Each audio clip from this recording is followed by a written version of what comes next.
ਹਾਂ ਸਤਿ ਸ਼੍ਰੀ ਅਕਾਲ ਜੀ, ਸਤਿ ਸ਼੍ਰੀ ਅਕਾਲ ਜੀ ਪਰਮੇਸ਼ ਸਾਹਿਬ, ਸਤਿ ਸ਼੍ਰੀ ਅਕਾਲ ਜੀ ਸਾਰਿਆਂ ਨੂੰ। ਤਰਜਿੰਦਰ ਜੀ,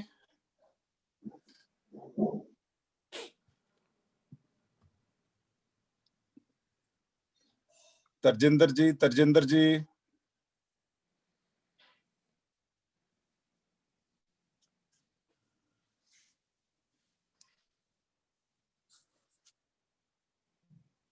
ਨਿਸ਼ਾਨ ਜੀ, ਹਾਂਜੀ ਸਰ। ਹਾਂ ਥੋੜਾ ਜਿਹਾ ਤੁਸੀਂ ਸਟਾਰਟ ਕਰੋ। ਪ੍ਰਮਾਤਮਾ ਦੀ ਅਸੀਸ ਨਾਲ ਆਪਣੇ ਸਾਰੇ ਇਸ ਮਹਾਨ ਧਰਤੀ ਦੀ ਆਸ਼ੀਰਵਾਦ ਨਾਲ ਆਪਣੇ ਪੁਰਖਿਆਂ ਦਾ ਧਿਆਨ ਕਰਕੇ ਤੇ ਆਉਣ ਵਾਲੇ ਬੱਚਿਆਂ ਦਾ ਧਿਆਨ ਕਰਕੇ। ਸਰ ਜੀ ਇਹ ਖਾਲੀ ਤੁਸੀਂ ਸਟਾਰਟ ਕਰ ਸਕਦੇ ਹੋ। ਤੁਸੀਂ ਥੋੜਾ ਜਿਹਾ ਸਟਾਰਟ ਕਰੋ। ਪ੍ਰਗਟ ਵੀਰ ਨੇ ਜੁਆਇਨ ਕਰਨਾ, ਫਿਰ ਉਹਨਾਂ ਨੂੰ ਬੁਲਾਵਾਂਗੇ ਉਹਨੀ ਦੇਰ ਚ। ਸਰ ਸਾਨੂੰ ਪਲੀਜ਼ ਸਟਾਰਟ ਕਰੋ, ਮੈਂ ਕੰਕਲੂਡ ਕਰ ਦਾਂਗਾ, ਤੁਸੀਂ ਸਟਾਰਟ ਕਰੋ। ਅੱਛਾ ਚਲੋ, ਮੈਂ last meeting of the year, ਹਾਂ ਆਗਿਆ ਲੈਣਾ। Last meeting of the year ਅਸੀਂ ਬਹੁਤ ਲੰਬਾ ਸਫ਼ਰ ਅਸੀਂ ਸ਼ੁਰੂ ਕਰ ਲਿਆ, ਵਿਦਆਊਟ ਸਪੈਂਡਿੰਗ ਏ penny, without any petty politics, without any controversy, without any negativity। ਤੇ ਸਾਡੇ ਸਾਰੇ ਪਾਸੇ ਕਿਤਾਬਾਂ ਦਾ ਦਾਨ ਵੀ ਹੋ ਰਿਹਾ ਤੇ 23 ਲਾਇਬ੍ਰੇਰੀਆਂ ਸਾਡੀਆਂ ਇਨਲਾਈਨ ਨੇ, 3 ਖੁੱਲ ਚੁੱਕੀਆਂ ਨੇ ਆਲਰੇਡੀ ਤੇ 4 ਖੁੱਲ ਜਾਣਗੀਆਂ ਇਸ ਮੰਗਲਵਾਰ ਨੂੰ। ਮੱਖਣ ਲਾਲ ਗਰਗ ਜੀ ਜਾ ਰਹੇ ਨੇ 4 ਖੋਲਣ ਵਾਸਤੇ ਤੇ 4 ਫਤਿਹਗੜ੍ਹ ਸਾਹਿਬ ਚ ਨੇ, 2-3 ਹੁਸ਼ਿਆਰਪੁਰ ਚੋਂ ਕਹਿ ਰਹੇ ਨੇ, 2-3 ਮੋਗੇ ਚ ਕਹਿ ਰਹੇ ਨੇ। ਇਸ ਤਰ੍ਹਾਂ ਸਾਰੀਆਂ ਖੁੱਲ ਰਹੀਆਂ ਨੇ। ਤੇ ਪੰਜਾਬ ਗਵਰਨਮੈਂਟ ਦੇ ਜਿਹੜੇ ਸੈਕਟਰੀ ਐਜੂਕੇਸ਼ਨ ਨੇ ਕ੍ਰਿਸ਼ਨ ਕੁਮਾਰ ਜੀ, ਉਹ ਮੇਰੇ ਨਾਲ ਸਹਿਮਤ ਨੇ ਇਸ ਗੱਲ ਤੇ ਵੀ ਪੂਰੇ ਪੰਜਾਬ ਦੀਆਂ ਲਾਇਬ੍ਰੇਰੀਜ਼ ਤੇ skill development workshops after office hours, school ਦੇ ਘੰਟਿਆਂ ਤੋਂ ਬਾਅਦ, ਉਹ ਮੇਰੀ ਚਿੱਠੀ ਦੀ ਵੇਟ ਕਰਦੇ ਨੇ ਬੁਲੰਦ ਪੰਜਾਬ ਫਾਊਂਡੇਸ਼ਨ ਵੱਲੋਂ। ਉਹ ਚਿੱਠੀ ਤੇ ਉਹ ਨੋਟੀਫਿਕੇਸ਼ਨ ਜਾਰੀ ਕਰ ਦੇਣਗੇ, ਉਹ ਖੁੱਲ ਜਾਣਗੀਆਂ with N official attendant of the school after office hours. ਇਹ ਮੇਰੇ ਖਿਆਲ ਚ ਬਹੁਤ ਵੱਡੀ ਗੱਲ ਹੋਏਗੀ। ਉਹ ਪਿੰਡ ਦੇ ਉਸ ਏਰੀਏ ਦੇ ਲੋਕ ਉੱਥੇ ਆ ਸਕਣਗੇ ਜੀ। ਤੇ ਇਸੇ ਤਰ੍ਹਾਂ ਡਾਕਟਰ ਵੇਦੀ ਨੇ, ਮੈਂ ਬੜੇ ਮੈਨੂੰ ਆਗਿਆ ਦੇਣਗੇ, ਉਹਨਾਂ ਨੇ ਕੰਪਿਊਟਰ ਇੱਕ ਦਾਨ ਕੀਤਾ ਆਪਣੇ ਆਫਿਸ ਹੈਡਕੁਆਟਰ ਨੂੰ ਡਾਕਟਰ ਮਲਹੋਤਰਾ ਜੀ ਨੇ। ਇਸ ਤਰ੍ਹਾਂ ਯੋਗਦਾਨ ਪੈ ਰਿਹਾ, ਸਾਰੇ ਪਾਸੇ ਗੱਲ ਚੱਲ ਰਹੀ ਹੈ। ਤੇ ਅੱਜ ਆਪਣਾ YouTube ਚੈਨਲ ਵੀ ਲਾਂਚ ਹੋ ਜਾਏਗਾ। ਨਿਸ਼ਾਨ ਜੀ ਜੋ ਸ਼ੁਰੂ ਤੋਂ ਹਰ ਮੀਟਿੰਗ ਚ ਬਹੁਤ ਵੱਡਾ ਰੋਲ ਪਲੇ ਕਰਦੇ ਨੇ, ਮੈਨੂੰ ਲੱਗਦਾ ਵੀ ਮੇਰੇ ਤੋਂ ਵੀ ਪਹਿਲਾਂ ਜੇ ਕੋਈ ਜ਼ਿਆਦਾ ਮਿਹਨਤ ਕਰਦਾ ਤਾਂ ਨਿਸ਼ਾਨ ਜੀ ਕਰ ਰਹੇ ਨੇ, ਤੇ ਪੂਰੀ ਨਿਮਰਤਾ ਨਾਲ ਮੈਂ ਐਕਸੈਪਟ ਕਰਦਾ। ਤੇ ਸਾਰੇ ਤੁਹਾਨੂੰ ਅੱਜ ਉਹ YouTube ਚੈਨਲ ਆਪਣੀ ਮੀਟਿੰਗ ਦੇ ਚਲਦੇ ਕਰ ਦੇਣਗੇ। ਕੀ ਬਾਤ ਹੈ। ਤੇ ਅਗਲੀ ਮੇਰੀ ਗੱਲ ਹੈ, ਮੈਂ ਇੱਕ ਗੱਲ ਤੋਂ ਬੜਾ ਸਾਰਿਆਂ ਨੂੰ ਬੇਨਤੀ ਕਰਨੀ ਚਾਹੁੰਦਾ ਵੀ ਆਪਣੇ ਦੇਸ਼ ਲਈ, ਆਪਣੇ ਸਮਾਜ ਲਈ, ਆਪਣੀ ਸੁਸਾਇਟੀ ਲਈ ਸਾਨੂੰ ਟਾਈਮ ਕੱਢਣਾ ਚਾਹੀਦਾ। ਇਹ ਐਕਟੀਵੇਟ ਕਰਨਾ ਚਾਹੁੰਦਾ। ਵੱਡੇ ਵੱਡੇ ਲੋਕ, ਉਹਨਾਂ ਨੂੰ ਬੇਨਤੀ ਕਰ ਰਹੇ ਆ ਵੀ ਕਿਉਂ ਨਹੀਂ ਤੁਸੀਂ ਐਕਟੀਵੇਟ ਹੁੰਦੇ, ਕਿਉਂ ਤੁਸੀਂ 10 ਮਿੰਟ ਲਾਓ। ਜੇ ਸਾਡੇ ਕੰਮ ਨੂੰ ਕੋਈ ਬਦਲਣ ਦਾ ਤਰੀਕਾ, ਕੋਈ ਹੋਰ ਕੋਈ ਬਿਹਤਰ ਤਰੀਕਾ, ਉਹ ਸਾਨੂੰ ਦੱਸੋ, ਅਸੀਂ ਉਹ ਅਡਾਪਟ ਕਰ ਲੈਂਦੇ ਹਾਂ। ਜੇ ਤੁਹਾਨੂੰ ਇਹ ਨਹੀਂ ਪਸੰਦ ਤਾਂ ਇਸ ਤਰ੍ਹਾਂ ਮੈਂ ਕੋਸ਼ਿਸ਼ ਕਰ ਰਿਹਾ ਵੀ ਸਾਰਿਆਂ ਨੂੰ ਬੇਨਤੀ ਕਰਾਂ, ਸਾਰਿਆਂ ਨੂੰ ਐਕਟੀਵੇਟ ਕਰਾਂ ਤੇ ਸਾਰੇ ਆਪਣਾ ਆਪਣਾ ਰੋਲ ਪਲੇ ਕਰਨ।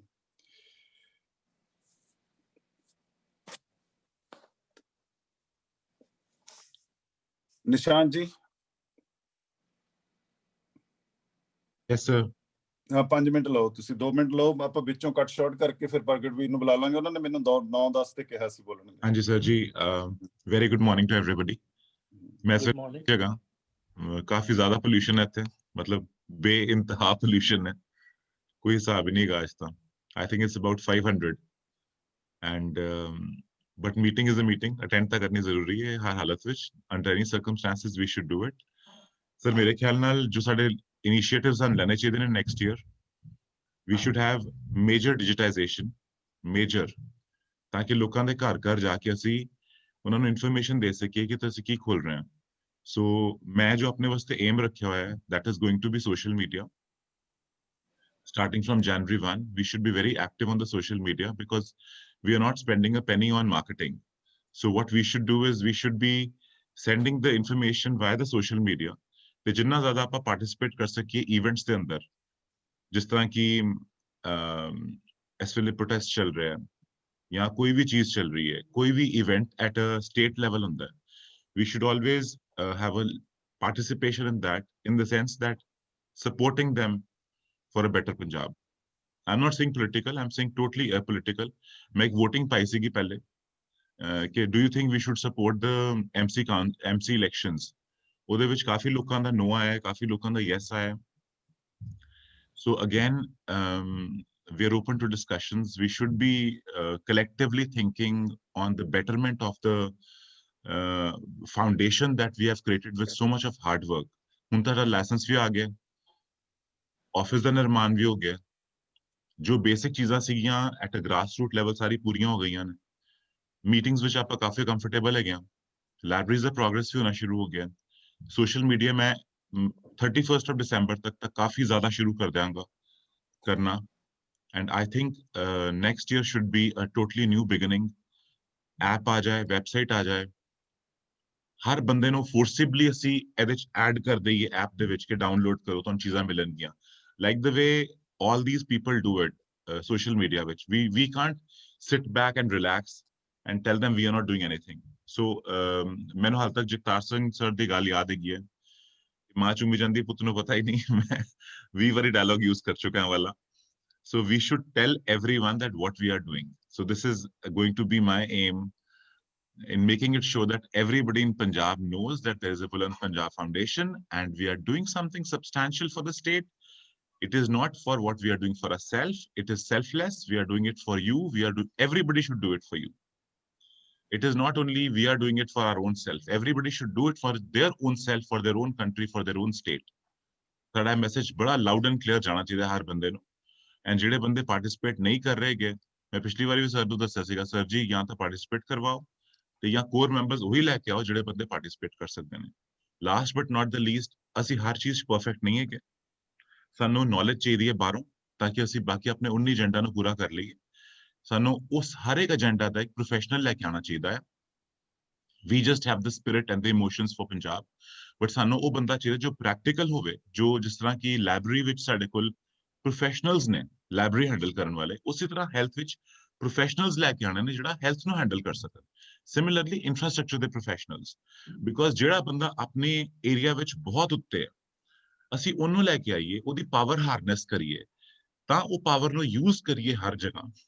So we can have a much more professional approach to the whole thing.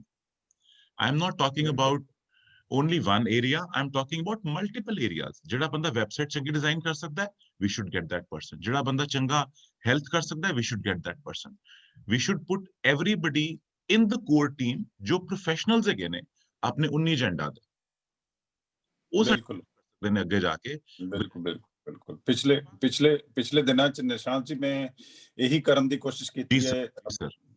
ਸੋ ਆਪਣੇ ਏਜੰਡਾ ਹੀ ਹੋਏਗਾ ਕਿ ਅਸੀਂ ਹਾਰਡਕੋਰ ਪ੍ਰੋਫੈਸ਼ਨਲਸ ਨੂੰ ਅੰਦਰ ਚੁੱਕ ਕੇ ਲੈ ਕੇ ਆਈਏ, ਜਿਹੜੇ ਬੰਦਿਆਂ ਜਜ਼ਬਾ ਹੈਗਾ ਜਿਨ੍ਹਾਂ ਚ ਪੰਜਾਬ ਨੂੰ ਠੀਕ ਕਰਨ ਦਾ, ਜਿਹੜੇ ਬੰਦੇ ਆਪਣਾ ਸਮਝ ਕੇ ਕੰਮ ਕਰਦੇ ਨੇ, ਆਣਾ ਸਮਝਣ ਮੈਨੂੰ ਕੰਸਲਟੈਂਸੀ ਮਿਲਣੀ ਹੈ, ਕੁਝ ਮਿਲਣਾ, ਆਪਣਾ ਸਮਝ ਕੇ ਕੰਮ ਕਰਦੇ ਨੇ, ਉਹ ਬੰਦੇ ਚੁੱਕ ਕੇ ਲੈ ਕੇ ਆਈ ਅੰਦਰ. ਐਂਡ ਸਾਡੇ ਕੋਲ ਕੋਈ ਘਾਟ ਨਹੀਂ ਗਈ ਇਸ ਚੀਜ਼ ਦੀ. So I think this is what I have in mind for 2021. It's going to be a very positive year, very, very positive year. So I don't think so there should be any stopping back to us now. Thank you. Great job. Very good. Thank you, Nishant ji. Thank you. Pargatveer join ਕਰ ਲਿਆ ਮੇਰੇ ਖਿਆਲ ਚ. Pargatveer ਫਤਿਹ. ਹਾਂਜੀ sir, he joined. Pargat Singh Pawar ji is joined. ਭਾਈ ਪ੍ਰਗਟ ਸਤਿ ਸ਼੍ਰੀ ਅਕਾਲ.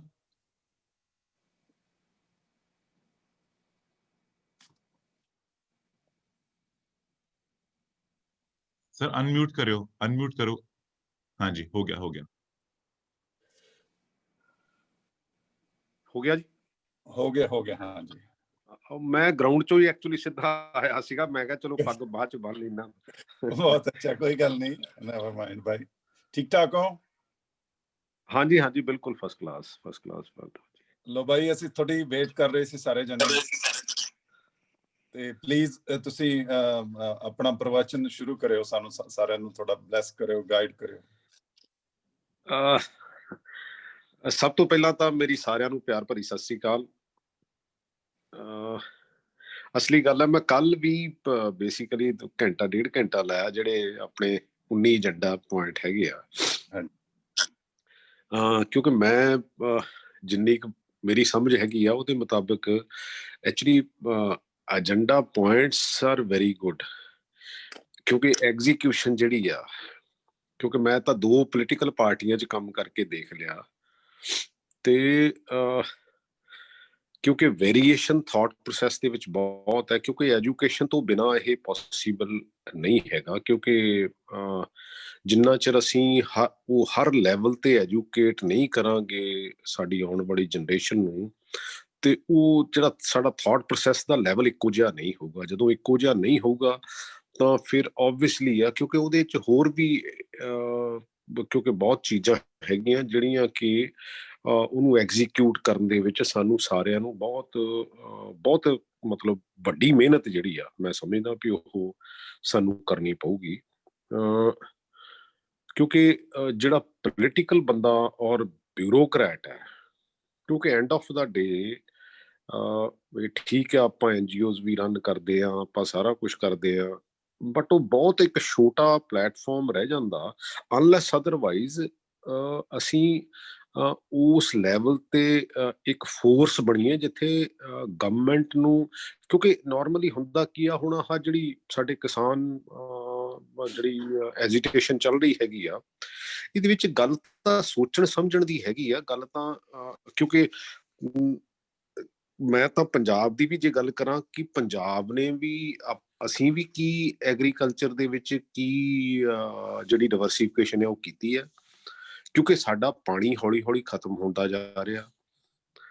5-7 ਸਾਲਾਂ ਬਾਅਦ ਜਦੋਂ ਅਸੀਂ ਬੰਜਰ ਸਾਡੀ ਜ਼ਮੀਨ ਬਣ ਗਈ, ਕਿਉਂਕਿ ਅੱਛਾ ਸਾਡੀ ਬੇਸਿਕ ਜਿਹੜਾ ਚੌਲ ਆ ਸਾਡਾ ਸਾਡੀ ਖੁਰਾਕ ਨਹੀਂ ਹੈ, ਲੇਕਿਨ ਐਟ ਦਾ ਸੇਮ ਟਾਈਮ ਮੈਂ ਤਾਂ ਕਹਿੰਦਾ ਦਿੱਲੀ ਦੀ ਸਰਕਾਰ ਨੇ ਤਾਂ ਚਲੋ ਜੋ ਕਰਨਾ, ਪਰ ਜੋ ਸਾਡੀਆਂ ਪੰਜਾਬ ਦੀਆਂ ਸਰਕਾਰਾਂ ਸਮੇਂ ਤੇ ਆਉਂਦੀਆਂ ਰਹੀਆਂ, ਅਸੀਂ ਵੀ ਕਿੱਥੇ ਡਿਵਰਸੀਫਿਕੇਸ਼ਨ ਕੀਤੀ ਹੈ, ਅਸੀਂ ਵੀ ਕਿਤੇ ਉਹਨਾਂ ਨੂੰ ਸੈਕੰਡ ਥਾਟ ਲਈ ਪ੍ਰੇਰਿਤ ਕੀਤਾ ਹੈਗਾ ਕਿ ਹਾਂ ਵੀ ਜਿਹੜੀ ਨਵੀਂ ਮਾਰਕੀਟ ਆ ਜਿਹੜੀ, ਕਿਉਂਕਿ ਦੇਖੋ ਸਾਡੀ ਕਣਕ ਆ, ਅਸੀਂ ਕਣਕ ਹੁਣ ਬਹੁਤੇ ਬੰਦੇ ਜਿਹੜੇ ਆ ਉਹ ਮੱਧ ਪ੍ਰਦੇਸ਼ ਚੋਂ ਜਾਂ ਦੂਸਰੇ ਜਗ੍ਹਾ ਤੋਂ ਮੰਗਾਉਣ, ਕਿਉਂਕਿ ਐਂਡ ਆਫ ਦਾ ਡੇ ਅਸੀਂ ਉਹਦੇ ਕਣਕ ਦੇ ਜੈਨੇਟਿਕਸ ਹੀ ਇੰਨੀ ਪੈਸਟੀਸਾਈਡ ਯੂਜ਼ ਕਰਕੇ, ਕਿਉਂਕਿ ਸਾਨੂੰ ਇਸ ਗੱਲ ਲਈ ਉਕਸਾਇਆ ਗਿਆ, ਪੰਜਾਬੀਆਂ ਨੂੰ ਉਕਸਾਇਆ ਗਿਆ ਵੀ ਹਾਂ ਵੀ ਜਿਹੜੀ ਤੁਹਾਡੀ ਅਸੀਂ MSP ਦੇ ਕੇ ਤਾਂ ਤੁਹਾਡੀ ਇਹ ਲਿਫਟ ਕਰਾਂਗੇ, ਅਸੀਂ ਉਹਦੀ ਕੁਆਂਟਿਟੀ ਤਾਂ ਕਰ ਲਈ, ਲੇਕਿਨ ਕੁਆਲਿਟੀ ਜਿਹੜੀ ਆ ਹੌਲੀ ਹੌਲੀ ਉਹਦੇ ਤੇ ਕੰਪਰੋਮਾਈਜ਼ ਹੋ ਗਿਆ, ਕਿਉਂਕਿ ਅਸੀਂ ਸਾਰੇ ਪੈਰਾਮੀਟਰ ਜਿਹੜੇ ਆ, ਕਿਉਂਕਿ ਕਿਸਾਨ ਨੂੰ ਜੇ ਅਸੀਂ ਕੋਈ ਨਵੀਂ ਚੀਜ਼ ਦਿੱਤੀ ਹੁੰਦੀ ਤਾਂ ਅੱਜ ਇਹ ਹਾਲਾਤ ਜਿਹੜੇ ਪੈਦਾ ਨਹੀਂ ਸੀ ਹੋਣੇ, ਕਿਉਂਕਿ ਜਿਹੜੀ ਕਿਸਾਨ ਨੂੰ ਜੇ ਨਵੀਂ ਮਾਰਕੀਟ ਦਿੱਤੀ ਹੁੰਦੀ, ਕਿਉਂਕਿ ਹੋਰ ਬਹੁਤ ਇਹੋ ਜਿਹੀਆਂ ਡਾਇਵਰਸੀਫਿਕੇਸ਼ਨਸ ਹੈਗੀਆਂ ਜਿਹੜੇ ਐਕਸਪਰਟ ਓਪੀਨੀਅਨ, ਔਰ ਮੈਂ ਹਮੇਸ਼ਾ ਇੱਕੋ ਗੱਲ ਕਹਿੰਦਾ ਹੁੰਦਾ ਕਿ ਇਹਦਾ ਇੱਕੋ ਇੱਕ ਅਲਟਰਨੇਟ ਹੈਗਾ ਕਿ ਹਰ ਮਿਨਿਸਟਰੀ ਦੇ ਨਾਲ ਇੱਕ ਜਿਹੜੀ ਹੈਗੀ ਹੈ ਐਕਸਪਰਟ ਕਮੇਟੀ ਜਿਹੜੀ ਆ ਉਹ ਨਾਲ ਹੋਣੀ ਚਾਹੀਦੀ ਆ, ਕਿਉਂਕਿ ਦੇਖੋ ਬਿਊਰੋਕਰੈਟ ਹੈ ਜਾਂ ਪੋਲੀਟੀਸ਼ੀਅਨ ਹੈ, ਉਹਨੂੰ ਹਰ ਫੀਲਡ ਦੀ ਨੌਲੇਜ ਨਹੀਂ ਹੋ ਸਕਦੀ। ਮੈਂ ਤਾਂ ਕਈ ਵਾਰੀ ਇਹੋ ਵੀ ਦੇਖਦਾ, ਕਿਉਂਕਿ ਮੈਂ ਨੌਕਰੀ ਵੀ ਕੀਤੀ ਆ, ਮੈਂ 2 ਪੋਲੀਟੀਕਲ ਪਾਰਟੀਆਂ ਵੀ ਦੇਖ ਲਈਆਂ, ਕਿਉਂਕਿ ਉੱਥੇ ਨੌਲੇਜ ਦਾ ਨਾ ਹੋਣਾ ਵੀ ਆਪਣੇ ਆਪ ਦੇ ਵਿੱਚ ਇੱਕ ਬਹੁਤ ਵੱਡੀ ਪ੍ਰੋਬਲਮ ਹੈ, ਔਰ ਉਸ ਕਿਉਂਕਿ ਜਦੋਂ ਉਹ ਡਿਸੀਜ਼ਨ ਲੈਣਗੇ ਬੰਦੇ ਵਿਦਆਊਟ ਜਿਨ੍ਹਾਂ ਨੂੰ ਬਿਲਕੁਲ ਨੌਲੇਜ ਨਹੀਂ ਹੋਊਗੀ, ਔਰ ਡਿਪਾਰਟਮੈਂਟਾਂ ਦੇ ਵਿੱਚ ਵੀ ਕਿਤੇ ਨਾ ਕਿਤੇ ਕੁਛ ਇਹੋ ਜਿਹੇ ਬੰਦੇ ਇਕੱਠੇ ਹੋ ਜਾਂਦੇ ਆ, ਉਹਨਾਂ ਦੇ ਆਲੇ ਦੁਆਲੇ ਕੋਟਰੀ ਜਿਹੜੀ ਕਰਪਟ ਵੀ ਹੁੰਦੀ ਆ, ਔਰ ਜਿਹੜੀ ਉਹਨਾਂ ਨੂੰ ਕਿਸੇ ਨਾ ਕਿਸੇ ਪਾਸੇ ਲਾ ਵੀ ਲੈਂਦੀ ਆ, ਪੋਲੀਟੀਸ਼ੀਅਨ ਨੂੰ ਵੀ ਲਾ ਲੈਂਦੀ ਆ, ਬਿਊਰੋਕਰੈਟ ਨੂੰ ਵੀ ਲਾ ਲੈਂਦੀ ਆ। ਬਿਊਰੋਕਰੈਟ ਤਾਂ ਸਿਆਣਾ ਹੁੰਦਾ, ਉਹ ਨਿਕਲ ਜਾਂਦਾ, ਪੋਲੀਟੀਸ਼ੀਅਨ ਜਿਹੜਾ ਫਸ ਜਾਂਦਾ, ਕਿਉਂਕਿ ਪੋਲੀਟੀਸ਼ੀਅਨ ਦੀ ਨੌਲੇਜ ਵੀ ਬੜੀ ਲਿਮਟਿਡ ਨੌਲੇਜ ਹੁੰਦੀ ਆ, ਕਿਉਂਕਿ ਉਹਨੇ ਕਦੀ ਕਿਸੇ ਵੀ ਐਕਸਪਰਟ ਫੀਲਡ ਦੇ ਵਿੱਚ ਕੰਮ ਹੀ ਨਹੀਂ ਕੀਤਾ ਹੁੰਦਾ। ਜੇ ਉਹਨੂੰ ਬਾਈ ਚਾਂਸ ਕਿਤੇ ਕੋਈ ਚਾਂਸ ਵੀ ਮਿਲਦਾ ਹੈਗਾ, ਤੇ ਉਹਨੂੰ ਇਹੋ ਜਿਹੀ ਜਗ੍ਹਾ ਚਾਂਸ ਮਿਲਦਾ ਹੈਗਾ ਜਿੱਥੇ ਉਹਦੀ ਐਕਸਪਰਟੀਜ਼ ਆਲਮੋਸਟ ਜ਼ੀਰੋ ਹੁੰਦੀ ਆ। ਉਹ ਤਾਂ ਜਨਰਲ ਉਹ ਨੌਲੇਜ ਦੇ ਮੁਤਾਬਕ ਉਹ ਥੋੜਾ ਬਹੁਤਾ ਕੰਮ ਕਰਦਾ, ਜਿਹੜੇ ਥੋੜੇ ਬਹੁਤੇ ਬੈਟਰ ਜਨਰਲ ਨੌਲੇਜ ਰੱਖਦੇ ਉਹ ਬੈਟਰ ਕੰਮ ਕਰ ਲੈਂਦੇ ਆ, ਜਿਹੜੇ ਦੂਸਰੇ ਆ ਉਹ ਫਿਰ ਬਿਲਕੁਲ ਬਿਊਰੋਕਰੈਟ ਤੇ, ਅੱਛਾ ਬਿਊਰੋਕਰੈਟ ਦੇ ਵੀ ਮੇ ਬੀ ਇੱਕ ਅੱਧੀ ਜਗ੍ਹਾ ਐਕਸਪਰਟੀਜ਼ ਹੋ ਸਕਦੀ ਆ, ਬਟ ਉਹਦੀ ਹਰ ਜਗ੍ਹਾ ਐਕਸਪਰਟੀਜ਼ ਨਹੀਂ ਹੋ ਸਕਦੀ। ਮੈਂ ਪਿੱਛੇ ਜਿਹੇ ਮਤਲਬ just I am sharing with you ਕਿ ਮਿਸਟਰ ਸੀ ਸਿੱਬਨ ਆਪਣੇ IAS ਆਫੀਸਰ ਆ, ਹੀ ਵਾਜ਼ ਡਾਇਰੈਕਟਰ ਪੰਚਾਇਤੀ ਰਾਜ। ਤੇ ਉਹ ਮੈਂ ਉੱਦਾਂ ਹੀ ਉਹਨਾਂ ਕੋਲ ਕੋਈ ਕੰਮ ਗਿਆ ਤੇ ਮੈਂ ਕਿਹਾ ਮਿਸਟਰ ਸਿੱਬਨ ਵੀ ਤੁਹਾਨੂੰ ਚੋਇਸ ਆਫ ਪੋਸਟਿੰਗ ਹੈ ਕਿ ਕੀ ਹੈਗਾ ਇਹ, ਕਿਉਂਕਿ ਉਹ ਬੇਸਿਕਲੀ ਉਹਦੀ ਬੈਕਗਰਾਉਂਡ ਕੰਪਿਊਟਰ ਐਕਸਪਰਟਸ ਦੀ ਹੈਗੀ ਸੀਗੀ ਔਰ ਇੱਕ ਅੱਧੀ ਹੋਰ ਫੀਲਡ ਦੀ ਐਕਸਪਰਟੀ ਸੀਗੀ। ਉਹ ਕਹਿੰਦਾ ਵੀ ਮੈਂ ਤਾਂ ਜੀ ਅਸਲੀ ਗੱਲ ਹੈ ਕਿ ਮੈਂ ਬੜੀ ਵਾਰੀ ਕਹਿ ਹਟਿਆ ਵੀ ਮੈਨੂੰ, ਕਿਉਂਕਿ ਮੈਨੂੰ ਤਾਂ ਪਿੰਡਾਂ ਦਾ ਮਕੈਨਿਜ਼ਮ ਹੀ ਨਹੀਂ ਪਤਾ, ਮੈਨੂੰ ਪੰਜਾਬ ਦਾ ਸਪੈਸ਼ਲੀ ਪਿੰਡਾਂ ਦਾ ਜਿਹੜਾ ਮਕੈਨਿਜ਼ਮ ਆ, ਅੱਛਾ ਮੈਨੂੰ ਇੱਥੇ ਲਾਇਆ ਆ ਪਰ ਮੈਨੂੰ ਕੁਛ ਨਹੀਂ ਪਤਾ ਇਹਦੇ ਬਾਰੇ। ਸੋ ਮੇਰੇ ਕਹਿਣ ਦਾ ਮਤਲਬ ਜਿਹੜਾ head of the executive agency ਹੈ, ਜੇ ਉਹ ਇਹ ਸੋਚ ਰਿਹਾ ਹੈਗਾ ਤੇ ਅਲਟੀਮੇਟਲੀ ਹੋਊਗਾ ਕਿ ਜਾਂ ਤਾਂ ਇਹਦੇ ਵਿੱਚ ਹਰ ਮਿਨਿਸਟਰੀ ਦੇ ਵਿੱਚ, ਜਿੰਨਾ ਚਿਰ ਮੈਂ ਤਾਂ ਪਿਛਲੀ ਸਰਕਾਰ 'ਚ ਵੀ ਕਿਹਾ ਸੀ, ਇਸ ਵਾਰੀ ਸਰਕਾਰ 'ਚ ਵੀ ਕਿਹਾ ਸੀ, ਡੈਮੋਕ੍ਰੇਸੀ ਜਿਹੜੀ ਹੈ ਜਦੋਂ by the people for the people ਹੈਗਾ, then it has to be open. ਇਹ ਜਿਹੜੀ ਬੇਸਿਕਲੀ ਡੈਮੋਕ੍ਰੇਸੀ ਤਾਂ ਬਿਲਕੁਲ ਓਪਨ ਹੋਣੀ ਚਾਹੀਦੀ ਆ, ਤੁਹਾਡੀ ਹਰ ਫਾਈਲ ਓਪਨ ਹੋਣੀ ਚਾਹੀਦੀ ਆ। ਕੁਛ ਨਹੀਂ ਹੁੰਦਾ, 10 ਬੰਦਿਆਂ ਦੀ ਓਪੀਨੀਅਨ ਲੈਣੀ ਪੈਂਦੀ, 10 ਬੰਦਿਆਂ ਦੀ ਲੈ ਲਓ, ਤਾਂ ਕਿ ਜਿਹੜਾ ਵੀ ਡਿਸੀਜਨ ਹੋਵੇ ਉਹ ਬੇਸਿਕਲੀ ਉਸ ਸਮੇਂ ਦੇ ਮੁਤਾਬਕ ਜਿਹੜਾ ਬੈਸਟ ਡਿਸੀਜਨ ਹੋਣਾ ਚਾਹੀਦਾ, ਕਿਉਂਕਿ ਅਲਟੀਮੇਟਲੀ ਉਹਦੇ ਰਿਪਰਕਸ਼ਨਸ ਡਾਊਨ ਦੀ ਲਾਈਨ ਬਹੁਤ ਦੂਰ ਤੱਕ ਜਾਂਦੇ ਆ। ਅਸੀਂ ਸੋਚਦੇ ਨਹੀਂ ਆ, ਅਸੀਂ ਕੋਈ ਪ੍ਰੋਜੈਕਟ ਵੀ ਬਣਾਉਨੇ ਆ, ਅਸੀਂ ਉਹਦੇ ਤੇ ਕਦੀ ਵੀ ਡਿਬੇਟ ਨਹੀਂ ਕਰਦੇ, ਉਹਦੇ ਤੇ ਐਕਸਪਰਟ ਓਪੀਨੀਅਨ ਲੈਂਦੇ, ਉਹਦੇ ਤੇ ਸ਼ਾਰਟ ਟਰਮ ਤੇ ਲੌਂਗ ਟਰਮ ਤੇ ਸੋਚਦੇ ਨਹੀਂ ਹੈ ਕਿ ਇਹਦੇ ਲੌਂਗ ਟਰਮ ਸਾਡੇ ਇਹਦੇ ਤੇ ਕੀ ਇਫੈਕਟ ਹੋਣਗੇ, ਸ਼ਾਰਟ ਟਰਮ ਕੀ ਇਫੈਕਟ ਹੋਣਗੇ। ਮਤਲਬ ਮੈਂ ਆਪਣੀ ਫੀਲਡ ਦੀ ਜੇ ਗੱਲ ਕਰ ਲਵਾਂ ਤੇ ਮੈਂ ਕਿਉਂਕਿ ਡਾਇਰੈਕਟਰ ਸਪੋਰਟਸ ਸੀਗਾ ਤੇ ਗਵਰਨਮੈਂਟ ਦੀਆਂ ਮੀਟਿੰਗਸ ਦੇ ਵਿੱਚ, ਗਵਰਨਮੈਂਟ ਆਫ ਇੰਡੀਆ ਦੀਆਂ ਮੀਟਿੰਗਸ ਦੇ ਵਿੱਚ ਜਾਂਦਾ ਸੀਗਾ ਤੇ ਕਾਮਨਵੈਲਥ ਗੇਮਸ ਹੋਣੀਆਂ ਸੀਗੀਆਂ ਤੇ ਮੈਂ ਉਹਨਾਂ ਨੂੰ ਦੱਸਿਆ ਵੀ, ਮੈਂ ਕਿਹਾ ਵੀ ਜਿੰਨੇ ਪੈਸੇ ਆਪਾਂ ਖਰਚ ਰਹੇ ਆ, ਇਹਦਾ ਅਲਟੀਮੇਟ ਆਈਡੀਆ ਕੀ ਹੈਗਾ। ਮੈਂ ਉਹਨਾਂ ਨੂੰ ਇੱਕ ਆਈਡੀਆ ਦਿੱਤਾ, ਮੈਂ ਕਿਹਾ ਵੀ ਮੈਂ ਸਿਡਨੀ ਓਲੰਪਿਕਸ ਦੇ ਵਿੱਚ ਜਦੋਂ ਮੈਂ ਦੇਖਣ ਗਿਆ ਤੇ ਉੱਥੇ ਦੀ ਮੋਸਟ ਜਿਹੜੀ ਹੈਗੀ ਆ ਪਪੂਲਰ ਸਪੋਰਟਸ ਹੈਗੀ ਆ, ਉਹ ਹੈਗੀ ਆ ਸਵਿਮਿੰਗ।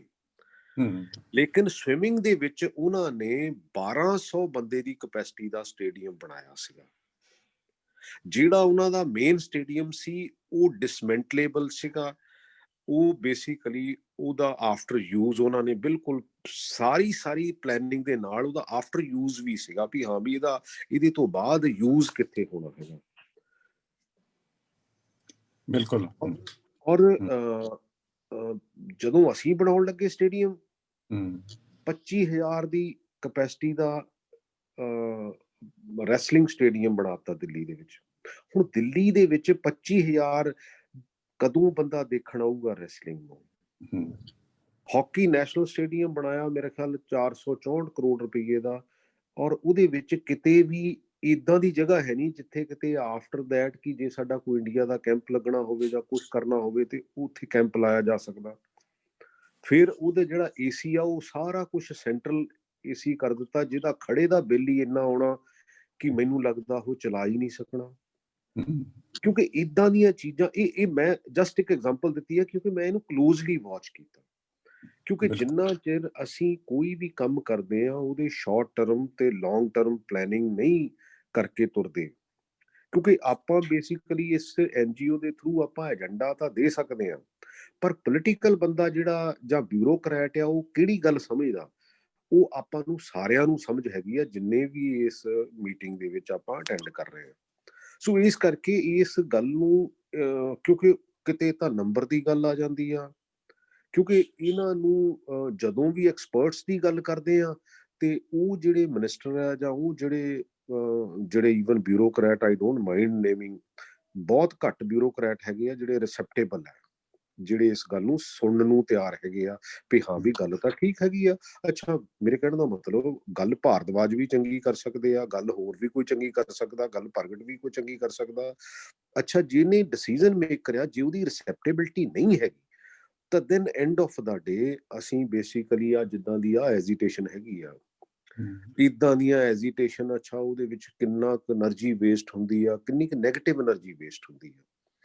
ਮਤਲਬ ਵਨ ਕੈਨ ਇਮੈਜਿਨ ਕਿ ਇੰਨੇ ਕੰਮ ਨਾਲ ਅਸੀਂ ਕਿੰਨਾ ਕੁ ਦੇਸ਼ ਦਾ ਭਲਾ ਕਰ ਸਕਦੇ ਸੀ, ਤੇ ਹੁਣ ਅਸੀਂ ਉੱਥੇ ਬੈਠੇ ਆ ਵੀ ਤਾਂ ਕਿ ਅਸੀਂ ਨੈਗੇਟਿਵ ਜਿਹੜਾ એનર્ਜੀ ਆ ਉਹਨੂੰ ਇੰਨੀ ਕੁ ਉੱਪਰ ਤੱਕ ਲੈ ਗਏ ਆ ਵੀ ਤਾਂ ਕਿ ਸਾਡੀ ਸਥਿਤੀ ਜਿਹੜੀ ਆ ਉਹ ਦਿਨ ਬ ਦਿਨ ਜਿਹੜੀ ਆ ਉਹ ਵਿਸਫੋਟਕ ਹੁੰਦੀ ਜਾ ਰਹੀ ਆ। ਸੋ ਇਸ ਕਰਕੇ ਬੇਸਿਕਲੀ ਇੰਨੀ ਰਿਜਿਡਿਟੀ ਜਾਂ ਇੰਨੀ ਥਾਟ ਪ੍ਰੋਸੈਸ ਦਾ ਕਲੋਜ਼ ਡਾਊਨ ਹੋਣਾ ਆਪਣੇ ਆਪ ਦੇ ਵਿੱਚ ਹੀ ਇੱਕ ਬਹੁਤ ਵੱਡੀ ਪ੍ਰੋਬਲਮ ਹੈਗੀ ਆ। ਔਰ ਜੋ ਪੰਜਾਬ ਦੇ ਵਿੱਚ ਵੀ ਹੋਇਆ, ਕਿਉਂਕਿ ਆਪਾਂ ਸਿੰਸ ਸਾਰੇ ਪੰਜਾਬੀ ਹੈਗੇ ਆ, ਆਪਾਂ ਇਸ ਗੱਲ ਲਈ ਫੀਲ ਕਰਦੇ ਆ ਕਿ ਇਹਦੇ 'ਚ ਸਾਨੂੰ ਕਿਹੜੀਆਂ ਚੀਜ਼ਾਂ ਜਿਹੜੀਆਂ ਕਰਨ ਦੀ ਜ਼ਰੂਰਤ ਹੈਗੀ ਆ, ਕਿਉਂਕਿ ਏਜੰਡਾ ਇਜ਼ ਪਰਫੈਕਟ, ਉਹਦੇ 'ਚ ਕੋਈ ਕਮੀ ਪੇਸ਼ੀ ਨਹੀਂ ਹੈਗੀ ਕਿ ਹਾਂ ਵੀ ਆਪਾਂ ਇਸ ਕੰਮ ਤੇ, ਲੇਕਿਨ ਉਹਨੂੰ ਕਰਨ ਲਈ ਬੰਦੇ ਕਿੰਨੇ ਕੁ ਚਾਹੀਦੇ ਆ, ਕਿਉਂਕਿ end of the day corruption is the base of the bad system.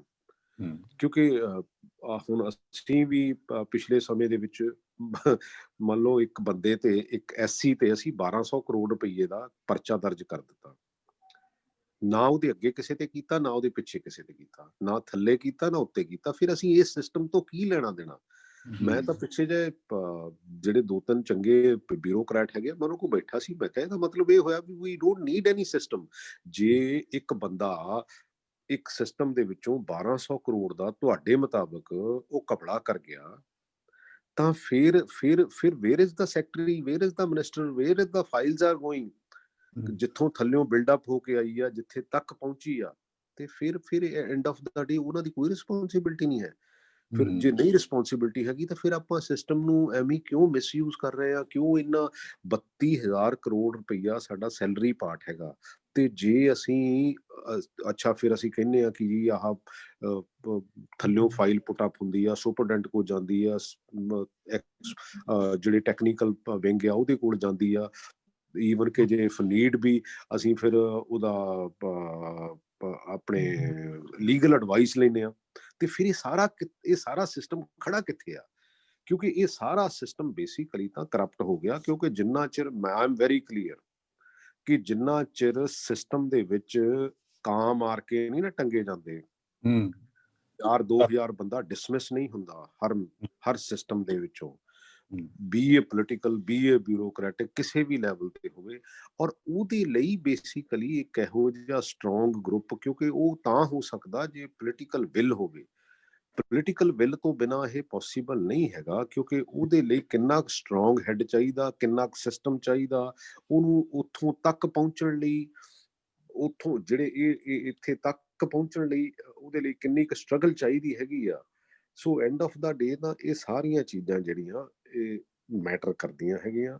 ਔਰ ਮੈਨੂੰ ਲੱਗਦਾ ਕਿ ਸਾਨੂੰ ਸਾਰਿਆਂ ਨੂੰ ਹੌਲੀ ਜਿੰਨਾ ਕੁ ਵੀ ਹੋ ਸਕੇ, ਮੈਂ ਨਹੀਂ ਕਹਿੰਦਾ, ਕਿਉਂਕਿ ਜੇ ਅਸੀਂ 47 ਤੋਂ ਪਹਿਲਾਂ ਦੀ ਗੱਲ ਕਰੀਏ, ਅਸੀਂ ਸਟਰਗਲ ਕਰਕੇ ਤੇ ਅਸੀਂ ਆਜ਼ਾਦੀ ਲੈਣ ਨੂੰ ਤੁਰ ਪਏ, ਤੇ ਹੁਣ 73 ਸਾਲ ਹੋ ਗਏ ਆ, ਅਸੀਂ ਇਹ ਫੀਲ ਕਰਦੇ ਆ। ਕਈ ਜਿਹੜੇ ਪੁਰਾਣੇ ਬਜ਼ੁਰਗ ਮਿਲਦੇ ਆ, ਕਈ ਵਾਰੀ ਮੈਂ ਪੁਰਾਣੇ ਬਜ਼ੁਰਗਾਂ ਨੂੰ ਮਿਲਦਾ ਹੁੰਦਾ ਜਿਨ੍ਹਾਂ ਨੇ ਬੇਸਿਕਲੀ 1947 ਤੋਂ ਪਹਿਲਾਂ ਦਾ ਵੀ ਉਹ ਸਮਾਂ ਜਿਹੜਾ ਦੇਖਿਆ ਆ, ਉਹ ਕਦੀ ਦੱਬੀ ਜਵਾਨ 'ਚ ਇਹ ਵੀ ਗੱਲ ਕਰਦੇ ਆ ਵੀ ਜਿੱਦਾਂ ਦੇ ਹੁਣ ਹਾਲਾਤ ਆ, ਇਦੋਂ ਉਹਨਾਂ ਦੇ ਸਮੇਂ ਤੇ ਬੈਟਰ ਹਾਲਾਤ ਸੀਗੇ। ਮਤਲਬ ਉਹ ਦੱਬੀ ਜਵਾਨ 'ਚ ਗੱਲ ਕਰਦੇ ਆ ਕਿ ਇੰਨੀ ਹਨੇਰਗਰਦੀ ਸ਼ਾਇਦ ਉਦੋਂ ਵੀ ਨਹੀਂ ਸੀਗੀ। ਇਹ ਠੀਕ ਹੈ ਵੀ ਅਸੀਂ ਗੋਰਿਆਂ ਦੇ ਗੁਲਾਮ ਸੀਗੇ, ਉਨੀ ਹਨੇਰਗਰਦੀ ਉਦੋਂ ਵੀ ਨਹੀਂ ਸੀ ਜਿੰਨੀ ਜਿਹੜੀ ਹੁਣ ਹੈਗੀ ਆ। ਕਿਉਂਕਿ ਅਸੀਂ ਤਾਂ ਬੇਸਿਕਲੀ ਆਪਣੇ ਦੇਸ਼ ਨੂੰ ਲੁੱਟਣ ਲੱਗ ਪਏ, ਆਪਣੇ ਪੰਜਾਬ ਨੂੰ ਲੁੱਟਣ ਲੱਗ ਪਏ।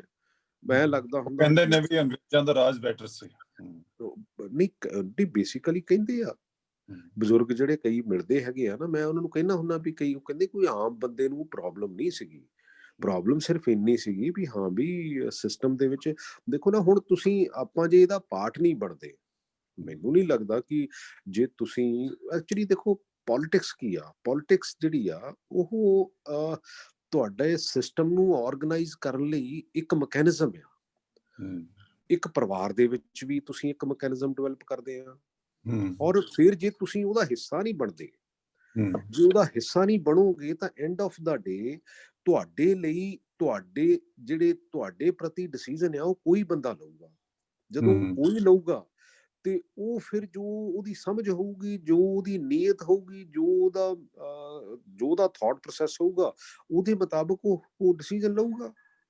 ਸੋ ਇਸ ਕਰਕੇ ਸਾਨੂੰ ਬਿਗਰ ਲੈਵਲ ਦੀ ਇਹਦੇ 'ਚ ਜ਼ਰੂਰਤ ਹੈਗੀ ਆ, ਕਿਉਂਕਿ ਬਹੁਤੇ ਬੰਦੇ, ਇਨਫੈਕਟ ਮੈਂ ਵੀ ਜਦੋਂ ਪੋਲੀਟਿਕਸ ਦੇ ਵਿੱਚ ਆਇਆ ਸੀ, ਮੈਂ ਵੀ ਇਹ ਸੋਚਦਾ ਸੀਗਾ ਕਿ ਯਾਰ ਇਹ ਬੜਾ ਗੰਦਾ ਕੰਮ ਆ, ਇਹ ਬੜਾ ਮਾੜਾ ਕੰਮ ਹੈਗਾ। ਇਹਦੇ 'ਚ ਦੇਖੋ ਬਹੁਤ ਤਰ੍ਹਾਂ ਨਾਲ ਗੰਦਾ ਹੈਗਾ, ਲੇਕਿਨ ਐਟ ਦਾ ਸੇਮ ਟਾਈਮ ਤੁਹਾਡਾ ਡਿਸੀਜਨ, ਮੰਨ ਲਓ ਤੁਹਾਡੀ ਰਿਟਾਇਰਮੈਂਟ ਦਾ ਡਿਸੀਜਨ, ਤੁਹਾਡੇ ਈਵਨ ਕਿ ਕੰਡਕਟ ਦਾ ਡਿਸੀਜਨ, ਤੁਹਾਡੀ ਲਾਈਫ ਨਾਲ ਰਿਲੇਟਡ ਜਿੰਨੇ ਵੀ ਡਿਸੀਜਨ ਆ, ਉਹ ਬੇਸਿਕਲੀ ਜਿਹੜੀਆਂ ਸਰਕਾਰਾਂ ਬਣਦੀਆਂ ਉਹਨਾਂ ਨੇ ਲੈਣੇ ਹੈਗੇ ਆ। ਤੇ ਜੇ ਉਹ ਮਾੜੇ ਬੰਦੇ ਤੁਸੀਂ ਚੁਣ ਕੇ ਭੇਜੋਗੇ, ਹੁਣ ਮੈਂ ਕਈ ਵਾਰੀ ਦੇਖਦਾ ਹੁੰਦਾ ਵੀ ਯਾਰ ਅਸਲੀ ਗੱਲ ਹੈ, ਇਮਾਨਦਾਰ ਬੰਦੇ ਕਿੰਨੇ ਕੁ ਹੈਗੇ ਆ ਸਿਸਟਮ ਦੇ ਵਿੱਚ, ਪੋਲੀਟੀਕਲ ਸਿਸਟਮ ਦੇ ਵਿੱਚ, ਤੇ ਟਾਮਾ ਜਿਹਾ ਕਿਤੇ ਲੱਭਦਾ ਹੈਗਾ। ਕਈ ਵਾਰੀ ਪੋਲੀਟੀਸ਼ੀਅਨ ਇਹ ਵੀ ਗੱਲ ਕਰਦੇ, ਉਹ ਕਹਿੰਦੇ ਯਾਰ ਜਦੋਂ ਅਸੀਂ 5 ਤੋਂ 7 ਕਰੋੜ ਰੁਪਈਆ ਲਾ ਕੇ ਇਲੈਕਸ਼ਨ ਦੇ ਵਿੱਚ ਆਉਣੇ ਆ, ਤੇ ਸਾਨੂੰ ਗਾਂ ਦੀ ਆਸ ਵੀ ਹੁੰਦੀ ਆ ਵੀ ਹਾਂ ਵੀ ਅਸੀਂ ਗਾਂ ਵੀ ਇਲੈਕਸ਼ਨ ਲੜਨੀ ਹੈਗੀ ਆ।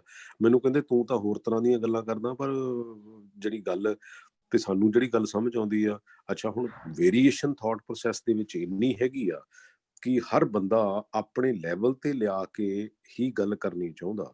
ਕਿਉਂਕਿ ਜਦੋਂ ਤੁਸੀਂ ਮਤਲਬ ਆਈ ਐਮ ਸ਼ੋਰ ਕਿ ਤੁਹਾਡੇ ਚੋਂ ਵੀ ਬਹੁਤ ਬੰਦੇ ਬਹੁਤ ਲੋਕਾਂ ਨੂੰ ਮਿਲਦੇ ਹੋਣਗੇ, ਤੇ ਹਰ ਬੰਦੇ ਦੇ ਥਾਟ ਪ੍ਰੋਸੈਸ ਦੇ ਵਿੱਚ ਵੇਰੀਏਸ਼ਨ ਬਹੁਤ ਆ, ਔਰ ਵੇਰੀਏਸ਼ਨ ਦੇ ਵਿੱਚ ਉਹ ਕਹਿੰਦਾ ਵੀ ਮੇਰੇ ਮੁਤਾਬਕ ਤੂੰ ਕੰਮ ਕਰਕੇ ਦਿਖਾ। ਜਦੋਂ ਉਹਦੇ ਮੁਤਾਬਕ ਕੰਮ ਕਰਾਂਗੇ ਤਾਂ ਐਂਡ ਆਫ ਦਾ ਡੇ ਉਹ ਇੰਨਾ ਮੈਸ ਕ੍ਰੀਏਟ ਹੋ ਜਾਊਗਾ, ਇੰਨਾ ਕਿਓਸ ਕ੍ਰੀਏਟ ਹੋ ਜਾਊਗਾ ਵੀ ਉਹ ਹੌਲੀ ਹੌਲੀ ਅਸੀਂ ਆਪਣੀਆਂ ਸਟਰੋਂਗ ਫੀਲਿੰਗ ਤਾਂ ਲੈ ਆਂਦੀਆਂ, ਅਸੀਂ ਇਹ ਤਾਂ ਕਹਿਤਾ ਵੀ ਅਸੀਂ ਜੀ ਹੁਣ ਆਜ਼ਾਦ ਦੇਸ਼ ਆ, ਤੇ ਫਿਰ ਸਾਡੇ ਵੀ ਤਾਂ ਕੋਈ ਫਰਜ਼ ਬਣਦੇ ਆ ਨਾ, ਸਾਡੇ ਵੀ ਆਪਣੇ ਪੈਰਾਮੀਟਰਸ ਵੀ ਤਾਂ ਬੰਦੇ ਦੇ ਹੁੰਦੇ ਆ ਨਾ, ਵੀ ਹਾਂ ਵੀ ਮੈਂ ਆਹ ਕੰਮ ਕਰਨਾ ਨਹੀਂ ਕਰਨਾ। ਇਹਦਾ ਮਤਲਬ ਇਹ ਹੋਇਆ ਵੀ ਆਜ਼ਾਦ ਦੇਸ਼ ਹੋਇਆ, ਤੇ ਜੋ ਗੰਦ ਪਾਉਣਾ ਚਾਹੁੰਦੇ, ਕਈ ਵਾਰੀ ਬੰਦੇ ਮੈਂ ਚੰਗੀ ਗੱਡੀ ਦੇ ਵਿੱਚ ਬੈਠੇ ਗੱਲਾਂ ਬਹੁਤ ਸਾਫ਼ ਸੁਥਰੀਆਂ ਕਰਦੇ ਆ, ਤੇ ਲਿਫਾਫਾ ਜਿਹੜਾ ਕੂੜੇ ਵਾਲਾ ਉਹ ਗੱਡੀ 'ਚ ਰੱਖਿਆ ਹੁੰਦਾ, ਤੇ ਚੱਕ ਕੇ ਜਿਹੜਾ ਹੈਗਾ ਭਗਾ ਕੇ ਮਾਰਦੇ ਆ ਸੜਕ ਦੇ ਉੱਤੇ, ਤੇ ਉਦਾਂ ਕਹਿਣਗੇ ਵੀ ਸਾਡੇ ਸਫਾਈ ਹੋਣੀ ਚਾਹੀਦੀ ਦੇਸ਼ ਦੀ, ਸਾਡੇ ਸਮਾਜ ਦੇ ਵਿੱਚ ਏਦਾਂ ਹੋਣੀ ਚਾਹੀਦੀ ਆ, ਏਦਾਂ ਹੋਣੀ ਚਾਹੀਦੀ ਆ। ਸੋ ਇਸ ਕਰਕੇ ਸਾਰਾ ਕੁਝ ਕਹਿਣ ਦੀ ਗੱਲ ਨਹੀਂ ਹੈ, ਉਹਨੂੰ ਗੱਲ ਨੂੰ ਐਗਜ਼ੀਕਿਊਟ ਕਰਨ ਦੀ ਹੈਗੀ ਆ। ਕਿਉਂਕਿ ਮੈਂ ਤਾਂ ਜਿੰਨੀਆਂ ਕੁ ਵੀ ਸਪੋਰਟਸ ਦੇ ਥਰੂ, ਜਿੰਨੀਆਂ ਕੁ ਵੀ ਰੇਸਸ ਦੇ ਵਿੱਚ ਵਿਚਰਿਆ ਹੈਗਾ, ਸੈਲਫ ਡਿਸਿਪਲਿਨ ਜਿਹੜਾ ਆ ਬਹੁਤ ਇੰਪੋਰਟੈਂਟ ਆ। ਕਿਉਂਕਿ ਜਿੰਨਾ ਚਿਰ ਸੈਲਫ ਡਿਸਿਪਲਿਨ ਜਿਹੜਾ ਨਹੀਂ ਆਉਂਦਾ ਕਿਸੇ ਵੀ ਸੁਸਾਇਟੀ ਦੇ ਵਿੱਚ, ਔਰ ਲੌਜੀਕਲ ਗੱਲ, ਜਿਹੜੀ ਗੱਲ ਤੁਹਾਡੇ ਵਾਲੀ ਚੰਗੀ ਉਹ ਤੁਹਾਡੇ ਵਾਲੀ ਮੰਨ ਲੈਣੀ ਚਾਹੀਦੀ, ਜਿਹੜੀ ਗੱਲ ਮੇਰੇ ਵਾਲੀ ਚੰਗੀ ਉਹ ਮੇਰੇ ਵਾਲੀ ਮੰਨ ਲੈਣੀ ਚਾਹੀਦੀ ਆ। ਲੇਕਿਨ ਸਾਡੇ ਹਜੇ ਵੀ ਜਿਹੜੀ ਆ ਜਿਹੜੀ ਸਾਡੀ ਉਹ ਜਿਹੜੇ ਮੈਨੂੰ ਲੱਗਦਾ ਕਿ ਅਸੀਂ ਜ਼ਿਆਦਾ ਦੇਰ ਗੁਲਾਮ ਰਹਿ ਗਏ ਆ, ਇਸ ਕਰਕੇ ਜਿਹੜਾ ਤਾਂ ਕਿਤੇ ਨਾ ਕਿਤੇ ਰੂਲਰ ਬਣ ਜਾਂਦਾ, ਉਹਨੂੰ ਐ ਲੱਗਦਾ ਵੀ ਇਹ ਮੇਰੀ ਪਰਜਾ ਆ, ਹੁਣ ਮੈਂ ਜੋ ਮਰਜ਼ੀ ਕਰ ਲਵਾਂ, ਤੇ ਉਹ ਬਾਕੀ ਸਾਰਾ ਕੁਝ ਠੀਕ ਆ। ਔਰ 5 ਸਾਲ ਵੋਟਿੰਗ ਤੋਂ, ਇੱਕ ਵਾਰੀ ਜਦੋਂ ਇੱਕ ਬੰਦਾ ਵੋਟ ਪਾ ਦਿੰਦਾ, ਉਹਦੇ ਤੋਂ ਬਾਅਦ 5 ਸਾਲ ਉਹਦੀ ਕਿਤੇ ਕੋਈ ਗੱਲ-ਗੁੱਲ ਸੁਣਦੀ ਨਹੀਂ ਹੈ ਸਰਕਾਰਾਂ ਵੀ, ਮੈਂ ਦੇਖਦਾ। ਕਿਉਂਕਿ ਠੀਕ ਆ, ਕਿਤੇ ਧਰਨਾ ਲੱਗ ਗਿਆ, ਕਿਤੇ ਕੁਛ ਹੋ ਗਿਆ, ਕਿਤੇ ਕੁਛ ਹੋ ਗਿਆ, ਉੱਥੇ ਇੱਕ ਕਮੇਟੀ ਬਣ ਜਾਂਦੀ ਹੈ, ਇੱਕ ਸਬ ਕਮੇਟੀ ਬਣ ਜਾਂਦੀ ਆ, ਤੇ ਲੇਕਿਨ ਉਹਦੇ ਵਿੱਚੋਂ ਨਿਕਲਦਾ ਕੁਛ ਨਹੀਂ। ਈਵਨ ਸਾਡੇ ਇੰਪੋਰਟੈਂਟ ਕੇਸਿਸ ਵੀ ਜਿਹੜੇ ਹੈਗੇ ਆ, ਮੰਨ ਲਓ ਜਿਹੜੀਆਂ ਸਾਡੇ ਬਰਗਾੜੀ ਵਰਗੀਆਂ ਜਿਹੜੀਆਂ ਘਟਨਾਵਾਂ ਹੋਈਆਂ, ਬੇਅਦਬੀਆਂ ਹੋਈਆਂ, ਉਹਦਾ ਵੀ ਹਜੇ ਵੀ ਬੇਸਿਕਲੀ ਅਸੀਂ ਲੀਗਲੀ ਇੰਨੇ ਅਸੀਂ ਬੇਸਿਕਲੀ ਸਿਸਟਮ ਇੰਨਾ ਸ਼ੈਤਾਨ ਹੋ ਗਿਆ, ਉਹਦੇ ਵਿੱਚ ਉਲਝਾ ਕੇ ਕਦੀ ਕੋਰਟ ਦੇ ਵਿੱਚ, ਕਦੀ ਕਿਸੇ ਚੀਜ਼ ਦੇ ਵਿੱਚ, ਕਦੀ ਕਿਸੇ ਚੀਜ਼ ਦੇ ਵਿੱਚ। ਸੋ ਸਾਡੀ ਕਲੈਰਿਟੀ ਹੈਗੀ ਆ, ਲੇਕਿਨ ਸਾਡੀ ਨੀਅਤ ਸਾਫ਼ ਨਹੀਂ ਹੈ। ਉਹ ਨੀਅਤ ਸਾਫ਼ ਨਾ ਹੋਣ ਕਰਕੇ ਹੀ ਅਸੀਂ ਇੰਨੀ એનર્ਜੀ ਵੇਸਟ ਕਰਕੇ ਬਹਿ ਜਾਂਦੇ ਆ। ਜੇ ਉਹੀ એનર્ਜੀ ਅਸੀਂ ਕਿਤੇ ਪੋਜ਼ਿਟਿਵ ਪਾਸੇ ਨੂੰ ਲਾਈ ਹੋਵੇ ਤਾਂ ਮੈਨੂੰ ਲੱਗਦਾ ਵੀ ਉਹਦੇ ਰਿਜ਼ਲਟਸ ਜਿਹੜੇ, ਕਿਉਂਕਿ ਪੰਜਾਬੀ ਤਾਂ ਐਂਟਰਪ੍ਰੇਨਿਓਰ ਆ, ਪੰਜਾਬੀ ਤਾਂ ਬੇਸਿਕਲੀ ਅਗਰੈਸਿਵ ਹੈਗਾ। ਹੁਣ ਆ ਬੇਸਿਕਲੀ ਅਸੀਂ ਹਿੰਦੁਸਤਾਨ ਨੂੰ ਦਿਖਾ ਹੀ ਦਿੱਤਾ ਵੀ ਹਾਂ ਵੀ ਯਾਰ ਇੰਨੇ ਨਾ ਤੁਸੀਂ, ਕਿਉਂਕਿ ਮੈਨੂੰ ਐ ਲੱਗਦਾ ਕਿ ਮੋਦੀ ਸਰਕਾਰ ਨੇ ਸਾਡਾ ਇੱਕ ਬਹੁਤ ਵੱਡਾ ਫਾਇਦਾ ਕੀਤਾ ਕਿ ਪੰਜਾਬੀਆਂ ਨੂੰ ਬੇਸਿਕਲੀ ਉਹਨਾਂ ਦੇ ਕਰੈਕਟਰ ਨੂੰ ਰੀਐਸਟੈਬਲਿਸ਼ ਕਰਨ ਦਾ ਇੱਕ ਮੌਕਾ ਮਿਲ ਗਿਆ। ਅਸੀਂ ਬੇਸਿਕਲੀ ਜੋ ਗੁਰੂ ਨਾਨਕ ਦੀ ਫਿਲਾਸਫੀ ਸੀ ਨਾ, ਅਸੀਂ ਉਸ ਫਿਲਾਸਫੀ ਕਿਉਂਕਿ ਇਹਨੇ ਪੋਲਰਾਈਜ਼ ਕਰਨ ਦੀ ਕੋਸ਼ਿਸ਼ ਕੀਤੀ, ਇਹਨਾਂ ਨੇ ਹੋਰ ਆਲੇ ਦੁਆਲੇ ਬਹੁਤ ਕੁਝ ਕਰਨ ਦੀ ਕੋਸ਼ਿਸ਼ ਕੀਤੀ, ਬਟ ਪੰਜਾਬੀਆਂ ਨੇ ਔਰ ਪੰਜਾਬੀਆਂ ਦੇ ਨਾਲ ਈਵਨ ਕਿ ਹਰਿਆਣਾ, ਰਾਜਸਥਾਨ, ਬਾਕੀਆਂ ਸੂਬਿਆਂ ਨੇ ਵੀ ਇਹ ਸੋਲੀਡੈਰਿਟੀ ਮੈਨੂੰ ਲੱਗਦਾ ਵੀ ਦਿਖਾਈ ਹੈਗੀ ਆ ਵੀ ਹਾਂ ਵੀ ਇਹ ਕੋਈ ਕਿਸੇ ਦੀ ਖਾਲਿਸਤਾਨੀ ਦੀ ਲੜਾਈ ਨਹੀਂ ਹੈ, ਕਿਸੇ ਹੋਰ ਬੰਦੇ ਦੀ ਲੜਾਈ ਨਹੀਂ ਹੈ, ਬੇਸਿਕਲੀ ਇਹ ਤਾਂ ਇਸ਼ੂਜ਼ ਦੀ ਲੜਾਈ ਹੈਗੀ ਆ।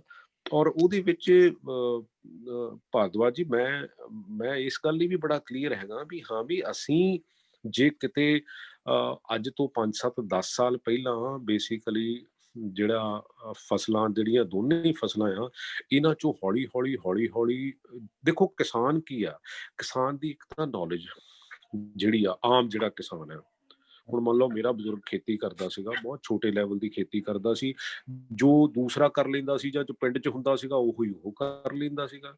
ਲੇਕਿਨ ਜੇ ਅਸੀਂ ਉਹਨਾਂ ਨੂੰ ਐਜੂਕੇਸ਼ਨ ਵੱਲ ਨੂੰ, ਜੇ ਅਸੀਂ ਉਹਨਾਂ ਨੂੰ ਸਰਕਾਰੀ ਤੌਰ ਤੇ ਜਿਹੜਾ ਉਧਰ ਨੂੰ ਤੋਰਦੇ ਵੀ ਹਾਂ ਵੀ ਆਹ ਨਵੀਂ ਮਾਰਕੀਟ ਹੈਗੀ ਆ, ਉਹਨੂੰ ਥੋੜੀ ਜਿਹੀ ਮਾਰਕੀਟਿੰਗ ਸਟਰੋਂਗ ਕਰਕੇ ਦਿੰਦੇ, ਤਾਂ ਉਹਨੂੰ ਜੇ 10 ਰੁਪਏ ਹੋਰ ਮਿਲਦੇ ਹੁੰਦੇ, ਕਿਉਂਕਿ ਪੰਜਾਬੀ ਨੇ ਬੇਸਿਕਲੀ ਉਹਨੇ ਜਿੱਥੋਂ ਵੀ ਉਹਨੂੰ ਬੈਟਰ ਚੀਜ਼ ਜਿਹੜੀ ਆ ਬੈਨੀਫਿਟ ਹੁੰਦਾ, ਉੱਥੇ ਨੂੰ ਉਹਨੇ ਤੁਰਨਾ ਹੁੰਦਾ। ਇਹ ਨਹੀਂ ਹੈ ਕਿ ਕਿਉਂਕਿ ਪੰਜਾਬੀ ਤਾਂ ਹਮੇਸ਼ਾ ਜਿੱਥੋਂ ਮੰਨ ਲਓ ਪਾਕਿਸਤਾਨ ਤੋਂ ਤੁਰ ਕੇ ਇੱਥੇ ਆ ਗਿਆ, ਇੱਥੋਂ ਤੁਰ ਕੇ ਕੈਨੇਡਾ ਚਲੇ ਗਿਆ, ਕੈਨੇਡਾ ਤੋਂ ਤੁਰ ਕੇ ਕਿਸੇ ਹੋਰ ਹਰ ਕੰਟਰੀਆਂ ਚਲੇ ਗਿਆ, ਕਿਉਂਕਿ ਐਕਸਪਲੋਰ ਤਾਂ ਕਰਦੇ ਆ, ਰਿਸਕ ਵੀ ਲੈਂਦੇ ਆ। ਸੋ ਇਸ ਕਰਕੇ ਲੇਕਿਨ ਅਸੀਂ ਉਹ ਜਿਹਾ এনवायरमेंट, ਇਹੋ ਜਿਹੇ ਪੈਰਾਮੀਟਰ ਜਿਹੜੇ ਆ ਉਹ ਇਸ ਕਰਕੇ ਨਹੀਂ ਕੀਤੇ, ਜਿੱਦਾਂ ਮੈਂ ਤੁਹਾਡੇ ਨਾਲ ਡਿਸਕਸ ਕੀਤਾ ਵੀ ਜੇ ਹੁਣ ਉੱਥੇ ਐਕਸਪਰਟ ਹੀ ਹੈ ਨਹੀਂ ਗੇ, ਜੇ ਉਸ ਮਿਨਿਸਟਰੀ ਦੇ ਵਿੱਚ ਐਕਸਪਰਟ ਹੀ ਹੈ ਨਹੀਂ ਗੇ, ਤਾਂ ਫਿਰ ਉਹ ਐਂਡ ਆਫ ਦਾ ਡੇ ਕਰਨਗੇ ਕੀ? ਉਹ ਡਿਸੀਜਨ ਲੈਣ ਡਏ ਹੈਗੇ ਆ। ਮੈਂ ਤਾਂ ਇਨਫੈਕਟ ਕਈ ਵਾਰੀ ਇਹਨਾਂ ਨਾਲ ਡਿਸਕਸ਼ਨ ਕਰਦਾ ਹੁੰਦਾ ਯਾਰ, ਈਵਨ ਸਪੋਰਟਸ ਦੀ ਕਈ ਵਾਰੀ ਡਿਸਕਸ਼ਨ ਕਰਦਾ ਹੁੰਦਾ, ਉੱਥੇ ਐਕਸਪਰਟ ਕਮੇਟੀ ਹੈ ਹੀ ਨਹੀਂ। ਮੈਂ ਇਨਫੈਕਟ ਜਦੋਂ ਮੈਂ ਡਾਇਰੈਕਟਰ ਸਪੋਰਟਸ ਬਣਿਆ, ਮੈਂ ਕੀ ਕੀਤਾ, 20 ਓਲੰਪੀਅਨ ਨਾਲ ਲੈ ਲਏ ਅਲੱਗ-ਅਲੱਗ ਗੇਮ ਦੇ। ਮੈਨੂੰ ਹੋ ਸਕਦਾ ਮੈਨੂੰ ਹਾਕੀ ਬਾਰੇ ਵੱਧ ਨੌਲੇਜ ਹੋਵੇ, ਲੇਕਿਨ ਬਾਸਕਟਬਾਲ ਬਾਰੇ ਤਾਂ ਬਾਸਕਟਬਾਲ ਵਾਲੇ ਨੂੰ ਵੱਧ ਨੌਲੇਜ ਹੋਊਗੀ, ਵਾਲੀਬਾਲ ਵਾਲੇ ਨੂੰ ਵਾਲੀਬਾਲ ਵਾਲੇ ਵੱਧ ਨੌਲੇਜ ਹੋਊਗੀ। ਮੈਂ ਕਿਹਾ ਯਾਰ ਮੈਂ ਪੈਸੇ ਲੱਭ ਕੇ ਲਿਆਉਣਾ, ਮੈਂ ਗਵਰਨਮੈਂਟ ਦੇ ਸਿਸਟਮ ਦੇ ਵਿੱਚੋਂ ਜੋ ਆਪਾਂ ਨੂੰ ਰਿਕੁਆਇਰਮੈਂਟ ਆ ਮੈਂ ਉਹ ਲੱਭਦਾ, ਤੁਸੀਂ ਫੀਲਡ ਦੇ ਵਿੱਚ ਕੰਮ ਕਰੋ। ਅੱਛਾ, ਉਹਨਾਂ ਨੂੰ ਕੀ ਹੋਇਆ, ਉਹਨਾਂ ਨੂੰ ਐ ਲੱਗਿਆ ਵੀ ਯਾਰ ਗਵਰਨਮੈਂਟ ਸਾਨੂੰ ਪੁੱਛਣ ਲੱਗੀ ਆ ਤੇ ਸਾਨੂੰ ਤਾਂ ਕਦੀ ਕਿਸੇ ਨੇ ਐਕਸਪਰਟ ਓਪੀਨੀਅਨ ਮੰਗੀ ਨਹੀਂ ਹੈ। ਅੱਛਾ, ਮੈਂ ਕੀ ਕੀਤਾ, 20 ਬੰਦੇ ਸਟੇਟ ਲੈਵਲ ਤੇ ਨੋਮੀਨੇਟ ਕਰ ਦਿੱਤੇ ਤੇ ਉਹਨਾਂ ਨੂੰ ਕਿਹਾ ਵੀ ਹਰ ਜ਼ਿਲ੍ਹੇ 'ਚ ਤੁਸੀਂ ਇੱਕ ਬੰਦਾ ਆਪਣੀ ਗੇਮ ਦਾ ਨੋਮੀਨੇਟ ਕਰ ਦਿਓ। ਮੇਰਾ 350 ਬੰਦੇ ਦਾ ਡਿਪਾਰਟਮੈਂਟ ਸੀ, ਮੇਰੇ ਕੋਲ 420 ਬੰਦੇ ਜਿਹੜੇ ਆ ਸੁਪਰਵਾਈਜ਼ ਕਰਨ ਲਈ ਹੋ ਗਏ। ਔਰ ਉਹਦਾ ਫਾਇਦਾ ਕੀ ਹੋਇਆ, ਸਾਡੇ ਕੋਚ ਲੁੱਚ-ਗੜੁੱਚੀਆਂ ਕਰਨੋਂ ਹਟ ਗਏ। ਅੱਛਾ, ਬੱਚਿਆਂ ਦੀ ਡਾਈਟ ਸੁਧਰ ਗਈ, ਬੱਚਿਆਂ ਦੀ ਟ੍ਰੇਨਿੰਗ ਸੁਧਰ ਗਈ, ਬੱਚਿਆਂ ਦੀ ਸਿਲੈਕਸ਼ਨ ਸੁਧਰ ਗਈ, ਬੱਚਿਆਂ ਦੇ ਇਕੁਇਪਮੈਂਟ ਸੁਧਰ ਗਿਆ। ਅੱਛਾ, that is what I want. ਅੱਛਾ, ਜਦੋਂ ਇਹ ਸਾਰਾ ਕੁਝ ਹੋ ਗਿਆ ਤੇ ਅੱਛਾ ਮੇਰੇ ਕੋਲ ਫਿਰ ਜਦੋਂ ਐਜ਼ ਐਡਮਿਨਿਸਟ੍ਰੇਟਰ ਮੈਂ ਦੇਖਦਾ, ਮੇਰੇ ਕੋਲ 450 ਬੰਦਾ ਇਦਾਂ ਦਾ ਇਕੱਠਾ ਹੋ ਗਿਆ ਵੀ ਜਿਹੜਾ ਮੈਨ ਪਾਵਰ, ਅੱਛਾ ਮੈਨ ਪਾਵਰ ਵੀ ਉਹ ਸਪਿਰਿਟ ਨਾਲ, ਔਰ ਮੈਂ ਕੁਝ ਨਹੀਂ ਦਿੱਤਾ। ਮੈਂ ਤਾਂ ਬੇਸਿਕਲੀ ਰਿਐਲਿਟੀ ਇਹ ਆ ਕਿ ਉਹਨਾਂ ਨੂੰ ਸਿਰਫ ਇੱਜ਼ਤ ਦਿੱਤੀ ਹੈ। ਅੱਛਾ, ਪੰਜਾਬੀ ਐਂਡ ਆਫ ਦਾ ਡੇ ਪੰਜਾਬੀ ਕੰਮ ਕਰਨਾ ਚਾਹੁੰਦਾ, ਪਰ ਭਾਲਦਾ ਕੀ ਆ? ਇੱਜ਼ਤ ਭਾਲਦਾ। ਅੱਛਾ, ਉਹ ਇੱਜ਼ਤ ਮੈਂ ਉਹਨਾਂ ਨੂੰ ਦੇਤੀ। ਮੈਂ ਕਿਹਾ ਯਾਰ ਦੇਖੋ ਤੁਸੀਂ ਇਸ ਫੀਲਡ ਦੇ, ਮੈਂ ਕੋਚਿਸ ਵਗੈਰਾ ਨੂੰ ਸਾਰਿਆਂ ਨੂੰ ਡਾਇਰੈਕਸ਼ਨ ਕਰਤੀ, ਮੈਂ ਕੁਛ ਨਹੀਂ ਕੀਤਾ, ਮੈਂ ਇੱਕ ਨੋਟੀਫਿਕੇਸ਼ਨ ਕੀਤੀ ਵੀ ਇਹ ਆਹ ਕਰ ਸਕਦੇ ਆ। ਉਹ ਤਾਂ ਕੀਤੀ ਸੀਗੀ ਵੀ ਤਾਂ ਕਿ ਜਦੋਂ ਉਹਨਾਂ ਦੀ ਰਿਪੋਰਟ ਬਣ ਕੇ ਆਊ ਤਾਂ ਮੈਂ ਸਰਕਾਰੀ ਤੰਤਰ ਤੇ ਜਿਹੜਾ ਹੈਗਾ ਐਕਟ ਕਰ ਸਕਾਂ, ਕਿਉਂਕਿ ਲੀਗਲੀ ਤਾਂ ਕਿ ਉਹ ਕਹਿਣਗੇ ਤਾਂ ਐਵੇਂ ਇਹ ਤਾਂ ਜੀ ਜਿਹੜੀ ਹੈਗੀ ਆ ਉਹ ਜਿਹੜੀ ਰਿਪੋਰਟ ਆ ਉਹ ਤਾਂ ਉਦਾਂ ਹੀ ਦਿੱਤੀ ਹੋਈ ਆ। ਸੋ ਮੈਂ ਇਸ ਕਰਕੇ ਨੋਟੀਫਿਕੇਸ਼ਨ ਕੀਤੀ ਸੀ। ਔਰ ਕੈਨ ਯੂ ਇਮੈਜਿਨ ਭਾਰਦਵਾਜ ਜੀ ਵੀ ਮਤਲਬ 350 ਦਾ ਡਿਪਾਰਟਮੈਂਟ ਤੇ 450 ਬੰਦਾ ਸੁਪਰਵੀਜ਼ਨ ਲਈ। ਅੱਛਾ, ਫਿਰ ਉਹ ਕਿਵੇਂ ਗਲਤ ਕਿਵੇਂ ਹੋ ਸਕੂਗਾ? ਬਿਲਕੁਲ ਠੀਕ ਹੈ ਨਾ। ਅੱਛਾ, ਜਿੱਥੇ ਕੋਚਾਂ ਨੂੰ ਕਿਹਾ ਵੀ ਯਾਰ ਇਹਨਾਂ ਦੀ ਗੱਲ ਸੁਣੋ ਤੁਸੀਂ, ਹਾਂ ਜਿੱਥੇ ਕੋਈ ਡਿਫਰੈਂਸ ਆਫ ਓਪੀਨੀਅਨ ਆਉਂਦੀ ਆ ਉੱਥੇ ਆਪਾਂ ਸੌਰਟ ਆਊਟ ਕਰ ਲਾਂਗੇ, but at the same time ਇਹ ਨਹੀਂ ਹੋ ਸਕਦਾ ਵੀ ਤੁਸੀਂ ਇਹਨਾਂ ਦੀ ਗੱਲ ਨਾ ਸੁਣੋ, ਕਿਉਂਕਿ ਇਹਨਾਂ ਦਾ ਜ਼ਿੰਦਗੀ ਦਾ ਆਪਣਾ ਤਜਰਬਾ ਹੈਗਾ ਐਂਡ ਤੁਸੀਂ ਗਵਰਨਮੈਂਟ ਤੋਂ ਤਨਖਾਹ ਲੈਂਦੇ ਆ, ਤੁਸੀਂ ਲੋਕਾਂ ਦੇ ਟੈਕਸ ਪੇਅਰ ਦੇ ਪੈਸੇ ਚੋਂ ਤਨਖਾਹ ਲੈਂਦੇ ਆ। ਇਸ ਕਰਕੇ ਇਹ ਜਿਹੜਾ ਜ਼ਰੂਰੀ ਹੈਗਾ ਵੀ ਤਾਂ ਕਿ ਆਪਾਂ ਐਕਸਪਰਟ ਬੰਦਿਆਂ ਦੀ, ਕਿਉਂਕਿ ਜਿੰਨਾ ਚਿਰ ਅਸੀਂ ਐਕਸਪਰਟ ਬੰਦੇ ਦੀ ਗੱਲ ਨਹੀਂ ਸੁਣਾਂਗੇ, ਕਿਉਂਕਿ ਜਿਹਦਾ ਬੰਦੇ ਦਾ 25 30 40 50 ਸਾਲ ਦਾ ਤਜਰਬਾ ਹੈਗਾ, ਫਿਰ ਐਂਡ ਆਫ ਦਾ ਡੇ ਅਸੀਂ ਬੈਟਰ ਡਿਸੀਜ਼ਨ ਜਿਹੜੇ ਉਹ ਨਹੀਂ ਲੈ ਸਕਦੇ। ਕਿਉਂਕਿ ਜੇ ਅਸੀਂ ਬੈਟਰ ਡਿਸੀਜ਼ਨ ਲੈਣੇ ਹੈਗੇ ਆ, ਮੈਨੂੰ ਨਹੀਂ ਲੱਗਦਾ ਜਦੋਂ ਵੀ ਕਿਤੇ ਕੋਈ ਗੱਲ ਇਹੋ ਜਿਹੀ ਹੋਣੀ ਚਾਹੀਦੀ ਆ, ਮੈਨੂੰ ਲੱਗਦਾ ਮਤਲਬ ਦੁਨੀਆ ਦਾ ਜਿੱਥੋਂ ਵੀ ਐਕਸਪਰਟ ਮਿਲੇ, ਮੈਨੂੰ ਲੱਗਦਾ ਉਹਨੂੰ ਲਿਆ ਕੇ ਗੱਲ ਸੁਣ ਲੈਣੀ ਚਾਹੀਦੀ, ਕਿਉਂਕਿ ਜਿੰਨਾ ਉਹਦੇ ਤੇ ਅਸੀਂ ਪੈਸਾ ਖਰਚ ਕਰਨਾ, ਉਹਦੀ ਸ਼ਾਰਟ ਟਰਮ ਸਾਨੂੰ ਕੀ ਗੇਨ ਹੋਣਾ ਤੇ ਉਹਦਾ ਲੌਂਗ ਟਰਮ ਕੀ ਗੇਨ ਹੋਣਾ, ਉਹ ਜਿਹੜਾ ਆ ਉਹਦੀ ਐਕਸਪਰਟ ਓਪੀਨੀਅਨ ਦੀ ਕਾਸਟ ਨਾਲੋਂ ਮੈਂ ਕਹਿੰਦਾ ਜੇ ਉਹਨੂੰ ਪੈਸੇ ਪੇ ਕਰਕੇ ਵੀ ਲਿਆਂਦਾ ਜਾਵੇ ਤਾਂ ਉਹ ਉਸ ਪ੍ਰੋਜੈਕਟ ਦੀ, ਕਿਉਂਕਿ ਪ੍ਰੋਜੈਕਟ ਕੱਲ ਨੂੰ ਫੇਲ ਹੋ ਜਾਵੇ, ਪ੍ਰੋਜੈਕਟ ਉਹਦੇ ਵਿੱਚੋਂ ਅੱਛਾ ਉਹਦੇ ਵਿੱਚ ਜਿੰਨੇ ਪੈਸੇ ਲੱਗੇ ਹੈਗੇ ਆ, ਅੱਛਾ ਸਾਨੂੰ ਬਲਾਈਂਡਲੀ ਨਹੀਂ ਕਿਸੇ ਕੰਟਰੀ ਦਾ ਚੱਕ ਕੇ, ਕਿਉਂਕਿ ਕਈ ਵਾਰੀ ਕਈ ਪੋਲੀਟੀਸ਼ੀਅਨ ਏਦਾਂ ਵੀ ਕਹਿੰਦੇ ਆ ਵੀ ਮੈਂ ਇਹਨੂੰ ਜੀ ਨਿਊਯਾਰਕ ਬਣਾ ਦੂੰ, ਮੈਂ ਇਹਨੂੰ ਫਲਾਨਾ ਬਣਾ ਦੂੰ, ਅਸੀਂ ਪੰਜਾਬ ਨੂੰ ਪੰਜਾਬ ਬਣਾ ਲਈਏ। ਪੰਜਾਬ ਬੇਸਿਕਲੀ ਜਿਹੜੀ ਪੰਜਾਬ ਦੀ ਬੇਸਿਕਲੀ ਜੀਓਗ੍ਰਾਫੀ ਆ, ਉਹਦੀ ਡੈਮੋਗ੍ਰਾਫੀ ਆ, ਇਹਦੇ ਵਿੱਚ ਬੇਸਿਕਲੀ ਬਹੁਤ ਚੀਜ਼ਾਂ ਇਹੋ ਜਿਹੀਆਂ ਹੈਗੀਆਂ ਜਿਹੜੀਆਂ ਅਸੀਂ ਕਈ ਵਾਰੀ ਸੋਚਦੇ ਹਾਂ ਵੀ ਫਲਾਨੇ ਕੰਟਰੀ ਦਾ ਬੈਸਟ ਮਾਡਲ ਲੈ ਆਈਏ, ਬਈ ਉੱਥੇ ਦਾ এনवायरमेंट, ਉੱਥੇ ਦੇ ਲੋਕਾਂ ਦਾ ਥਾਟ ਪ੍ਰੋਸੈਸ, ਉੱਥੇ ਲੋਕਾਂ ਦੀਆਂ ਹੈਬਿਟਸ ਕਿਹੋ ਜਿਹੀਆਂ ਹੈਗੀਆਂ, ਸੋ ਉਹਨੂੰ ਸਾਰੀ ਨੂੰ ਜਿਹੜਾ ਆ ਕਿਤੇ ਨਾ ਕਿਤੇ ਉਹਦੇ ਵਿੱਚ ਐਕਸਪਰਟ ਓਪੀਨੀਅਨ ਲੈ ਕੇ ਹੀ, ਔਰ ਉਹਦੇ ਵਿੱਚ ਆਪਣਾ ਥਾਟ ਪ੍ਰੋਸੈਸ ਵੀ ਯੂਜ਼ ਕਰਕੇ, ਕਿਉਂਕਿ ਜਿੰਨਾ ਚਿਰ ਅਸੀਂ ਕਈ ਵਾਰੀ ਕੀ ਕਰਦੇ ਹਾਂ ਕਿ ਅਸੀਂ ਇਹੋ ਜਿਹੀ ਐਕਸਪਰਟ ਓਪੀਨੀਅਨ ਲੈ ਲੈਂਦੇ ਹਾਂ ਜਿਹੜੀ, ਜਿੱਦਾਂ ਕਹਿੰਦੇ ਹੁੰਦੇ ਨਾ, ਕਿਸੇ ਨੂੰ ਮਾਂ ਬਾਸੀ ਕਿਸੇ ਨੂੰ ਸਵਾਦੀ। ਸੋ ਜ਼ਰੂਰੀ ਨਹੀਂ ਹੈ ਕਿ ਜਿਹੜਾ ਇੱਕ ਪ੍ਰੋਜੈਕਟ ਹਾਲੈਂਡ ਦੇ ਵਿੱਚ ਬਹੁਤ ਚੰਗਾ ਚੱਲਦਾ ਉਹ ਪੰਜਾਬ ਦੇ ਵਿੱਚ ਵੀ ਬਹੁਤ ਚੰਗਾ ਚੱਲੂਗਾ। ਹਾਂ, ਉਹਦੀ ਟੈਕਨੋਲੋਜੀ, ਉਹਦੀਆਂ ਇਹੋ ਜਿਹੀਆਂ ਚੀਜ਼ਾਂ ਜ਼ਰੂਰ ਸਾਨੂੰ ਲੈ ਲੈਣੀਆਂ ਚਾਹੀਦੀਆਂ, but at the same time ਸਾਨੂੰ ਉਹ ਚੀਜ਼ਾਂ ਨਹੀਂ ਲੈਣੀਆਂ ਚਾਹੀਦੀਆਂ ਜਿਹੜੀਆਂ ਉੱਥੇ ਚੱਲ ਰਹੀਆਂ ਤੇ ਸ਼ਾਇਦ ਸਾਡੇ ਵੀ ਉਹ ਚੱਲ ਜਾਣ, ਪਰ ਉਹ ਲੈਕ ਆਫ ਨੌਲੇਜ।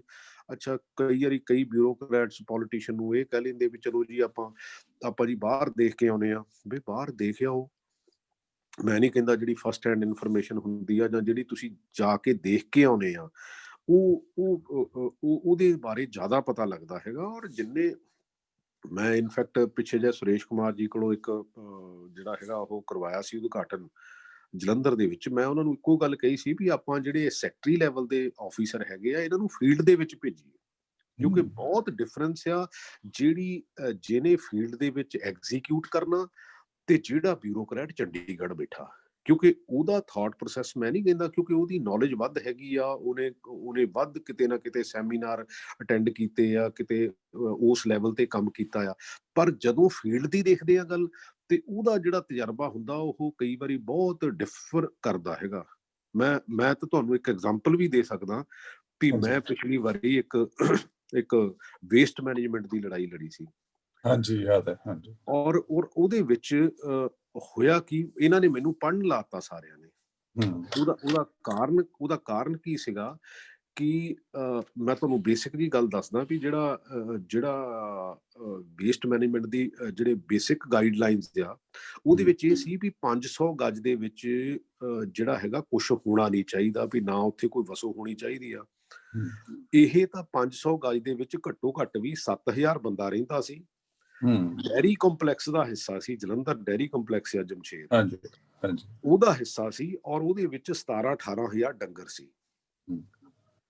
ਔਰ ਫਿਰ ਜਿਹੜਾ ਉੱਥੇ ਇਨਸਿਲਰੇਸ਼ਨ ਪਲਾਂਟ ਲੱਗਣਾ ਸੀ ਉਹ ਚਾਈਨਾ ਦੀ ਆਊਟਡੇਟਡ ਟੈਕਨੋਲੋਜੀ ਸੀ, ਔਰ ਜਿਹਦੇ ਵਿੱਚੋਂ ਕਿਉਂਕਿ 1100-1200 ਡਿਗਰੀ ਤੇ ਜਦੋਂ ਇਨਸਿਲਰੇਸ਼ਨ ਹੁੰਦੀ ਆ, ਤੇ ਜਦੋਂ ਪਲਾਸਟਿਕ ਇਨਸਿਲਰੇਟ ਹੁੰਦਾ ਤੇ ਉਹਦੇ ਵਿੱਚੋਂ ਡਾਇਆਕਸਿਨ ਗੈਸ ਨਿਕਲਦੀ ਆ ਵਿਚ ਇਜ਼ ਕੈਂਸਰਸ। ਬਿਲਕੁਲ। ਤੇ ਉਹ ਲੇਕਿਨ ਪ੍ਰੋਬਲਮ ਕਿੱਥੇ ਆਈ, ਕਾਰਪੋਰੇਸ਼ਨ ਨੇ ਮਤਾ ਪਾ ਕੇ ਭੇਜ ਦਿੱਤਾ, ਪੋਲਿਊਸ਼ਨ ਬੋਰਡ ਨੇ ਪਾਸ ਕਰ ਦਿੱਤਾ, ਇੱਕ ਸਟੇਟ ਦੀ ਜਿਹੜੀ ਇੰਪੈਕਟ ਕਮੇਟੀ ਹੈਗੀ ਆ ਅੰਡਰ ਦਾ ਚੀਫ ਸੈਕਟਰੀ, ਉਹਨੇ ਵੀ ਪਾਸ ਕਰ ਦਿੱਤਾ। ਹਾਂਜੀ, ਉਹਦੇ ਤੋਂ ਬਾਅਦ NGT ਨੇ ਵੀ ਪਾਸ ਕਰ ਦਿੱਤਾ। ਅੱਛਾ, ਮੈਂ ਹਰ ਲੈਵਲ ਤੇ ਗਿਆ, ਹਰ ਲੈਵਲ ਤੇ ਉਹਨਾਂ ਨੂੰ ਗੱਲ ਕੀਤੀ, ਨਹੀਂ ਮੈਂ ਨਾ ਮੰਨੂ, ਪਰ ਯਾਰ ਜਿਹੜੇ ਉੱਥੇ 10,000 ਜਾਂ 7,000 8,000 ਬੰਦੇ ਆ ਜਾਂ 17-18,000 ਡੰਗਰ ਹੈ, ਫਿਰ ਇਹਨਾਂ ਨੇ ਉਹ ਜਿਹੜਾ ਪਾਵਰ ਪੁਆਇੰਟ ਪ੍ਰੈਜੈਂਟੇਸ਼ਨ ਬਣਾਈ ਸੀ ਉਹਦੇ ਵਿੱਚ ਦਿੱਤਾ ਸੀ ਵੀ ਜੀ ਏਦਾਂ ਗੱਡੀ ਜਾਊਗੀ, ਏਦਾਂ ਅੰਦਰ ਅਨਲੋਡ ਹੋਊਗਾ, ਏਦਾਂ ਧੋ ਕੇ ਆਊਗੀ ਜੀ, ਏਦਾਂ ਹੋਊਗਾ। ਤੇ ਮੈਂ ਉਦੋਂ secretary local government Ashok Gupta ਸੀਗੇ, ਮੈਂ ਉਹਨਾਂ ਨੂੰ ਕਿਹਾ ਆ ਜਾਓ ਚੱਲੀਏ। ਅਸੀਂ ਦੋਨੇ ਜਣੇ ਗੱਡੀ ਦੇ ਵਿੱਚ ਉਸ ਜਗ੍ਹਾ ਤੇ ਹੀ ਨਹੀਂ ਪਹੁੰਚ ਸਕੇ। ਔਰ ਉੱਥੇ ਮੇਰਾ ਖਿਆਲ ਹੈ ਲਗਭਗ 400 ਟਰੱਕ ਜਿੱਥੇ ਪਹੁੰਚਣਾ ਸੀ, ਉਹ ਜਲੰਧਰ, ਹੁਸ਼ਿਆਰਪੁਰ, ਨਵਾਂ ਸ਼ਹਿਰ ਤੇ ਕਪੂਰਥਲੇ ਦਾ ਉਹ ਜਿਹੜਾ ਹੈਗਾ ਸਾਡੇ BMC ਚੌਂਕ ਹੈ ਜਲੰਧਰ, ਉੱਥੋਂ ਹੋ ਕੇ, ਔਰ ਉਹ 400 ਟਰੱਕ ਰੋਜ਼ ਦਾ ਮਤਲਬ ਇਹ ਹੋਇਆ ਵੀ ਮੈਨੂੰ ਲੱਗਦਾ ਵੀ ਉੱਥੇ ਇਹੋ ਜਿਹਾ ਕਿਓਸ ਸ਼ਹਿਰ ਦੇ ਵਿੱਚ ਕ੍ਰੀਏਟ ਹੋਣਾ ਸੀ। ਇਟ ਇਜ਼ ਨਾਟ ਕਿ ਅੱਛਾ ਮੈਂ ਇਹਨਾਂ ਨੂੰ ਕਿਹਾ ਯਾਰ ਮੇਰੇ ਨਾਲ ਬਹਿ ਕੇ ਡਿਸਕਸ ਕਰ ਲਓ, but nobody was ready to discuss.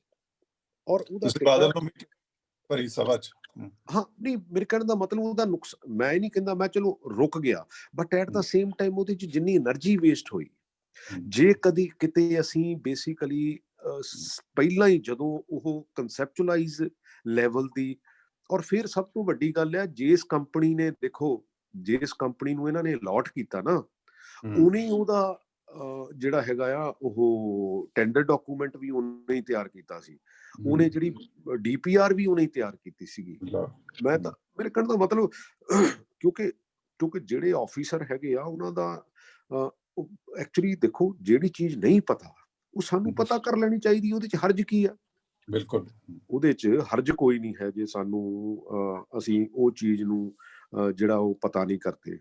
ਲੇਕਿਨ ਅਨਫੋਰਚੂਨੇਟਲੀ ਜਦੋਂ ਉਹ ਫਿਰ ਕਨਸੈਪਚੁਅਲਾਈਜ਼ ਹੋ ਜਾਂਦਾ ਆ, ਫਿਰ ਉਹਦੀ ਫਾਈਲ ਤੁਰ ਪੈਂਦੀ ਆ, ਫਿਰ ਉਹ ਫਾਈਲ ਹੌਲੀ ਹੌਲੀ ਉਸ ਲੈਵਲ ਤੱਕ ਪਹੁੰਚ ਜਾਂਦੀ ਹੈ ਜਿੱਥੇ ਹਾਈਐਸਟ ਅਥਾਰਟੀ ਹੈਗੀ ਆ ਜਿਹੜੀ ਉਹਨੂੰ ਕਰਨ ਵਾਲੀ, ਤੇ ਲੇਕਿਨ ਜਿਹੜਾ ਬੇਸ ਹੀ ਥੱਲੇ ਖਰਾਬ ਹੈ, ਜਿੱਥੋਂ ਅਸੀਂ ਚੱਲੇ ਸੀਗੇ, ਜਿਹੜੀਆਂ ਨੀਆਂ ਹੀ ਖਰਾਬ ਹੈ, ਉਹਦੇ ਤੇ ਜਿਹੜੀ ਮਰਜ਼ੀ ਅਸੀਂ ਬਿਲਡਿੰਗ ਬਣਾ ਲਈਏ। ਔਰ ਇਸ ਗੱਲ ਨੂੰ ਸਟੱਡੀ ਕਰਨ ਵਾਲੇ ਪੋਲੀਟੀਸ਼ੀਅਨ ਵੀ ਕਿੰਨੇ ਕੁ ਹੈਗੇ ਆ, ਇਸ ਗੱਲ ਨੂੰ ਲੋਕਾਂ ਦੀ ਆਵਾਜ਼ ਨੂੰ ਚੱਕਣ ਵਾਲੇ, ਕਿਉਂਕਿ ਹੁੰਦਾ ਕੀ ਆ, ਸਾਡੇ ਕਰੈਕਟਰ ਦੀ ਪ੍ਰੋਬਲਮ ਕਿੱਥੇ ਆ ਗਈ ਕਿ ਅਸੀਂ ਜਿਹੜਾ ਵੀ ਰੂਲਰ ਹੁੰਦਾ ਅਸੀਂ ਉਹਨੂੰ ਕਹਿਣ ਲੱਗ ਪਏ ਨੇ ਵੀ ਨਾ ਤੁਹਾਡੇ ਵਰਗਾ ਪੈਦਾ ਹੋਇਆ ਨਾ ਪੈਦਾ ਹੋਣਾ, ਤੇ ਜਿੱਦਣ ਉਹ ਹਟਦਾ ਉਦੋਂ ਫਿਰ ਸਾਰੇ ਗਾਲਾਂ ਕੱਢਦੇ ਆ। ਇਹ ਕਿਉਂ ਕਰਦੇ ਆ?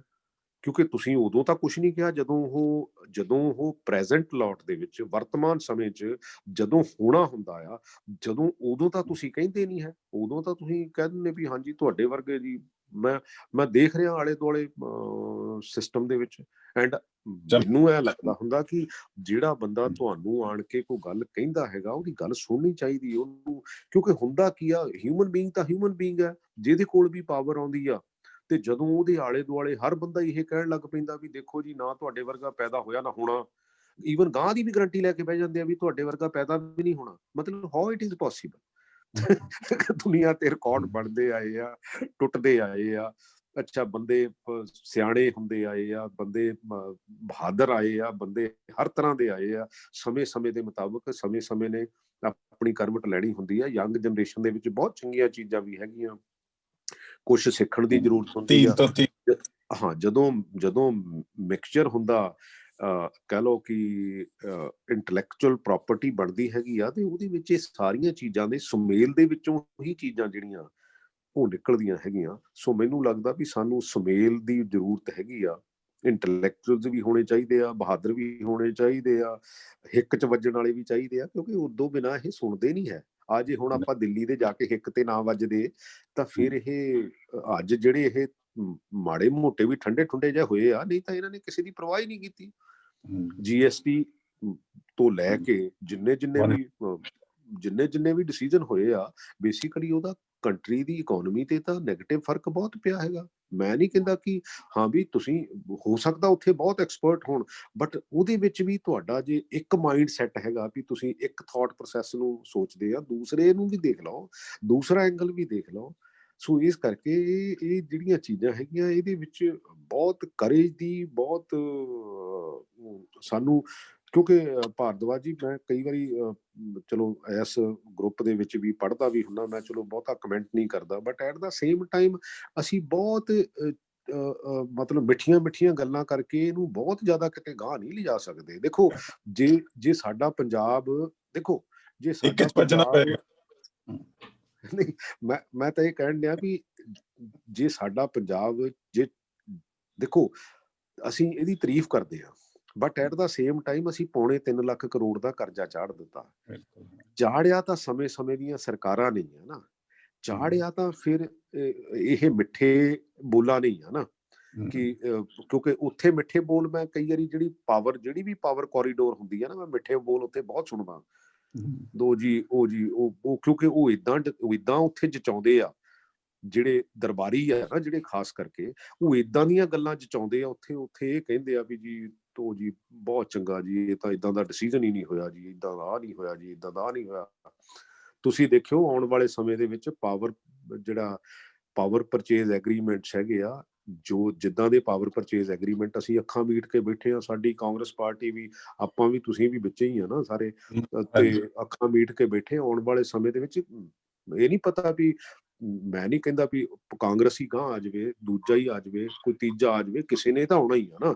But at the same time ਜਦੋਂ 17-18 ਰੁਪਏ ਬਿਜਲੀ ਯੂਨਿਟ ਹੋ ਗਈ ਨਾ, ਆਪਾਂ ਇੰਡਸਟਰੀ ਦੀ ਗੱਲ ਕਰਦੇ, ਇੱਥੇ ਬਲਬ ਜਗਾਉਣਾ ਔਖਾ ਹੋ ਜਾਣਾ, ਕਿਉਂਕਿ ਅਸੀਂ ਇਕਨੋਮਿਕਲੀ ਅਸੀਂ ਇੰਨਾ ਮਿਸਯੂਜ਼ ਕਰ ਰਹੇ ਹਾਂ, ਅਸੀਂ ਇੰਨਾ ਮਿਸਯੂਜ਼ ਕੀਤਾ ਪਿਛਲੇ ਸਮਿਆਂ ਦੇ ਵਿੱਚ। ਉਹ ਇਸ ਕਰਕੇ ਹੋਇਆ ਕਿਉਂਕਿ ਐਕਸਪਰਟਸ ਜਿਹੜੇ ਆ, ਉਹਦੀ ਕਿਤੇ ਵੀ ਰਾਏ ਜਿਹੜੀ ਆ ਉਹ ਮੈਟਰ ਬਹੁਤੀ ਲੰਬੀ ਚੌੜੀ, ਜਾਂ ਫਿਰ ਜੇ ਮੈਟਰ ਕਰਦੀ ਵੀ ਆ ਤੇ ਅਸੀਂ ਉਹ ਐਕਸਪਰਟਸ ਲੈ ਲੈਂਦੇ ਆ ਜਿਹੜੇ ਐਕਸਪਰਟਸ ਸਰਕਾਰ ਦੀ ਜਿਹੜੇ ਉਹਦੇ ਨਾਲ ਰਲ ਕੇ ਬੋਲੀ ਬੋਲਦੇ, ਹਾਂਜੀ ਤੋਂ ਹਾਂ ਜਿਹੜੀ ਬੋਲੀ। ਕਿਉਂਕਿ ਦੇਖੋ ਬਿਊਰੋਕਰੈਟ ਵੀ ਦੇਖੋ, ਮੈਂ ਨਹੀਂ ਕਹਿੰਦਾ ਚੰਗੇ ਵੀ ਬਹੁਤ ਆ ਵਿੱਚ, ਜਿਹੜੇ ਅੰਨ ਵਾਲੇ ਹੁਣ ਥੋੜੇ ਹੀ ਰਹਿ ਗਏ, ਆਪਣੀ ਸੇਫਟੀ ਦੇ ਕੇ ਖੇਡਣ ਵਾਲੇ ਬਹੁਤ ਆ। ਵੀ ਥੱਲਿਓ ਆਈ ਸੀ ਰਿਪੋਰਟ, ਤੇ ਜੋ ਰਿਪੋਰਟ ਆਈ ਆ ਉਹਦੇ ਮੁਤਾਬਕ ਜਿਹੜੀ ਆ ਲੋੜੀਂਦੀ ਕਾਰਵਾਈ ਅਮਲ ਵਿੱਚ ਲਿਆਂਦੀ ਜਾਵੇ। ਠੀਕ ਹੈ ਨਾ, ਤੇ ਉਹਦੇ ਤੇ ਮੋਹਰ ਪੋਲੀਟੀਕਲ ਬੰਦੇ ਤੋਂ ਲਵਾ ਲੈਣੀ ਉਹਨੇ। ਅੱਛਾ, ਤੇ ਉਹਦੇ ਵਿੱਚ ਪ੍ਰੋਬਲਮ ਜਿਹੜੀਆਂ ਹੁੰਦੀਆਂ ਉਹ ਇਹ ਆਪਾਂ ਨੂੰ ਵੀ ਸਾਰਿਆਂ ਨੂੰ ਸਮਝ ਹੈਗੀ ਆ ਵੀ ਐਕਸਪਰਟ ਕਮੇਟੀ ਕਿਹੋ ਜਿਹੀ ਹੈਗੀ ਆ। ਕਿਉਂਕਿ ਹਰ ਲੈਵਲ ਤੇ ਦੇਖੋ, ਇਹ ਐਜੂਕੇਸ਼ਨ ਨਾਲ ਕੀ ਹੋਊਗਾ ਕਿ ਜਿਹੜੀ ਐਜੂਕੇਸ਼ਨ ਕੱਲੀ 2 ਤੇ 2 4 ਕਮਰਸ਼ੀਅਲ ਐਜੂਕੇਸ਼ਨ ਦੀ ਜ਼ਰੂਰਤ ਨਹੀਂ ਹੈ ਸਾਨੂੰ ਤਾਂ ਐਥੀਕਲ ਐਜੂਕੇਸ਼ਨ ਦੀ ਜ਼ਰੂਰਤ ਹੈਗੀ ਆ। ਕਿਉਂਕਿ ਮੈਂ ਹੁਣ ਇਹ ਵੀ ਫੀਲ ਕਰਨ ਲੱਗ ਪਿਆ ਵੀ ਪੜ੍ਹਿਆ ਲਿਖਿਆ ਤੇ ਸਿਆਣਾ ਇਹ ਜ਼ਰੂਰੀ ਨਹੀਂ ਹੈ ਵੀ ਪੜ੍ਹਿਆ ਲਿਖਿਆ ਬਹੁਤ ਸਿਆਣਾ ਹੈਗਾ, ਦੋਨਾਂ 'ਚ ਫਰਕ ਹੈ। ਹਾਂ, ਦੋਨਾਂ 'ਚ ਫਰਕ ਹੈਗਾ। ਜਿਹੜੀ ਐਜੂਕੇਸ਼ਨ ਆ ਉਹ ਤੁਸੀਂ ਕਮਿਊਨੀਕੇਟ ਕਰ ਸਕਦੇ ਆ। ਜਿੰਨਾ ਮੈਨੂੰ ਲੱਗਦਾ ਬਹੁਤ ਪੜ੍ਹਿਆ ਲਿਖਿਆ ਨੇ ਸਾਡੇ ਨੁਕਸਾਨ ਕੀਤਾ ਨਾ, ਉਹਨਾਂ ਅਨਪੜ੍ਹ ਨੇ ਨਹੀਂ ਕੀਤਾ। ਤੁਸੀਂ ਜਦੋਂ ਵੋਲੀਅਮ ਦੀ ਗੱਲ ਕਰਦੇ ਆ ਨਾ, ਮੈਂ ਕਈ ਵਾਰੀ ਕਈ ਮੰਤਰੀ ਵੀ ਨਾ, ਅੱਛਾ ਉਹ ਹੁੰਦੇ ਅਨਪੜ੍ਹ ਆ, ਪਰ ਇਹਦਾ ਮਤਲਬ ਇਹ ਹੋਇਆ ਵੀ ਬਿਊਰੋਕਰੈਟ ਜੇ ਉਹਨੂੰ ਚੰਗੀ ਤਰ੍ਹਾਂ ਚਲਾਉਣਾ ਚਾਹਵੇ ਉਹ ਚੰਗੀ ਤਰ੍ਹਾਂ ਚੱਲ ਪਊਗਾ, ਜੇ ਉਹਨੂੰ ਮਾੜੀ ਤਰ੍ਹਾਂ ਚਲਾਉਣਾ ਚਾਹਵੇ ਮਾੜੀ ਤਰ੍ਹਾਂ ਚੱਲ ਪਊਗਾ। ਜਿਹੜਾ ਬੇਸਿਕਲੀ ਜਿਹੜਾ ਬਹੁਤ ਇੰਟੈਲੀਜੈਂਟ ਹੈਗਾ ਉਹ ਫਿਰ ਇਹੋ ਜਿਹਾ ਖਰਾਬੀ ਕਰਦਾ। 31,000 ਕਰੋੜ ਵਾਲੀ ਜਿਹੜੀ ਉਹ ਖਰਾਬੀ ਆ, ਜਿਹੜੀ ਫੂਡ ਸਕੈਮ ਵਾਲੀ, ਅਸੀਂ ਠੀਕ ਆ ਅੱਖਾਂ ਮੀਟ ਲਈਆਂ, ਅਸੀਂ ਵੀ ਅੱਖਾਂ ਮੀਟ ਲਈਆਂ ਉਹਦੇ ਤੇ, ਕਿਉਂਕਿ 31,000 ਕਰੋੜ ਨੂੰ ਚੁੱਪ ਕਰਕੇ ਲੋਨ ਦੇ ਵਿੱਚ ਕਨਵਰਟ ਕਰਕੇ ਬਹਿ ਗਏ। ਕਿਉਂਕਿ ਲੋਨ ਦੇ ਵਿੱਚ ਕਨਵਰਟ ਕਰਨਾ, ਦੇਖੋ 31,000 ਕਰੋੜ ਰੁਪਈਆ ਕਿਤੇ ਮਾਇਨੇ ਰੱਖਦਾ ਹੈਗਾ, ਠੀਕ ਹੈ ਨਾ, ਲੇਕਿਨ ਵੀ ਨਾ ਕੋਈ ਕਿਸੇ ਨੂੰ ਕੋਈ ਕਵੇ ਨਾ ਕੋਈ ਸੁਣੇ। ਸੋ ਉਹ ਸਾਰੀਆਂ ਚੀਜ਼ਾਂ ਜਿਹੜੀਆਂ ਕਿਤੇ ਨਾ ਕਿਤੇ ਐਂਡ ਆਫ ਦਾ ਡੇ ਤਾਂ ਉਹ ਮੈਟਰ ਕਰਨਗੀਆਂ। 31,000 ਕਰੋੜ ਰੁਪਈਆ ਮੰਨ ਲਓ ਸਾਡੇ ਤੇ 2.25 ਲੱਖ ਕਰੋੜ ਦਾ ਲਗਭਗ ਹੁਣ ਕਰਜ਼ਾ ਹੋ ਗਿਆ। ਜੇ 31,000 ਘੱਟ ਹੁੰਦਾ ਤੇ 31,000 ਤਾਂ ਘੱਟ ਹੁੰਦਾ ਨਾ, 31,000 ਤਾਂ ਘੱਟ ਹੁੰਦਾ ਨਾ। ਸੋ ਇਸ ਕਰਕੇ ਸਾਰੀਆਂ ਚੀਜ਼ਾਂ ਜਿਹੜੀਆਂ, ਔਰ ਇਹ ਪ੍ਰੋਬਲਮ ਇਸੇ ਕਰਕੇ ਆਈ ਹੈਗੀ ਆ ਵੀ ਜਿਹੜੇ ਇੱਕ ਤਾਂ ਜਿਹੜੇ ਪਾਵਰ ਕੋਰੀਡੋਰ ਦੇ ਵਿੱਚ ਜਿਹੜੇ ਦਰਬਾਰੀ ਆ, ਤੇ ਦੂਜਾ ਇਹ ਆ ਕਿ ਜਿਹੜੇ ਐਕਸਪਰਟਸ ਹੈਗੇ ਆ। ਕਿਉਂਕਿ ਦੇਖੋ ਜਿਹੜੇ ਸਿਆਣੇ ਬੰਦੇ ਆ ਉਹਨਾਂ ਦਾ ਚੁੱਪ ਰਹਿਣਾ ਵੱਡੀ ਪ੍ਰੋਬਲਮ ਸੋਸਾਇਟੀ, ਖਤਰਨਾਕ, ਬਹੁਤ ਵੱਡੀ ਪ੍ਰੋਬਲਮ ਹੈਗੀ ਆ। ਕਿਉਂਕਿ ਜਿਹੜਾ ਜਿਸ ਬੰਦੇ ਨੂੰ ਨੌਲੇਜ ਨਹੀਂ ਹੈ ਉਹ ਤਾਂ ਬੰਦਾ ਜਿਹੜਾ ਹੈਗਾ ਉਹ ਤਾਂ ਉਹਦੀ ਲਿਮਟਿਡ ਨੌਲੇਜ ਹੋਣ ਕਰਕੇ ਉਹਦਾ ਬੇਸਿਕਲੀ ਥਾਟ ਪ੍ਰੋਸੈਸ ਉਦਾਂ ਦਾ ਹੈਗਾ। ਪਰ ਜਿਹਨੂੰ ਸਮਝ ਆਉਂਦੀ ਹੈਗੀ ਆ, ਜਦੋਂ ਉਹ ਚੁੱਪ ਕਰ ਜਾਂਦਾ, ਉਹ ਨਹੀਂ ਬੋਲਦਾ, ਤਾਂ ਫਿਰ ਮੈਨੂੰ ਲੱਗਦਾ ਵੀ ਉਸ ਸੁਸਾਇਟੀ ਦਾ ਨਿਘਾਰ ਵੱਲ ਜਾਣਾ ਲਾਜ਼ਮੀ ਆ। ਤੇ ਇਸੇ ਕਰਕੇ ਅਸੀਂ ਹੌਲੀ ਹੌਲੀ ਨਿਘਾਰ ਵੱਲ ਜਾ ਰਹੇ ਹੈਗੇ ਆ। ਸੋ ਇਹ ਆਪਾਂ ਇੱਕ ਬਹੁਤ ਵਧੀਆ ਤੁਸੀਂ ਪਲੇਟਫਾਰਮ ਇਹ ਕ੍ਰੀਏਟ ਕੀਤਾ ਹੈਗਾ। ਐਂਡ ਇਹਦੇ ਵਿੱਚ ਵੀ ਚਲੋ ਕਈ ਵਾਰੀ ਹਾਰਸ਼ ਵਰਡਸ ਵੀ ਹੁੰਦੇ ਆ, but at the same time ਜੇ ਉਹ ਸੂਬੇ ਲਈ ਚੰਗੇ ਆ, ਮੈਨੂੰ ਤਾਂ ਇਹ ਲੱਗਦਾ ਹੁੰਦਾ, ਮੈਂ ਜਿੰਨਾ ਚਿਰ ਵੀ ਖਿਡਾਰੀ ਰਿਹਾ, ਜਿੰਨਾ ਚਿਰ ਵੀ ਐਡਮਿਨਿਸਟ੍ਰੇਟਰ ਰਿਹਾ, ਜਿੰਨਾ ਚਿਰ ਵੀ ਹੁਣ ਪੋਲਿਟਿਕਸ ਦੇ ਵਿੱਚ ਹੈਗਾ, ਤੇ ਮੈਂ ਤਾਂ ਉਹ ਬੰਦਿਆਂ ਨੂੰ ਬੇਸਿਕਲੀ ਮੇਰੇ ਯਾਰ ਦੋਸਤ ਹੁੰਦੇ ਆ ਜਿਹੜੇ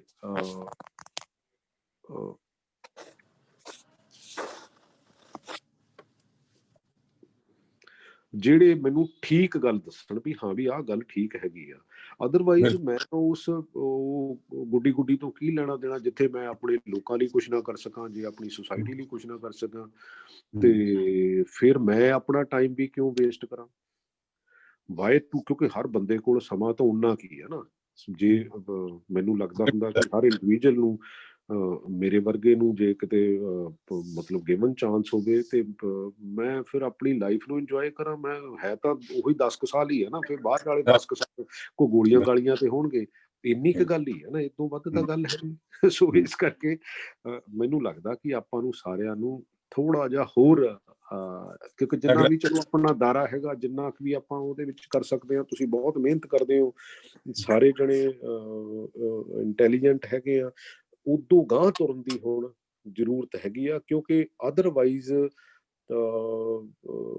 ਇਸ ਘੋਲ ਦੇ ਵਿੱਚ ਆਪਾਂ ਇੰਨੀਆਂ ਕੁ ਗੱਲਾਂ ਤਾਂ ਕਰੀ ਜਾਵਾਂਗੇ, ਪਰ ਸ਼ਾਇਦ ਐਗਜ਼ੀਕਿਊਸ਼ਨ ਵਾਲੇ ਪਾਸੇ ਨੂੰ ਜਾਂ ਉਹਨਾਂ ਨੂੰ ਪ੍ਰੈਸ਼ਰਾਈਜ਼ ਕਰਨ ਵਾਲੇ ਪਾਸੇ ਨੂੰ ਸ਼ਾਇਦ ਨਹੀਂ, ਕਿਉਂਕਿ ਇਹਨਾਂ ਨੂੰ ਬਹੁਤਿਆਂ ਨੂੰ ਤਾਂ ਇਹ ਚੀਜ਼ ਚੰਗੀ ਵੀ ਨਹੀਂ ਲੱਗਦੀ ਹੁੰਦੀ ਨਾ, ਵੀ ਜਦੋਂ ਤੁਸੀਂ ਕੋਈ ਗੱਲ ਦੱਸੋ ਤੇ ਕੋਈ ਏਜੰਡਾ ਬਣਾ ਕੇ ਗਾਂਹ ਤੁਰੋ, ਤਾਂ ਫਿਰ ਇਹਨਾਂ ਨੂੰ ਬਹੁਤੀ ਗੱਲ ਚੰਗੀ ਨਹੀਂ ਲੱਗਦੀ ਹੁੰਦੀ, ਕਿਉਂਕਿ ਬਿਊਰੋਕਰੈਟ ਆਪਣੀ ਉਹ ਕਹਿ ਦਿੰਦਾ, ਪੋਲੀਟੀਸ਼ੀਅਨ ਆਪਣੀ ਕਹਿ ਦਿੰਦਾ, ਪੋਲੀਟੀਕਲ ਪਾਰਟੀਆਂ ਉਹ ਆਪਣੀ ਗੱਲ ਕਰ ਦਿੰਦੀਆਂ ਵੀ ਨਹੀਂ ਨਹੀਂ ਇਹ ਤਾਂ ਅੱਛਾ ਹੈ। ਤਾਂ ਦੇਖੋ, ਆਪਾਂ ਨੂੰ ਤਾਂ ਬੇਸਿਕਲੀ ਪੋਲੀਟੀਕਲ ਸਿਸਟਮ ਦੇ ਵਿੱਚ ਬੈਟਰ ਬੰਦੇ ਚਾਹੀਦੇ ਹੈਗੇ ਆ, ਬੈਟਰ ਬੰਦੇ ਜਾਣ ਦੀ ਜ਼ਰੂਰਤ ਹੈਗੀ ਆ। ਇਨਫੈਕਟ ਮੈਂ ਤਾਂ ਇਹ ਵੀ ਕਹੂੰਗਾ ਕਿ ਜਿੱਥੇ ਜਿੱਥੇ ਵੀ ਆਪਾਂ ਖੜੇ ਹੋਈਏ, ਜਿੱਥੇ ਜਿੱਥੇ ਵੀ ਆਪਾਂ ਈਵਨ ਭਾਵੇਂ ਅਕ੍ਰੋਸ ਦਾ ਪਾਰਟੀ ਲਾਈਨ ਕੋਈ ਬੰਦਾ ਜੇ ਚੰਗਾ ਹੈਗਾ, ਜੇ ਉਹ ਚੰਗੇ ਕਿਰਦਾਰ ਦਾ ਹੈਗਾ, ਤਾਂ ਮੈਨੂੰ ਲੱਗਦਾ ਵੀ ਸਾਨੂੰ ਉਹਦੀ ਸਪੋਰਟ ਕਰਨੀ ਚਾਹੀਦੀ ਆ ਕਿਸੇ ਵੀ ਲੈਵਲ ਤੇ। ਕਿਉਂ ਨਹੀਂ ਕਰਨੀ ਚਾਹੀਦੀ?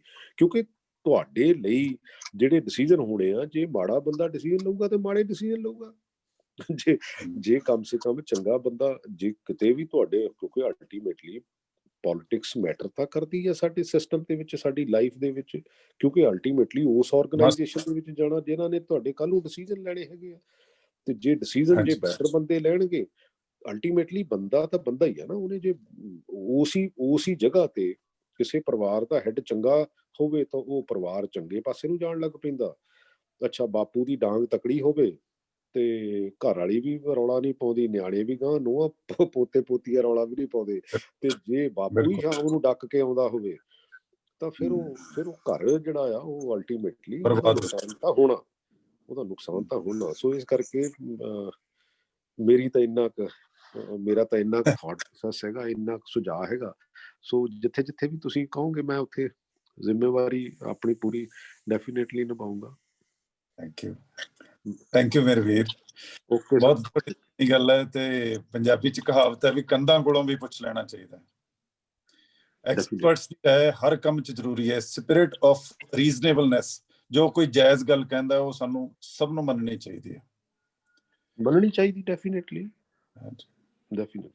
ਤੁਸੀਂ ਸਾਡੇ ਨੈਸ਼ਨਲ ਹੀਰੋ ਹੋ ਵੀਰ ਭਾਈ। 10 ਸਾਲ ਤੁਸੀਂ ਇੰਡੀਅਨ ਨੈਸ਼ਨਲ ਹਾਕੀ ਟੀਮ ਦੇ ਕਪਤਾਨ ਰਹੇ, ਦੁਨੀਆ ਚ ਨਾਂ ਰੋਸ਼ਨ ਕੀਤਾ। ਚਲੋ ਭਾਰਦਵਾਜੀ ਅਸਲੀ ਗੱਲ ਹੈ, ਪਿੰਡਾਂ ਤੋਂ ਉੱਠੇ ਸੀਗੇ, ਇੱਕ ਚਾਂਸ ਜਿਹਾ ਮਿਲ ਗਿਆ ਤੇ ਉਹਦੇ ਮੁਤਾਬਕ ਹੌਲੀ ਹੌਲੀ, ਕਿਉਂਕਿ ਜ਼ਮੀਨ ਜਮੂਨ ਥੋੜੀ ਸੀਗੀ, ਨਹੀਂ ਤਾਂ ਖੇਤੀ ਕਰਨੀ ਪੈਣੀ ਸੀਗੀ। ਰਿਐਲਿਟੀ ਤਾਂ ਇੰਨੀ ਕੁ ਨਹੀਂ, ਤੁਸੀਂ ਟੀਮ ਲੀਡਰ ਹੋ, ਤੁਸੀਂ ਇਸ ਗਰੁੱਪ ਤੇ ਹੋਰ ਸ਼ਾਇਦ ਧਿਆਨ ਚ ਨਾ ਹੋਵੇ, ਸਿਰਫ ਤੁਸੀਂ ਬੋਲਦੇ ਹੋ। ਨਹੀਂ ਚਲੋ ਦੇਖੋ, ਗੱਲ ਜਿਹੜੀ ਠੀਕ ਆ, ਸਾਨੂੰ ਉਹ ਕਰਨੀ ਪੈਣੀ। ਜਿਵੇਂ ਅੰਦੋਲਨ ਚ ਕਿਸੇ ਨੂੰ ਚੜ੍ਹਨ ਨਹੀਂ ਦਿੱਤਾ ਉਹਨਾਂ ਨੇ ਸਟੇਜ ਤੇ।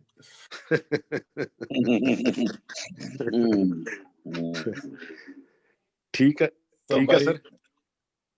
Thank you very much. Thank you very much. ਤੁਹਾਡੀਆਂ ਸਾਰੀਆਂ ਗੱਲਾਂ ਨੋਟਡ ਨੇ ਤੇ ਰਿਕਾਰਡਡ ਨੇ। ਅਸੀਂ ਬਾਰ-ਬਾਰ ਸੁਣਾਂਗੇ, ਸੁਣਾਵਾਂਗੇ ਤੇ ਇਹਨਾਂ ਗੱਲਾਂ ਤੇ ਅਮਲ ਕਰਾਂਗੇ। ਬਹੁਤ ਡੂੰਘੀਆਂ ਗੱਲਾਂ, ਐਂਡ ਰਿਜ਼ਲਟ ਤੋਂ ਬਿਨਾਂ ਕੁਝ ਨਹੀਂ ਨਿਕਲਣਾ। ਡੈਫੀਨਿਟਲੀ। Thank you. ਸਿਸਟਮ ਸ਼ੈਤਾਨ ਹੋ ਗਿਆ, ਨੀਅਤ ਸਾਫ਼ ਨਹੀਂ ਹੈ। Thank you very much. Doctor Purji Canada ਤੋਂ। ਸਾਰਿਆਂ ਨੂੰ ਪਿਆਰ ਭਰੀ ਸਤਿ ਸ੍ਰੀ ਅਕਾਲ, ਨਮਸਤੇ, ਸਲਾਮ, ਆਦਾਬ। ਵਾਹਿਗੁਰੂ ਜੀ ਕਾ ਖਾਲਸਾ, ਵਾਹਿਗੁਰੂ ਜੀ ਕੀ ਫਤਿਹ। ਮੈਂ ਤੁਹਾਡੀ ਵੀਡੀਓ ਵੀ ਸੁਣੀ, ਤੁਹਾਡੇ ਬੋਲ ਵੀ ਸੁਣੇ, ਔਰ ਪੁਆਇੰਟਸ ਬੜੇ ਡਿਟੇਲ ਚ ਪੜ੍ਹੇ, ਔਰ ਸਾਰੇ ਪੁਆਇੰਟ ਬਹੁਤ ਸੋਹਣੇ ਨੇ। ਜਿੱਦਾਂ ਬਾਈ ਪ੍ਰਗਟ ਸਿੰਘ ਹਾਕੀ ਓਲੰਪੀਅਨ ਸਾਡੇ ਨੈਸ਼ਨਲ ਹੀਰੋ, ਇਹਨਾਂ ਨਾਲ 2-3 ਵਾਰੀ ਮੇਰੀ ਮੁਲਾਕਾਤ ਸਰੀ ਵੀ ਹੋਈ ਜਦੋਂ ਅਸੀਂ ਹਾਕੀ ਟੂਰਨਾਮੈਂਟ ਇੱਥੇ ਸਰਦਾਰ ਉਦਮ ਸਿੰਘ ਹੁੰਡਲ ਕਰਾਉਂਦੇ ਆ ਤੇ ਉਦੋਂ ਆਏ। ਮੇਰੀ ਤਸਵੀਰਾਂ ਵੀ ਹੈਗੀਆਂ ਵੀ 2 ਪ੍ਰਗਟ ਹੋ ਗਏ ਇਕੱਠੇ, ਹੈ ਨਾ, ਮੈਂ ਫੇਸਬੁੱਕ 'ਚ ਪਾਈਆਂ ਸੀ। ਤੇ ਬਾਈ ਜੀ ਸਤਿ ਸ੍ਰੀ ਅਕਾਲ, nice to C you. Sat Sri ਅਕਾਲ ਜੀ। ਹਾਂਜੀ, ਮੈਂ ਉਦਮ ਨੂੰ ਦੱਸੂਗਾ ਵੀ ਤੁਹਾਡੇ ਨਾਲ ਮੁਖਾਰਬਿੰਦ ਹੋਇਆ ਸੀ, ਉਦਮ ਦੇ ਨਾਲ ਇਹ ਜ਼ਿਆਦਾ ਕਲੋਜ਼ ਨੇ, ਉਦਮ ਸਿੰਘ ਹੁੰਡਲ ਹੋਣਾ ਦੇ ਨਾਲ। ਤੇ ਮੇਰੀ ਇਹੀ ਬੇਨਤੀ ਹੁੰਦੀ ਹੈ ਵੀ ਦੇਖੋ, ਜਦੋਂ ਬ੍ਰਿਟਿਸ਼ ਟਾਈਮ ਸੀ ਉਦੋਂ ਅਰਾਊਂਡ 16% ਐਜੂਕੇਸ਼ਨ ਲੈਵਲ ਸੀ ਹਿੰਦੁਸਤਾਨ ਦਾ, ਅੱਜ 74% ਤੱਕ ਹੌਲੀ ਹੌਲੀ ਆਇਆ। ਔਰ ਜਿਹੜਾ ਸਾਡੇ ਹਿੰਦੁਸਤਾਨ ਦੇ ਵਿੱਚ ਨਾ ਇਸ ਵੇਲੇ ਪੂਰੇ ਵਰਲਡ ਦੇ ਵਿੱਚ ਤੁਹਾਡੇ ਕੋਲ ਸਭ ਤੋਂ ਯੰਗੈਸਟ ਸ਼ਾਰਪ ਬ੍ਰੇਨ ਹੈਗਾ, ਜਿਹੜੇ ਨਾ ਯੂਥ ਹੈਗਾ ਬਿਟਵੀਨ 18 ਇਅਰਸ ਔਰ 29 ਦੇ ਵਿੱਚ, ਉਹ ਸਭ ਤੋਂ ਜ਼ਿਆਦਾ ਅਗਰ ਕਿੱਥੇ ਹੈਗਾ ਤਾਂ ਉਹ ਹਿੰਦੁਸਤਾਨ ਦੇ ਵਿੱਚ ਹੈਗਾ। ਔਰ ਇਹ ਜਿਹੜਾ ਯੂਥ ਹੈਗਾ ਇਹ ਚੇਂਜ ਲੈ ਕੇ ਆਉਂਦਾ, ਇਹ ਅੱਗੇ ਸਿਸਟਮ ਨੂੰ ਬਦਲਦਾ। ਅਜੇ ਵੀ ਥੋੜੀ ਡਿਸਕ੍ਰਿਪੈਂਸੀ ਹੈਗੀ ਐਜੂਕੇਸ਼ਨ ਦੇ ਵਿੱਚ, ਵੀ ਜਿੱਥੇ ਫੀਮੇਲਸ ਨੂੰ ਥੋੜਾ ਘੱਟ ਪੜਾਇਆ ਜਾਂਦਾ, ਖਾਸ ਕਰਕੇ ਰੂਰਲ ਏਰੀਆ 'ਚ। ਔਰ ਅਜੇ ਵੀ ਜਿਹੜੇ ਕਾਫੀ ਬਜ਼ੁਰਗ ਹੈਗੇ ਅਰਾਊਂਡ 14 to 15% ਉਹ ਐਜੂਕੇਟਿਡ ਨਹੀਂ ਹੈਗੇ। ਲੇਕਿਨ ਹੁਣ ਗੱਲ ਇਹ ਹੁੰਦੀ ਆ ਵੀ ਆਪਾਂ ਇਹ ਸਾਰਾ ਪ੍ਰੋਗਰਾਮ, ਤੁਸੀਂ ਸਾਰੇ ਸੁਣ ਰਹੇ ਹੋ? ਮੇਰੇ ਕੋਲ ਸਕਰੀਨ 'ਚ ਇਸ ਵੇਲੇ ਕੋਈ ਨਹੀਂ ਹੈਗਾ। ਹਾਂਜੀ ਹਾਂਜੀ, ਬਿਲਕੁਲ ਸੁਣ ਰਹੇ ਹਾਂ, ਸਾਰੇ ਸੁਣ ਰਹੇ। ਸੋ ਪ੍ਰਧਾਨ ਜੀ, ਜਿਹੜੇ ਨਾ ਮੈਂ ਇਹਦੇ ਉੱਤੇ ਪਹਿਲੀ ਗੱਲ ਸੋਚੀ ਹੈ ਵੀ ਪਹਿਲੀ ਵੀ ਤੇ ਜਦੋਂ ਬਾਈ ਜੀ ਨੇ ਕਿਹਾ ਵੀ ਮੈਨ ਪਾਵਰ ਚਾਹੀਦੀ ਆ, ਇੱਕ ਐਮ ਲਾਵਾਂਗੇ ਮੈਨ ਪਾਵਰ, ਦੂਜਾ ਐਮ ਲਾਵਾਂਗੇ ਮਾਈਂਡ ਪਾਵਰ, ਇਹਦੇ ਚ ਇੰਟੈਲੈਕਚੁਅਲ ਪਾਵਰ ਵੀ ਚਾਹੀਦੀ ਆ, ਤੀਜੀ ਹੈਗੀ ਮਸਲ ਪਾਵਰ, ਵੀ ਜਿਹੜੇ ਇਹ ਗੱਲ ਨੂੰ ਮਤਲਬ ਵੀ ਜਿੱਥੇ ਅੜਦੀ ਆ ਉਹਨੂੰ ਖੋਲ ਕੇ ਗਾਂਹ ਲੈ ਕੇ ਜਾਣ, ਤੇ ਚੌਥੀ ਹੈਗੀ ਮਨੀ ਪਾਵਰ, ਵੀ ਇਹ ਚ ਪੈਸਾ ਵੀ ਚਾਹੀਦਾ ਹੈ ਨਾ। ਵੀ ਉਦਾਂ ਆਪਾਂ ਪੇਪਰ ਦੇ ਉੱਤੇ ਸਾਰੇ ਏਜੰਡੇ ਤਾਂ ਲਿਖ ਲਏ, ਲੇਕਿਨ ਐਗਜ਼ੀਕਿਊਟ ਕਰਨ ਵਾਸਤੇ ਸਾਨੂੰ ਥੋੜੀ ਮਿਹਨਤ ਕਰਨੀ ਪੈਣੀ ਹੈ, ਨਾਲ ਪੈਸੇ ਵੀ ਚਾਹੀਦੇ, ਆਬਸਟੀਕਲਸ ਵੀ ਹੋਣਗੇ, ਪਰੇਸ਼ਾਨੀਆਂ ਵੀ ਹੋਣਗੀਆਂ, ਕਮਿਊਨੀਕੇਸ਼ਨਸ ਵੀ ਹੋਣਗੇ। ਜਦੋਂ ਕੁਝ ਵੀ ਚੀਜ਼ ਲਰਨ ਕਰੀਦੀ ਆ ਉਹਦੇ 4 ਸਟੇजेस ਹੁੰਦੇ ਆ। ਪਹਿਲਾ ਸਟੇਜ ਹੈਗਾ ਵੀ ਅਨਕੌਂਸ਼ੀਅਸ ਇਨਕੰਪੀਟੈਂਸ, ਦੂਜਾ ਹੁੰਦਾ ਕੌਂਸ਼ੀਅਸ ਇਨਕੰਪੀਟੈਂਸ, ਤੀਜਾ ਹੁੰਦਾ ਕੌਂਸ਼ੀਅਸ ਕੰਪੀਟੈਂਸ, ਤੇ ਚੌਥਾ ਹੁੰਦਾ ਅਨਕੌਂਸ਼ੀਅਸ ਕੰਪੀਟੈਂਸ। ਜਿੱਦਾਂ ਮੈਂ ਉਦਾਹਰਨ ਦੇ ਤੌਰ ਤੇ ਦੱਸਦਾ ਵੀ ਸਮਝੋ ਮੇਰੇ ਬੱਚੇ ਨੇ ਕਾਰ ਚਲਾਉਣੀ ਸਿੱਖਣੀ, ਹੁਣ 18 ਸਾਲ ਦਾ ਹੋ ਗਿਆ ਕੈਨੇਡਾ 'ਚ, ਹੈ ਨਾ, ਤਾਂ ਪਹਿਲੋਂ ਤਾਂ ਉਹਨੂੰ ਕਦੀ ਵੀ ਉਹਨੇ ਕਾਰ ਨਹੀਂ ਚਲਾਈ, ਸੋ ਉਹਦੀ ਟੋਟਲ ਇਨਕੰਪੀਟੈਂਸ ਆ, ਨਾ ਹੀ ਉਹਦੇ ਜਿਹਨ 'ਚ ਆ। ਉਹਨੂੰ ਬੁੱਕ ਪੜ੍ਹਨੀ ਪੈਣੀ ਆ ਤੇ ਉਹਨੂੰ ਰਿਟਨ ਟੈਸਟ ਦੇਣਾ ਪੈਣਾ। ਸੋ ਸੈਕਿੰਡ ਸਟੇਜ ਦੇ ਵਿੱਚ ਫਿਰ ਉਹ ਜਿਹੜਾ ਡਰਾਈਵਿੰਗ ਸਕੂਲ ਆ ਉੱਥੇ ਜਾਏਗਾ, ਜਿਹਦੇ ਵਿੱਚ ਉਹਨੂੰ ਕੌਂਸ਼ੀਅਸ ਇਨਕੰਪੀਟੈਂਸ ਦਾ ਜਿਹੜਾ ਸਟੇਜ ਆ ਉਸ ਤੋਂ ਲੰਘਣਾ ਪਏਗਾ। ਤੀਜਾ ਫਿਰ ਹੌਲੀ ਹੌਲੀ ਜਿਹੜਾ ਉਹ ਡਰਾਈਵਰ ਉਹਨੂੰ ਦੱਸੂਗਾ ਵੀ ਬ੍ਰੇਕਾਂ ਕਿੱਦਾਂ ਲਾਉਣੀਆਂ, ਲੈਫਟ ਕਿੱਦਾਂ ਮੁੜਨਾ, ਰਾਈਟ ਕਿੱਦਾਂ ਮੁੜਨਾ ਆ, ਉਹ ਹੁੰਦਾ ਕੌਂਸ਼ੀਅਸ ਕੰਪੀਟੈਂਸ। ਤੇ ਜਦੋਂ ਲਾਇਸੈਂਸ ਮਿਲ ਗਿਆ ਉਹ ਫਿਰ ਅਨਕੌਂਸ਼ੀਅਸ ਕੰਪੀਟੈਂਸ ਹੋ ਜਾਂਦਾ, ਫਿਰ ਉਹ ਸੋਚਣਾ ਨਹੀਂ ਪੈਂਦਾ, ਸਾਰੀ ਚੀਜ਼ਾਂ ਅਨਕੌਂਸ਼ੀਅਸਲੀ ਚੱਲਦੀਆਂ ਵੀ ਇਸ ਡੈਸਟੀਨੇਸ਼ਨ ਤੋਂ ਉੱਥੇ ਡੈਸਟੀਨੇਸ਼ਨ। ਇਹ ਵਿਦਿਆ ਦੇ ਐਜੂਕੇਸ਼ਨ ਦੇ ਅਦਾਰੇ ਹੁੰਦੇ ਆ 4 ਸਟੇਜ ਦੇ। ਦੂਜਾ ਜਿਹੜੀ ਹੈ ਨਾ ਐਜੂਕੇਸ਼ਨ ਆ 2+2 = 4, ਇਹ ਤਾਂ ਬੜੀ ਸੌਖੀ ਲੈਣੀ।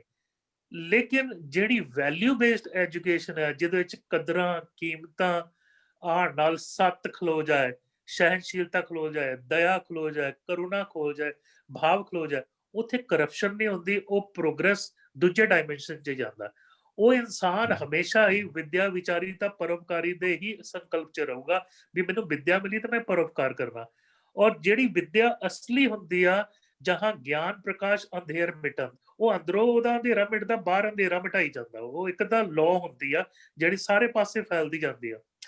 ਹੁਣ ਐਟਮ ਬੰਬ ਹੈਗਾ, ਉਹ ਵੀ ਬਹੁਤ ਹੀ ਇੰਟੈਲੈਕਚੁਅਲ ਲੋਕਾਂ ਨੇ ਬਣਾਇਆ ਸੀ, ਲੇਕਿਨ ਤੁਸੀਂ ਦੇਖ ਲਓ ਉਹਦਾ ਵਿਨਾਸ਼ ਵੀ ਹੋਇਆ। ਉਹਦੇ ਨਾਲ ਨਾਗਾਸਾਕੀ ਤੇ ਹੀਰੋਸ਼ੀਮਾ ਦਾ ਆਪਾਂ ਹਮੇਸ਼ਾ ਕਹਿੰਦੇ ਆ। ਸੋ ਇੰਟੈਲੀਜੈਂਸ ਜ਼ਰੂਰੀ ਨਹੀਂ ਆ ਵੀ ਉਹ ਪੋਜ਼ਿਟਿਵਿਟੀ ਕ੍ਰੀਏਟ ਕਰੇਗਾ, ਲੇਕਿਨ ਜਦੋਂ ਵੈਲਿਊ ਬੇਸਡ ਆ ਜਾਂਦਾ ਉਹਦੇ ਨਾਲ ਪੋਜ਼ਿਟਿਵਿਟੀ ਹਮੇਸ਼ਾ ਰਹੇਗੀ, ਨੈਗੇਟਿਵਿਟੀ ਘਟ ਜਾਏਗੀ। ਸੋ ਇਹ ਤਾਂ ਹੈਗਾ ਬਹੁਤ ਵੱਡੀ ਗੱਲ। ਦੂਜੀ ਜਿਹੜੀ ਹਰ ਇੱਕ ਪਿੰਡ ਦੇ ਜਿਹੜੇ ਏਰੀਆ ਜਿੱਥੇ ਲਾਇਬ੍ਰੇਰੀ ਦਾ ਸੰਕਲਪ ਆ ਰਿਹਾ, ਉਹਨਾਂ ਨਾਲ ਜੋੜਨਾ ਚਾਹੀਦਾ ਵੀ ਤਾਂ ਕਿ ਉਹ ਓਨਰਸ਼ਿਪ ਸਮਝਣ ਵੀ ਇਹ ਸਾਡੀ ਹੀ ਪਿੰਡ ਦੀ ਮਤਲਬ ਇੱਕ ਚੀਜ਼ ਹੈਗੀ ਆ ਜਿਹੜੀ ਅਸੀਂ ਭਾਵੁਕ ਤਰੀਕੇ ਦੇ ਨਾਲ ਉਹਨੂੰ ਰਨ ਕਰਨ 'ਚ ਸਮਰੱਥ ਹੋਏ। ਹਾਂ, ਉਹਨਾਂ ਨੂੰ ਕਾਪੀਜ਼, ਉਹਨਾਂ ਨੂੰ ਐਜੂਕੇਸ਼ਨ ਦੇ ਅਦਾਰੇ, ਉਹਨਾਂ ਨੂੰ ਐਕਸਪਰਟੀਜ਼, ਉਹਨਾਂ ਨੂੰ ਗਾਹੇ ਬਗਾਏ ਮਤਲਬ ਹੋਰ ਅਗਾਂਹ ਵਧੂ ਦੇ ਜਿਹੜੇ ਹੈਗੇ ਸੰਕਲਪ ਕੋਰ ਕਮੇਟੀ ਨੂੰ ਦੇਣੇ ਚਾਹੀਦੇ ਆ। ਲਾਗੇ ਚਾਗੇ ਜਿਹੜੇ ਕਾਲਜਿਸ ਹੈਗੇ ਆ ਜਾਂ ਨਾਲ ਯੂਨੀਵਰਸਿਟੀਜ਼, ਕਿਉਂਕਿ ਮੈਨੂੰ ਪੰਜਾਬ ਦਾ ਇੰਨਾ ਡਾਇਨਾਮਿਕਸ ਪਤਾ ਨਹੀਂ ਮੇਰੇ ਮਨ 'ਚ, ਉਹਨਾਂ ਨੂੰ ਵੀ ਉਸ ਜਿਹੜੇ ਲਾਇਬ੍ਰੇਰੀਜ਼ ਤੋਂ ਸਟਾਰਟ ਹੁੰਦੀ ਪ੍ਰੋਸੈਸ, ਉਹਨਾਂ ਨੂੰ ਕਹਿਣਾ ਚਾਹੀਦਾ ਇਹਨਾਂ ਨੂੰ ਅਡਾਪਟ ਕਰੋ ਤੇ ਇਹਨਾਂ ਨੂੰ ਅਪਗ੍ਰੇਡ ਕਰੋ, ਕਿਉਂਕਿ ਜਿੰਨਾ ਆਪਾਂ ਅਪਗ੍ਰੇਡ ਕਰਦੇ ਜਾਵਾਂਗੇ ਓਨਾ ਹੀ ਉਹ ਇਹ ਸਕੂਲ ਦਾ ਸ਼ਕਲ ਇਖਤਿਆਰ ਹੁੰਦਾ ਜਾਊਗਾ, ਔਰ ਜਿੰਨਾ ਸਕੂਲ ਦਾ ਸ਼ਕਲ ਇਖਤਿਆਰ ਹੋਊਗਾ ਓਨਾ ਹੀ ਨਾਲ ਨਾਲ ਕ੍ਰਾਈਮ ਘਟੂਗਾ, ਕਰਪਸ਼ਨ ਘਟੂਗਾ, ਹੈਲਥ ਵਧੂਗੀ, ਸਪਿਰਿਚੁਅਲਿਟੀ ਵਧੂਗੀ, ਕੰਟਰੀਬਿਊਸ਼ਨ ਉਸ ਏਰੀਆ ਦਾ ਵਧੂਗਾ, ਨੈਸ਼ਨਲ ਲੈਵਲ ਦਾ ਵਧੂਗਾ, ਇੰਟਰਨੈਸ਼ਨਲ ਲੈਵਲ ਦਾ ਵਧੂਗਾ। ਸੋ ਇਹ ਜਿਹੜੀਆਂ ਗੱਲਾਂ ਹੈਗੀਆਂ ਤਾਂ ਹੀ ਹੋ ਸਕਦੀਆਂ ਅਗਰ ਸਾਰੇ ਅਸੀਂ ਜਿਹੜੇ ਮੇਨ ਬੰਦੇ ਹੈਗੇ ਆ ਉੱਥੇ ਗਰਾਊਂਡ 'ਚ ਕੰਮ ਕਰ ਰਹੇ ਹੋ ਉਹ ਆਪਣੇ ਵਿੱਚ ਪਹਿਲਾਂ ਇਹ ਡਿਵੈਲਪਮੈਂਟ ਖੁਦ ਲੈ ਕੇ ਆਉਣ, ਵੀ ਆਪਣੇ ਵਿੱਚ ਉਹ ਲਾਅ ਹੋਏ। ਔਰ ਦੇਖੋ ਮੈਂ ਬਹੁਤ ਨਿੱਕਾ ਸੀ, ਮਦਰ ਟਰੀਸਾ ਇੱਕ ਹਾਈਵੇ ਦੇ ਇੱਥੋਂ ਲੰਘ ਰਹੇ ਸੀ ਤੇ ਮੈਂ ਨਿੱਕਾ ਸੀ, ਜੂੜਾ ਸੀ ਮੇਰੇ ਸਿਰ 'ਚ ਤੇ ਮੈਂ ਲੱਤਾਂ ਦੇ ਵਿੱਚੋਂ ਲੰਘ ਕੇ ਅੱਗੇ ਹੋ ਗਿਆ। ਸਾਡੇ ਘਰਾਂ ਦੇ ਲਾਗੇ ਨਾ ਮੂਵੀਜ਼ ਬਹੁਤ ਸ਼ੂਟ ਹੁੰਦੀ ਸੀ ਬਾਲੀਵੁੱਡ ਦੀਆਂ, ਮੈਂ ਸੋਚਿਆ ਸ਼ਾਇਦ ਮੂਵੀ ਦੇ ਲਈ ਹੈ ਨਾ, ਤੇ ਇੱਕ ਬਜ਼ੁਰਗ ਲੇਡੀ ਵੇਵ ਕਰ ਰਹੀ ਸੀ ਪਿੱਛੇ, ਚਿੱਟੀ ਸਾੜੀ ਤੇ ਨੀਲਾ ਉਹਦਾ ਬਾਰਡਰ, ਤੇ ਮੈਂ ਕਿਹਾ ਯਾਰ ਇਹ ਤੇ ਐਕਟਰਸ ਲੱਗਦੀ ਨਹੀਂ, ਲੋਕੀ ਕਪੜੇ ਹੋਏ ਪਏ ਹਨਾ ਇਹਨੂੰ ਦੇਖਣ ਵਾਸਤੇ। ਮੈਨੂੰ ਕਿਸੇ ਨੇ ਕਿਹਾ ਹੈ ਮਦਰ ਟਰੀਸਾ, ਮੇਰੇ ਮਨ 'ਚ ਫਿਰ ਇਹ ਵੀ ਕਿ ਇਹਨੂੰ ਦੇਖਣ ਦੁਨੀਆ ਕਿਉਂ ਆ ਰਹੀ ਆ। ਉਹਦੇ ਬਾਰੇ ਫਿਰ ਮੈਂ ਪੜ੍ਹਿਆ, ਉਦੋਂ ਗੂਗਲ ਨਹੀਂ ਸੀ, ਇੰਟਰਨੈਟ ਨਹੀਂ ਸੀ, ਲਾਇਬ੍ਰੇਰੀ ਜਾ ਕੇ ਬੁੱਕਾਂ ਪੜ੍ਹੀਆਂ, ਮਾਸਟਰ ਨੂੰ ਪੁੱਛਿਆ। ਸੋ ਮੈਨੂੰ ਲੱਗਾ ਵੀ ਅਗਰ ਆਪਾਂ ਇੱਕ ਸਧਾਰਨ not beautiful physically looking but beautiful mind and soul looking ਹੋ ਜਾਈਏ ਤਾਂ ਕੋਈ ਵੀ ਤੁਹਾਨੂੰ ਦੇਖਣ ਆਊਗਾ। ਸੋ ਉਹਨਾਂ ਨੇ ਜਿਹੜੇ ਇੰਸਟੀਟਿਊਸ਼ਨਸ ਸ਼ੁਰੂ ਕੀਤੇ, ਜਿਹੜੇ ਵੀ ਸ਼ੁਰੂ ਕਰਦੇ ਸੀ ਨਾ ਉਹ ਸੌਂਪ ਕੇ ਨੈਕਸਟ ਸ਼ੁਰੂ ਹੋ ਜਾਂਦਾ ਸੀ, ਉਹਦੇ 'ਚ ਫਸਦੇ ਨਹੀਂ ਸੀ। ਸੋ ਆਪਣੇ ਆਪ ਨੂੰ ਫਸਾਉਣਾ ਨਹੀਂ ਉਹਦੇ ਵਿੱਚ। ਹੁਣ ਦੇਖੋ 3-4 ਮਾਡਲਸ ਵੀ ਆਉਂਦੇ ਆ ਆਜ਼ਾਦੀ ਦੇ, ਸੁਭਾਸ਼ ਚੰਦਰ ਬੋਸ ਕਹਿੰਦਾ ਮੁਝੇ ਖੂਨ ਦੋ ਮੈਂ ਆਜ਼ਾਦੀ ਦੂੰਗਾ, ਮਹਾਤਮਾ ਗਾਂਧੀ ਕਹਿੰਦੇ ਨਹੀਂ ਟੋਟਲ ਨਾਨ ਵਾਇਲੈਂਸ ਰਹੋ ਤੁਸੀਂ, ਹੈਨਾ। ਸਾਡੇ ਜਿਹੜੇ ਯੋਧੇ ਹੈਗੇ ਆ, ਅੱਜ ਸ਼ਹੀਦ ਊਧਮ ਸਿੰਘ ਹੁਣਾਂ ਦਾ ਵੀ ਜਨਮ ਦਿਨ ਹੈਗਾ, ਉਹਨਾਂ ਦਾ ਆਪਣਾ ਅੰਦਾਜ਼ ਆ, ਸ਼ਹੀਦ ਭਗਤ ਸਿੰਘ ਹੁਣਾਂ ਦਾ ਆਪਣਾ ਅੰਦਾਜ਼ ਆ। ਸੋ ਸਾਰੇ ਮਾਡਲਸ ਲੈ ਕੇ ਚੱਲਣੇ ਚਾਹੀਦੇ, ਕੋਈ ਮਾਡਲ ਇਨ ਇਟਸੈਲਫ ਕੰਪਲੀਟ ਨਹੀਂ ਹੁੰਦਾ, ਕੋਈ ਮਾਡਲ ਇਨ ਇਟਸੈਲਫ ਜਿਹੜਾ ਹੈਗਾ 100% ਐਕੂਰੇਟ ਨਹੀਂ ਹੁੰਦਾ।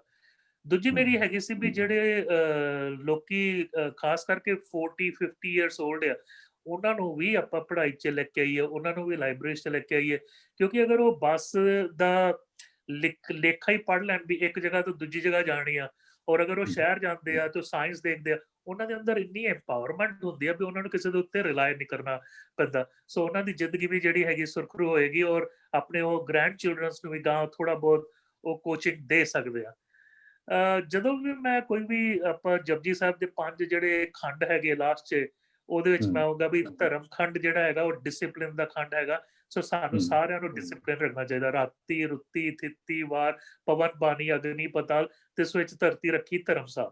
ਸੋ ਇਹ ਧਰਮਸਾਲ ਹੈ, ਇੱਥੇ ਕੋਈ ਕਾਰਜ ਕਰਨ ਆਏ ਆ ਤੇ ਇੱਥੋਂ ਅਸੀਂ ਐਗਜ਼ਿਟ ਹੋ ਜਾਣਾ, ਨਾ ਕੋਈ ਅਸੀਂ ਲੈ ਕੇ ਆਏ ਆ ਤੇ ਨਾ ਕੁਝ ਲੈ ਕੇ ਜਾਣਾ। ਸਾਰਾ ਕੁਝ ਸਾਡਾ ਰਿਸੋਰਸਿਸ, ਸਾਡੀ ਜਾਇਦਾਦ, ਸਾਡੀ ਕਮਾਈ ਸਾਰੀ ਇੱਥੇ ਰਹਿ ਜਾਣੀ ਆ। ਸੋ ਉਹਦੇ ਵਿੱਚ ਅਸੀਂ ਇੰਨੇ ਜ਼ਿਆਦਾ ਅਟੈਚ ਨਾ ਹੋਈਏ, ਸੋ ਦਸਵੰਧ ਜ਼ਰੂਰ ਕੱਢੀਏ ਔਰ ਆਪਾਂ ਡਿਸਿਪਲਿਨ 'ਚ ਰਹੀਏ। ਦੂਜਾ ਹੈਗਾ ਗਿਆਨ ਦਾ ਜਿਹੜਾ ਹੈਗਾ, ਗਿਆਨ ਖੰਡ ਮੇ ਗਿਆਨ ਪ੍ਰਚੰਡ ਜਿੱਥੇ ਨਾਦ ਵਿਨੋਦ ਕੋਦ ਆਨੰਦ, ਗਿਆਨ ਦੇ ਵਿੱਚ ਆਨੰਦ ਦੀ ਭਾਵਨਾ ਆ ਜਾਂਦੀ ਆ। ਸਰਮ ਖੰਡ ਦੇ ਵਿੱਚ ਸੁਰਤ ਮਤ ਮਨ ਔਰ ਬੁੱਧ, ਇਹ ਜਿਹੜੀ ਹੈਗੀ ਕੋਈ ਵੀ ਇੰਸਟੀਟਿਊਸ਼ਨ ਹੈ ਨਾ, ਅਗਰ ਉਹਦੀ ਸੁਰਤੀ, ਅਗਰ ਉਹਦੀ ਮਤੀ, ਉਹਦੀ ਬੁੱਧੀ ਤੇ ਉਹ ਫਾਈਨ ਟਿਊਨਡ ਰਵੇ ਹਮੇਸ਼ਾ ਔਰ ਪ੍ਰੋਗਰੈਸਿਵ ਨੇਚਰ ਤੇ ਰਵੇ ਤਾਂ ਉਹ ਗਾਂ ਵੱਧਦੀ ਜਾਂਦੀ ਹੈ। ਕਰਮਖੰਡ ਕੀ ਬਾਣੀ ਜੋ ਉਹਦੇ ਵਿੱਚ ਜਿਹੜੀ ਹੈਗੀ ਵਜ਼ਨ ਹੁੰਦਾ ਹੈ, ਸ਼ਕਤੀ ਹੁੰਦੀ ਆ, ਉਹ ਚੀਜ਼ਾਂ ਜਿਹੜੀਆਂ ਇੰਪਲੀਮੈਂਟ ਹੁੰਦੀਆਂ। ਤੇ ਨੈਕਸਟ ਹੈ ਸੱਚਖੰਡ ਵਸੇ ਨਿਰੰਕਾਰ, ਜਿੱਥੇ ਸਹਿਜ ਦੀ ਸੱਤ ਦੀ ਹੁੰਦੀ ਆ ਵੀ ਜਿਹੜੀ ਵੀ ਗੱਲ ਤੁਸੀਂ ਕਰੋਗੇ ਲੋਕੀ ਯਕੀਨ ਕਰਨਗੇ। ਕਿਉਂਕਿ ਅੱਜ ਮੈਂ ਦੇਖ ਰਿਹਾ ਇਹਨਾਂ ਦੇ ਸਤਿਕਾਰਯੋਗ ਸਾਡੇ ਓਲੰਪੀਅਨ ਪ੍ਰਗਟ ਸਿੰਘ ਵੀ ਕਾਫੀ ਕਰਪਸ਼ਨ ਹੈਗਾ, ਮੈਨੂੰ ਇੰਨੀ ਨੌਲੇਜ ਨਹੀਂ ਸੀ। ਸੋ ਲੋਕਾਂ ਦਾ ਇੱਕ ਵਿਸ਼ਵਾਸ ਜਿਹੜਾ ਹੈਗਾ ਪੋਲੀਟੀਕਲ ਅਦਾਰੇ ਤੋਂ ਉੱਡਦਾ ਜਾ ਰਿਹਾ, ਲੇਕਿਨ ਇਹਦਾ ਟ੍ਰੀਟਮੈਂਟ ਵੀ ਇਹੀ ਆ ਵੀ ਆਪਾਂ ਪੋਲੀਟੀਕਲ ਅਦਾਰੇ ਦੇ ਵਿੱਚ ਅੱਛੇ ਬੰਦੇ ਪਾਉਣੇ ਆ। ਅਸੀਂ ਉਹ ਚੀਜ਼ਾਂ ਲੈ ਕੇ ਆਈਏ, ਸਾਡੇ ਬੱਚੇ ਲੈ ਕੇ ਆਈਏ, ਯੂਥ ਲੈ ਕੇ ਆਉਣ ਵੀ ਜਿਹੜੇ ਨਿਸ਼ਕਾਮ ਤੌਰ ਦੇ ਉੱਤੇ ਕੰਮ ਕਰਨ, ਤਾਂ ਕਿ ਇਹ ਮਾਡਲ ਆਪਾਂ ਹੀ ਚੇਂਜ ਕਰਨਾ, ਆਪਣ ਹੱਥੀ ਆਪਣਾ ਆਪੇ ਹੀ ਕਾਜ ਸਵਾਰੀਏ, ਕਿਸੇ ਬਾਹਰੋਂ ਆ ਕੇ ਕੁਛ ਨਹੀਂ ਕਰਨਾ। ਅਗਰ ਚੀਜ਼ ਸਹੀ ਨਹੀਂ ਆ ਤਾਂ ਸਾਨੂੰ ਹੀ ਠੀਕ ਕਰਨੀ ਪੈਣੀ ਆ। ਕਮਿਊਨੀਕੇਸ਼ਨ ਇੱਕ ਬਹੁਤ ਵੱਡਾ ਇੰਪੋਰਟੈਂਟ ਚੀਜ਼ ਹੈਗੀ ਆ। ਔਰ ਜਿੱਦਾਂ ਮੈਨੂੰ ਸਟਾਰਟਿੰਗ 'ਚ ਇੱਕ ਖੁਸ਼ਖਬਰੀ ਮਿਲੀ ਸੀ ਵੀ YouTube ਚੈਨਲ ਹੋ ਰਿਹਾ, ਲਾਂਚ ਹੋ ਗਿਆ ਜੀ, ਹੋ ਗਿਆ ਲਾਂਚ। ਹਾਂਜੀ, ਬਹੁਤ ਬਹੁਤ ਵਧਾਈਆਂ। ਤੇ ਨਾਲੇ ਜਿਹੜਾ ਐਪ ਹੈ, ਕਿਉਂਕਿ ਡਿਜੀਟਲ ਜ਼ਮਾਨੇ ਦੇ ਵਿੱਚ ਬੁਲੰਦ ਪੰਜਾਬ ਹੈ ਜੀ ਉਹਦਾ ਨਾਮ, ਬੁਲੰਦ ਪੰਜਾਬ। ਬਹੁਤ ਅੱਛੀ ਬਾਤ ਹੈ। ਸੋ ਬੁਲੰਦ ਪੰਜਾਬ ਜਿਹੜਾ ਐਪ ਹੈ, YouTube ਚੈਨਲ ਆ, ਇਹਦੇ ਨਾਲ ਤੁਸੀਂ ਗਲੋਬਲੀ ਕਨੈਕਟਡ ਰਹੋਗੇ ਔਰ ਇਹਦੇ ਵਿੱਚ ਲੋਕੀ ਪਾਰਟਿਸਿਪੇਟ ਕਰਨਗੇ। ਜਿਹੜਾ ਨਾ ਬੂਟਾ ਜਿਹੜਾ ਹੁਣ ਬੀ ਤੁਸੀਂ ਤਾਂ ਪ੍ਰਦਾ ਸਾਹਿਬ ਪਾਤਾ, ਸੁਹਾਗਾ ਵੀ ਟਾਈਮ ਆ ਗਿਆ। ਹੁਣ ਆਪਾਂ ਇਹਨੂੰ ਨਰਚਰ ਕਰਨਾ ਤੇ ਇਹਦੇ ਵਿੱਚੋਂ ਜਿਹੜੀ ਚੀਜ਼ਾਂ ਪਣਨਗੀਆਂ, ਇਹਦੇ ਜਿਹੜੀ ਜੜ੍ਹਾਂ ਜਿਹੜੀਆਂ ਹੈਗੀਆਂ ਉਹ ਵਧਣਗੀਆਂ, ਇਹਦੇ 'ਚ ਜਿਹੜੇ ਬੂਟੇ ਲੱਗਣਗੇ ਉਹ ਕਿਸੇ ਨੂੰ ਛਾਂ ਦੇਣਗੇ, ਫਲ ਦੇਣਗੇ, ਕੋਈ ਬਰਡਸ ਆ ਕੇ ਰਹਿ ਸਕਦੇ ਇਹਦੇ ਵਿੱਚ। ਸੋ ਇਹ ਸਾਰਾ ਬਹੁਤ ਵੱਡਾ ਪਸਾਰਾ ਜਿਹੜਾ ਹੈਗਾ ਇਹ ਫੈਲਣਾ, ਔਰ ਇਹਦੇ ਵਿੱਚੋਂ ਇੰਨੇ ਮੈਨੂੰ ਲੱਗਦਾ ਵੀ ਬਹੁਤ ਸਾਰੀ ਚੀਜ਼ਾਂ ਨਿਕਲਣਗੀਆਂ ਜਿਹੜੀ ਆ ਕੇ ਫਿਰ ਇੱਕ ਡੈਕੇਡ ਜਾਂ 2 ਡੈਕੇਡ ਬਾਅਦ ਇਸ ਪ੍ਰੋਗਰਾਮ ਨੂੰ ਹੋਰ ਉੱਪਰ ਤੱਕ ਲੈ ਕੇ ਜਾਣਗੀਆਂ। ਵੀ ਇੱਥੇ ਜਿਹੜਾ ਤੁਹਾਡਾ ਸੁਪਨਾ ਸੀ ਮਹਾਵਿਦਿਆਲਿਆਂ ਦਾ, ਜਿਹੜਾ ਨਾਲੰਦਾ ਔਰ ਟੈਕਸਲਾ ਦਾ, ਉਹ ਜ਼ਮਾਨਾ ਫਿਰ ਆ ਸਕਦਾ। ਕਿਉਂ ਨਹੀਂ ਆ ਸਕਦਾ? ਵੀ ਲੋਕੀ ਬਾਹਰੋਂ ਵਿਦਿਆ ਲੈਣ ਵਾਸਤੇ ਇਸ ਜਗ੍ਹਾ 'ਚ ਆਉਣ। ਵੀ ਪਹਿਲੋਂ ਵੀ ਤਾਂ ਦੁਨੀਆ ਆਉਂਦੀ ਰਹੀ ਆ, ਲੇਕਿਨ ਇਹਦਾ ਜਿਹੜਾ ਸੰਕਲਪ ਆ, ਜਿਹੜੀ ਸੋਚ ਆ, ਉਹਨੂੰ ਸਾਕਾਰ ਰੂਪ ਦੇ ਵਿੱਚ ਸਾਨੂੰ ਮੈਨ ਪਾਵਰ ਚਾਹੀਦੀ ਆ। ਦੇਖੋ ਜਦੋਂ ਆਰਮੀ ਵੀ ਹੈਗੀ ਆ, ਉਹਦੇ ਵਿੱਚ ਫਰੰਟ ਸੋਲਜਰ ਹੈਗੇ ਆ, ਮਿਡਲ ਸੋਲਜਰ ਹੈਗੇ ਆ, ਕੁਛ ਸਪੈਸ਼ਲਾਈਜ਼ਡ ਹੈਗੇ ਆ, ਕੁਛ 에ਅਰਕ੍ਰਾਫਟ ਵਾਲੇ ਹੈਗੇ ਆ, ਕੁਛ ਲੈਫਟੀਨੈਂਟ ਕਰਨਲ ਹੈਗੇ, ਕੁਛ ਕਰਨਲ ਆ, ਬ੍ਰਿਗੇਡੀਅਰ ਆ, ਮੇਜਰ ਆ। ਸੋ ਇਹ ਸਾਰਾ ਸਿਸਟਮ ਜਿਹੜਾ ਹੈਗਾ ਉਸ ਹਿਸਾਬ ਦੇ ਨਾਲ ਹੋਈਏ, ਔਰ ਇੱਕ ਦੂਜਾ ਬੰਦਾ ਇੱਕ ਦੂਜੇ ਨਾਲ ਕਮਿਊਨੀਕੇਟ ਓਪਨਲੀ ਕਰੇ। ਔਰ ਜ਼ਰੂਰੀ ਨਹੀਂ ਹੁੰਦਾ ਹਰ ਇੱਕ ਆਈਡੀਆ ਮਤਲਬ ਗਲਤ ਹੁੰਦਾ ਜਾਂ ਸਹੀ ਹੁੰਦਾ, ਉਹਦਾ ਇੱਕ ਵਿਚਾਰ ਪ੍ਰੋਸੈਸ ਹੁੰਦਾ, ਉਹਨੂੰ ਡਿਵੈਲਪ ਕੀਤਾ ਜਾ ਸਕਦਾ। ਜਦ ਤੱਕ ਦੁਨੀਆ ਨਾਨਕ ਰਹੀ ਹੈ, ਕੁਛ ਸੁਣੀਏ ਕੁਛ ਕਹੀਏ।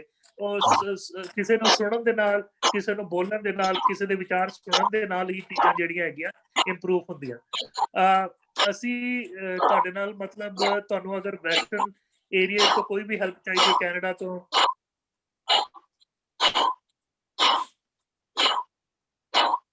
ਤੇ ਤੁਹਾਨੂੰ ਕਾਫੀ ਮਤਲਬ ਅਸੀਂ ਜਿਹੜਾ ਹੈਗਾ ਇੱਥੋਂ ਦੇ ਸਕਦੇ ਹਾਂ। ਮੈਂ ਐਕਚੁਅਲੀ ਐਗਰੀਕਲਚਰ ਦਾ ਮੈਨੂੰ ਇੰਨੀ ਨੌਲੇਜ ਨਹੀਂ ਹੈ। ਸਾਡੀ 3 ਜਨਰੇਸ਼ਨ ਹੁਣ ਮੋਸਟਲੀ ਬਿਜ਼ਨਸ ਕਰਦੀਆਂ। ਮੈਂ ਮੈਡੀਸਿਨ 'ਚ ਹੈਗਾ, ਉਸ ਤੋਂ ਪਹਿਲਾਂ ਸਾਰੇ ਫਾਰਮਰ ਹੁੰਦੇ ਸੀ। ਲੇਕਿਨ ਮੈਂ ਮੈਡੀਕਲ ਐਕਸਪਰਟਿਜ਼ ਦੇ ਤੌਰ ਦੇ ਉੱਤੇ ਤੁਹਾਡੇ ਨਾਲ ਖਲੋਤਾ ਦਿਨੇ ਜਾਂ ਰਾਤ ਨੂੰ। ਸਾਡੀ ਹਿਪੋਕ੍ਰੈਟਿਕ ਓਥ ਹੈਗੀ ਆ। ਦੂਜਾ ਜਿਹੜੇ ਹੈਗੇ ਆ, ਹਰ ਇੱਕ ਫੀਲਡ ਦਾ ਜਿਹੜਾ ਇੰਪੋਰਟੈਂਟ ਬੰਦਾ ਸਾਨੂੰ ਲੈ ਕੇ ਆਉਣਾ ਚਾਹੀਦਾ। ਉਹਨਾਂ ਦੀ ਗੱਲ ਜਿਹੜੀ ਹੈਗੀ ਸਾਨੂੰ ਸੁਣਨੀ ਚਾਹੀਦੀ ਆ ਔਰ ਇੰਪਲੀਮੈਂਟ ਕਰਨੀ ਚਾਹੀਦੀ, ਔਰ ਉਹਨਾਂ ਨੂੰ ਉਹ ਮਹਿਕਮਾ ਸੌਂਪਣਾ ਚਾਹੀਦਾ ਵੀ ਹਾਂ ਪੋਲਿਊਸ਼ਨ ਦਾ ਮਹਿਕਮਾ ਇੱਕ ਐਕਸਪਰਟਿਜ਼ ਜਿਹੜਾ ਹੈਗਾ ਪੋਲਿਊਸ਼ਨ ਦਾ ਉਹਨੂੰ ਹੋਵੇ। ਜਿਹੜਾ ਰਿਸ਼ਵਤਖੋਰੀ ਦਾ ਜਾਂ ਕਰਪਸ਼ਨ ਦਾ, ਉਹਦੇ ਵਿੱਚ ਕੋਈ ਇਮਾਨਦਾਰ ਬੰਦਾ ਹੋਵੇ, ਕੋਈ ਇਹੋ ਜਿਹੀ ਰੂਹ ਹੋਵੇ ਜਿਹੜੀ ਸੰਤ ਬਿਰਤ ਵਾਲੀ ਆ, ਵੀ ਜਿੰਨੇ ਸਾਨੂੰ ਪਤਾ ਵੀ ਕੁਛ ਗੜਬੜ ਨਹੀਂ ਕਰਨੀ।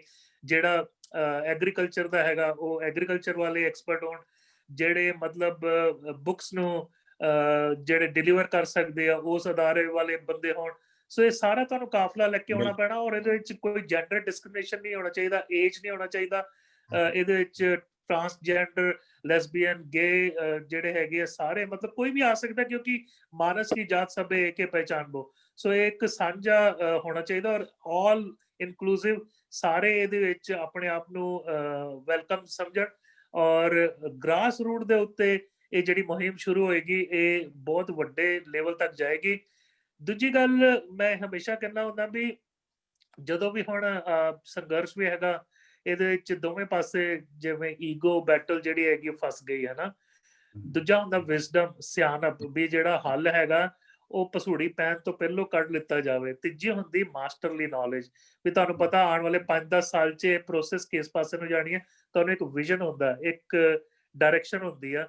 ਔਰ ਇਹ ਮਾਸਟਰਲੀ ਨੌਲੇਜ ਤਾਂ ਹੀ ਹੁੰਦੀ ਆ ਅਗਰ ਬੰਦਾ ਇਮੋਸ਼ਨਲ ਇੰਟੈਲੀਜੈਂਸ ਤੋਂ ਨਿਕਲ ਕੇ ਆਵੇ। ਇੱਕ ਹੁੰਦਾ IQ, ਜਿਹਨੂੰ ਆਪਾਂ ਇੰਟੈਲੀਜੈਂਟ ਕੋਸ਼ਚਨ ਕਹਿੰਦੇ ਆ। ਹੁਣ ਐਲਬਰਟ ਆਇਨਸਟਾਈਨ ਦਾ 160 to 117 ਕਿਹਾ ਜਾਂਦਾ। ਠੀਕ ਹੈ, ਮੈਂ ਮੰਨਦਾ ਵੀ ਬਹੁਤ ਇੰਟੈਲੈਕਚੁਅਲ ਸੀ, ਲੇਕਿਨ EI ਹੁੰਦਾ ਇਮੋਸ਼ਨਲ ਇੰਟੈਲੀਜੈਂਸ। ਇਮੋਸ਼ਨਲ ਇੰਟੈਲੀਜੈਂਸ ਜਿਹੜਾ ਹੈਗਾ ਉਹ ਐਕਚੁਅਲੀ ਮਾਰਕਰ ਆਫ ਸਕਸੈਸ ਹੈਗਾ। ਵੀ ਅਗਰ ਅਸੀਂ ਡਿੱਗ ਪਏ ਤੇ ਖਲੋਣਾ ਕਿੱਦਾਂ, ਅਗਰ ਤੂਫਾਨ ਆ ਗਿਆ ਉਹਦੇ ਵਿੱਚ ਨੈਵੀਗੇਟ ਕਿੱਦਾਂ ਕਰਨਾ, ਅਗਰ ਕਿਸੇ ਨੇ ਤੁਹਾਨੂੰ ਮਾਂ ਦੀ ਭੈਣ ਦੀ ਗਾਲ ਕੱਢ ਦਿੱਤੀ ਉਹਨੂੰ ਹੱਥ ਕਿੱਦਾਂ ਜੋੜਨਾ ਵੀ ਤੇਰਾ ਭਲਾ ਹੋਵੇ।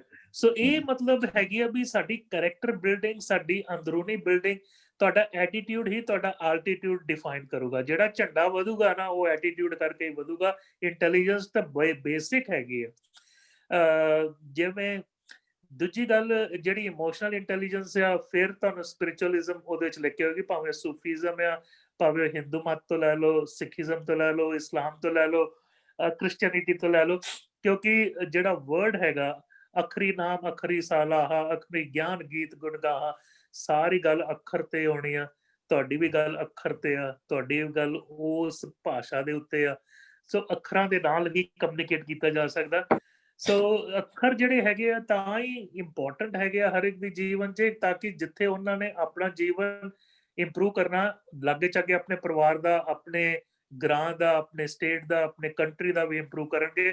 ਔਰ ਇਹ ਰਿਸਰਚ ਡਾਕੂਮੈਂਟਡ ਹੈਗੀ ਆ ਵੀ ਜਿਹੜੀ ਐਜੂਕੇਸ਼ਨ ਲੈਵਲ, ਜਿਹੜੀ ਵੀ ਕੰਟਰੀਜ਼ ਤੁਸੀਂ ਦੇਖ ਲਓ ਤਰੱਕੀ ਕੀਤੀ ਆ, ਉਹਨਾਂ 'ਚ ਕੀ ਡਿਫਰੈਂਟ ਹੈਗਾ ਐਜੂਕੇਸ਼ਨ, ਜਾਂ ਉਹ ਕੰਟਰੀ ਕੋ ਥੋੜਾ ਨੈਚੁਰਲ ਰਿਸੋਰਸਿਸ ਸੀ, ਜਿੱਦਾਂ ਆਪਾਂ ਕੈਨੇਡਾ ਕਹਿੰਦੇ ਆ ਵੀ ਇਹਦੇ ਕੋਲ ਬਹੁਤ ਸਾਰੇ ਨੈਚੁਰਲ ਰਿਸੋਰਸਿਸ ਹੈਗੇ ਆ, ਇਹਦੇ ਕੋਲ ਮਾਈਨਸ ਹੈਗੇ ਆ, ਇਹਦੇ ਕੋਲ ਪੈਟਰੋਲੀਅਮ ਹੈਗਾ, ਫੋਰੈਸਟ ਇੰਡਸਟਰੀ ਹੈਗੀ ਆ, ਵਾਟਰ ਹੈਗਾ, ਫਰੈਸ਼ ਵਾਟਰ ਕੈਨੇਡਾ ਕੋ ਆਲਮੋਸਟ ਗਲੋਬਲੀ 9 ਜਾਂ 10% ਸੰਸਾਰ ਦਾ ਤੇ ਸਾਡੇ ਕੋਲ ਪਿਆ ਹੈ। ਤੇ ਸੋ ਇਹ ਨੈਚੁਰਲ ਰਿਸੋਰਸਿਸ ਸਹੀ ਆ, ਲੇਕਿਨ ਐਜੂਕੇਸ਼ਨ ਦਾ ਜਿਹੜਾ ਦਰ ਹੈਗਾ ਉਹ ਵੀ ਵਧੀਆ ਹੋਣਾ ਚਾਹੀਦਾ। ਇੱਥੇ ਦਾ ਜਿਹੜਾ ਪਬਲਿਕ ਸਕੂਲ ਹੈਗਾ, ਮੈਂ ਕਿਉਂਕਿ ਬੰਬੇ ਮੈਂ ਪ੍ਰਾਈਵੇਟ ਸਕੂਲ ਪੜ੍ਹਿਆ ਸੀ ਮੈਂ, ਲੇਕਿਨ ਪਬਲਿਕ ਸਕੂਲ ਦੇ ਇੱਥੇ ਜਿਹੜੇ ਕੈਨੇਡਾ ਦੇ ਆ as good as any private school in India.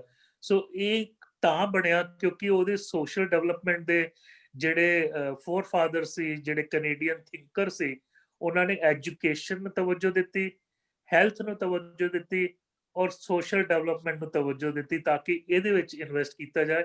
ਤਾਂ ਤੁਸੀਂ ਦੇਖੋ ਇਸ ਕੰਟਰੀ ਦਾ ਜਿਹੜਾ ਹੈਗਾ, ਭਾਵੇਂ ਆਪਾਂ ਕਹਿੰਦੇ ਆ ਵੀ ਇੱਥੇ ਬਹੁਤ ਸਾਰੇ ਇਮੀਗ੍ਰੈਂਟਸ ਆਏ ਆ, ਮਲਟੀਕਲਚਰਲਿਜ਼ਮ ਜਿਹੜੀ ਹੈਗੀ ਆ ਇੱਧਰ ਦੀ ਬੈਕਬੋਨ ਹੈਗੀ ਆ, ਐਥਨਿਕ ਡਾਈਵਰਸਿਟੀ ਇੱਧਰ ਦੀ ਬੈਕਬੋਨ ਹੈਗੀ ਆ। ਲੇਕਿਨ ਇਹ ਕਿਉਂ ਹੋਇਆ? ਕਿਉਂਕਿ 1960s 'ਚ ਜਿਹੜੇ ਵਿਨੀਪੈਗ ਦੇ ਵਿੱਚ ਸੀ, ਜਿਹੜੇ ਥਿੰਕਰ ਸੀ, ਜਿਨ੍ਹਾਂ ਨੇ ਯੂਨੀਵਰਸਲ ਹੈਲਥ ਕੇਅਰ ਦੀ ਇੱਕ ਸੋਚ ਸੋਚੀ, ਉਹ ਇੰਪਲੀਮੈਂਟ ਹੋਈ ਵੀ ਅਗਰ ਇਨਸਾਨ ਬਿਮਾਰ ਆ, ਉਹਨੂੰ ਇਹ ਨਾ ਹੋਵੇ ਵੀ ਮੇਰੀ ਜੇਬ 'ਚ ਪੈਸਾ ਨਹੀਂ, ਮੈਂ ਹਸਪੀਟਲ ਨਹੀਂ ਜਾ ਸਕਦਾ, ਹਨਾ। ਸੋ ਸਾਰਿਆਂ ਦਾ ਇਲਾਜ ਜਿਹੜਾ ਹੈਗਾ ਮੁਫਤ ਹੁੰਦਾ। ਹਾਂ, ਐਜੂਕੇਸ਼ਨ ਦਾ ਜਿਹੜਾ ਹੈਗਾ 12ਵੀਂ ਤੱਕ ਜਿਹੜਾ ਹੈਗਾ ਫ੍ਰੀ ਆ। ਕੁਛ ਕੰਟਰੀਜ਼ ਵਰਲਡ ਦੀਆਂ ਦੇਖੋ ਬਹੁਤ ਇਨੋਵੇਟਿਵ ਹੋ ਗਈਆਂ, ਜਿੱਦਾਂ ਜਰਮਨੀ ਆ, ਉਹਨਾਂ ਨੇ ਯੂਨੀਵਰਸਿਟੀ ਐਜੂਕੇਸ਼ਨ ਵੀ ਫ੍ਰੀ ਕਰ ਦਿੱਤਾ। ਸੋ ਸਮਾਂ ਆਏਗਾ ਵੀ ਹੌਲੀ ਹੌਲੀ ਗਲੋਬਲੀ ਈਵਨ ਹਾਇਰ ਐਜੂਕੇਸ਼ਨ ਜਿਹੜਾ ਹੈਗਾ ਉਹ ਫ੍ਰੀ ਦਿੱਤਾ ਜਾਏਗਾ, ਕਿਉਂਕਿ ਹਰ ਇੱਕ ਕੰਟਰੀ ਇਹਨਾਂ ਨੂੰ ਪਤਾ ਵੀ ਜਿੱਥੇ ਐਜੂਕੇਸ਼ਨ ਆ ਉੱਥੇ ਹੀ ਨਿਊਅਰ ਡਿਵੈਲਪਮੈਂਟ ਹੋਣੀ ਆ, ਉੱਥੇ ਕ੍ਰੀਏਟਿਵਿਟੀ ਹੋਣੀ ਆ, ਉੱਥੇ ਨਿਊ ਆਈਡੀਆਸ ਹੋਣੇ ਆ, ਉੱਥੇ ਹੀ ਨਵਾਂ ਸੰਸਾਰ ਜਿਹੜਾ ਹੈਗਾ ਉਹ ਸਿਰਜਿਆ ਜਾਣਾ। ਸਵਿਟਜ਼ਰਲੈਂਡ ਦੇ ਵਿੱਚ ਪਰਦੋਸ਼ ਸਾਹਿਬ ਮੇਰੇ ਫਰੈਂਡ ਹੈਗੇ, ਉਹ ਦੱਸ ਰਹੇ ਸੀ ਵੀ ਅਗਰ ਕੋਈ ਇਨਸਾਨ ਉੱਥੇ ਕੰਮ ਨਹੀਂ ਕਰਨਾ ਚਾਹੁੰਦਾ ਤਾਂ ਉਹਨੂੰ ਕਹਿੰਦੇ ਬਾਈ ਠੀਕ ਆ, ਤੈਨੂੰ ਪੈਸੇ ਫਿਰ ਵੀ ਮਿਲੇ ਜਾਣੇ ਆ। ਹੋ ਸਕਦਾ ਤੇਰੇ 'ਚ ਕੋਈ ਹੋਰ ਗੁਣ ਹੋਏ, ਵੀ ਤੂੰ ਕੋਈ ਆਰਟਿਸਟ ਹੋਏ, ਕੋਈ ਮਿਊਜ਼ੀਸ਼ੀਅਨ ਹੋਏ, ਤੂੰ ਕੋਈ ਚੀਜ਼ ਕ੍ਰੀਏਟ ਕਰਨਾ ਚਾਹੁੰਦਾ ਹੋਵੇ, ਵੀ ਤੈਨੂੰ ਜ਼ਰੂਰੀ ਨਹੀਂ ਆ ਵੀ ਤੈਨੂੰ ਝਾੜੂ ਮਾਰਨ ਵਾਸਤੇ ਧੱਕੇ ਦੇ ਨਾਲ ਭੇਜ ਦਿੱਤਾ ਜਾਏ, ਜਾਂ ਤੈਨੂੰ 9 to 5 ਮੈਕਡੋਨਲਡ 'ਚ ਕੰਮ ਕਰਨਾ ਪਵੇ ਆਪਣੇ ਆਪ ਨੂੰ ਸਪੋਰਟ ਕਰਨ ਵਾਸਤੇ, ਹਨਾ। ਸੋ ਇਸ ਲਈ ਸਾਨੂੰ ਇਹ ਸਾਰੇ ਮਾਡਲਸ ਦੇਖਣੇ ਚਾਹੀਦੇ, ਕਿਉਂਕਿ ਸਾਰੇ ਜਿਹੜੇ ਹੈਗੇ ਆ ਵਰਗ ਚਾਹੀਦੇ ਆ। ਜਿੱਦਾਂ ਪਲੰਬਰ ਵੀ ਚਾਹੀਦੇ ਆ, ਇਲੈਕਟ੍ਰੀਸ਼ੀਅਨਸ ਵੀ ਚਾਹੀਦੇ ਆ, ਆਰਟਿਸਟ ਵੀ ਚਾਹੀਦੇ ਆ, ਡਾਂਸਰਸ ਵੀ, ਪੇਂਟਰਸ ਵੀ, ਆਲ ਪੀਪਲ ਆਰ ਨੈਸੈਸਰੀ। ਕਿਉਂਕਿ ਇੱਕ ਗਾਰਡਨ ਦੇ ਵਿੱਚ ਅਗਰ ਇੱਕੋ ਰੰਗ ਦੇ ਫੁੱਲ ਹੋਣ, ਠੀਕ ਆ, ਠੀਕ ਠੀਕ ਲੱਗਦਾ, ਲੇਕਿਨ ਅਗਰ ਹਰ ਇੱਕ ਰੰਗ ਦੇ ਫੁੱਲ ਹੋਣ, ਵੈਰਾਈਟੀ ਦੇ ਫੁੱਲ ਹੋਣ, ਗੁਲਾਬ ਹੋਵੇ, ਟਿਊਲਿਪ ਹੋਵੇ, ਮੋਗਰਾ ਹੋਵੇ, ਕਲੀਆਂ ਹੋਣ, ਤਾਂ ਉਹ ਗਾਰਡਨ ਦੀ ਸ਼ੋਭਾ ਵੱਧਦੀ ਹੈ। ਔਰ ਸਿਰਜਣਹਾਰ ਨੇ ਸਾਰਿਆਂ ਨੂੰ ਵੱਖ-ਵੱਖ ਬਣਾਇਆ। 7.8 ਬਿਲੀਅਨ ਇਨਸਾਨ ਹੈ ਨਾ, ਆ ਫਿੰਗਰਪ੍ਰਿੰਟ ਕਿਸੇ ਦੀ ਕਿਸੇ ਨਾਲ ਨਹੀਂ ਮਿਲਣੀ, DNA ਕਿਸੇ ਦਾ ਕਿਸੇ ਨਾਲ ਨਹੀਂ ਮਿਲਣਾ, ਸਾਡੀ ਆਵਾਜ਼ ਦੀ ਫ੍ਰੀਕੁਐਂਸੀ ਕਿਸੇ ਨਾਲ ਨਹੀਂ ਮਿਲਣੀ, ਸਾਡਾ ਥਾਟ ਪ੍ਰੋਸੈਸ ਵੀ ਕਿਸੇ ਦੇ ਨਾਲ ਨਹੀਂ ਮਿਲਣਾ, ਸਾਡੀ ਕ੍ਰੀਏਟੀਵਿਟੀ ਵੀ ਨਹੀਂ ਮਿਲਣੀ। ਇਸ ਲਈ ਸਾਨੂੰ ਸਾਰਿਆਂ ਨੂੰ ਇਕੱਠੇ ਰਹਿ ਕੇ ਸਾਰੇ ਹੀ ਵੈਲਕਮ ਰੱਖਣੇ ਚਾਹੀਦੇ ਆ।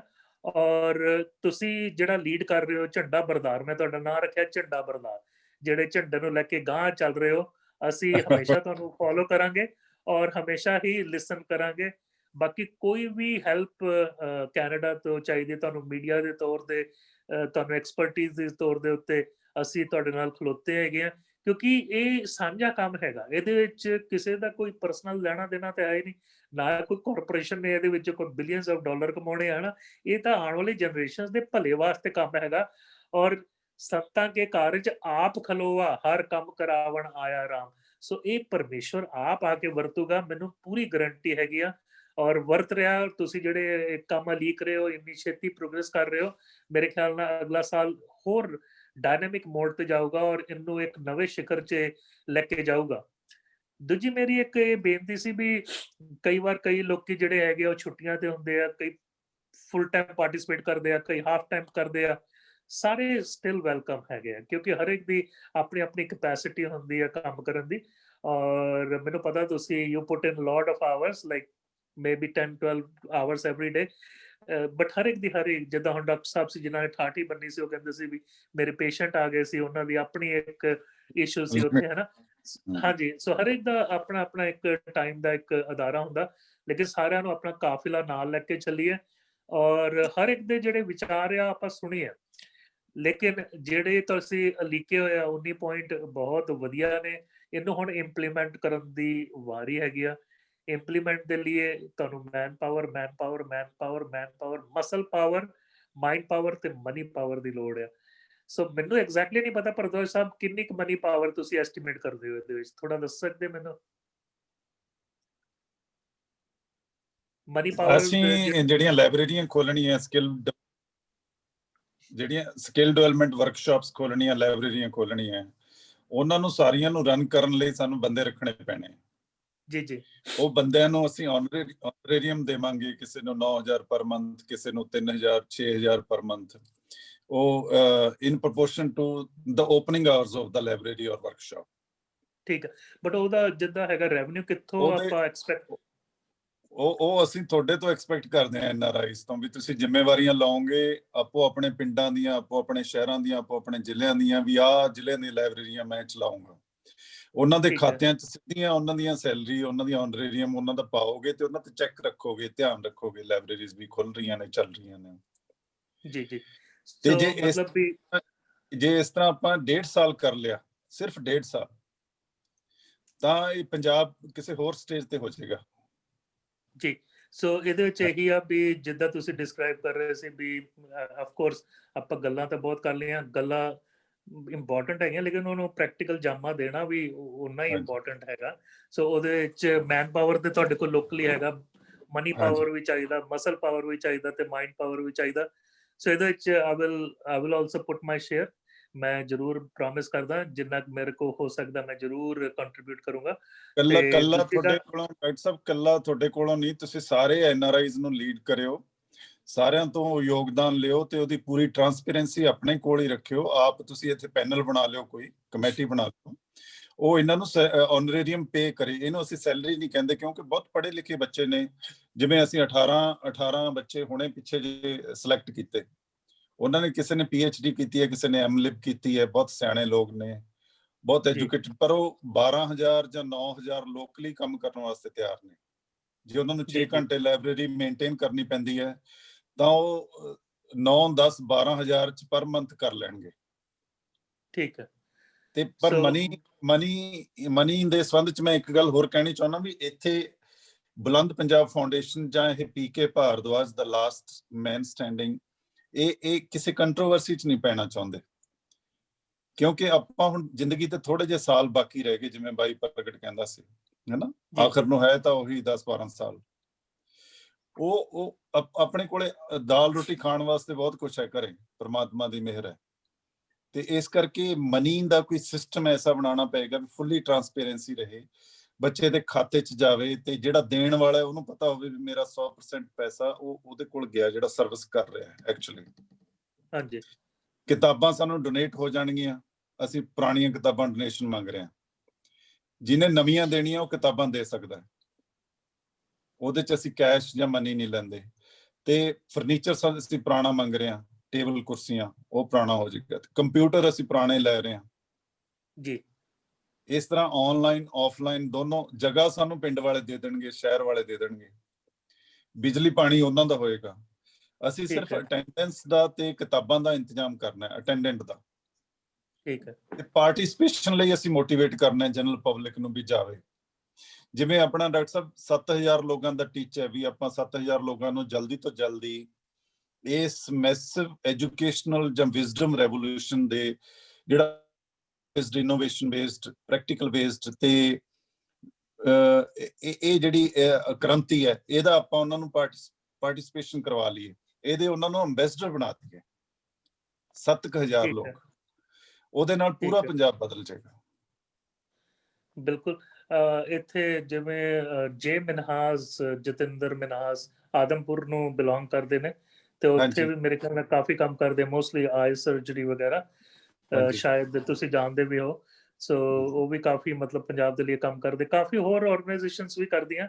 ਸੋ ਉਹਨਾਂ ਦੇ ਨਾਲ ਮੈਂ ਕੋਸ਼ਿਸ਼ ਕਰੂੰਗਾ ਸੰਪਰਕ ਕਰਨ ਦੀ, ਬਟ ਡਾਕਟਰ ਮੇਰੇ ਸਾਹਿਬ ਖਿਆਲ ਦੇ ਨਾਲ ਮੇਰੀ ਤੁਹਾਨੂੰ ਬੇਨਤੀ ਹੈ, ਤੁਸੀਂ ਕੈਨੇਡਾ ਵਾਲੇ ਗਰੁੱਪ 'ਚ ਉਹਨਾਂ ਨੂੰ ਜ਼ਰੂਰ ਐਡ ਕਰਿਓ।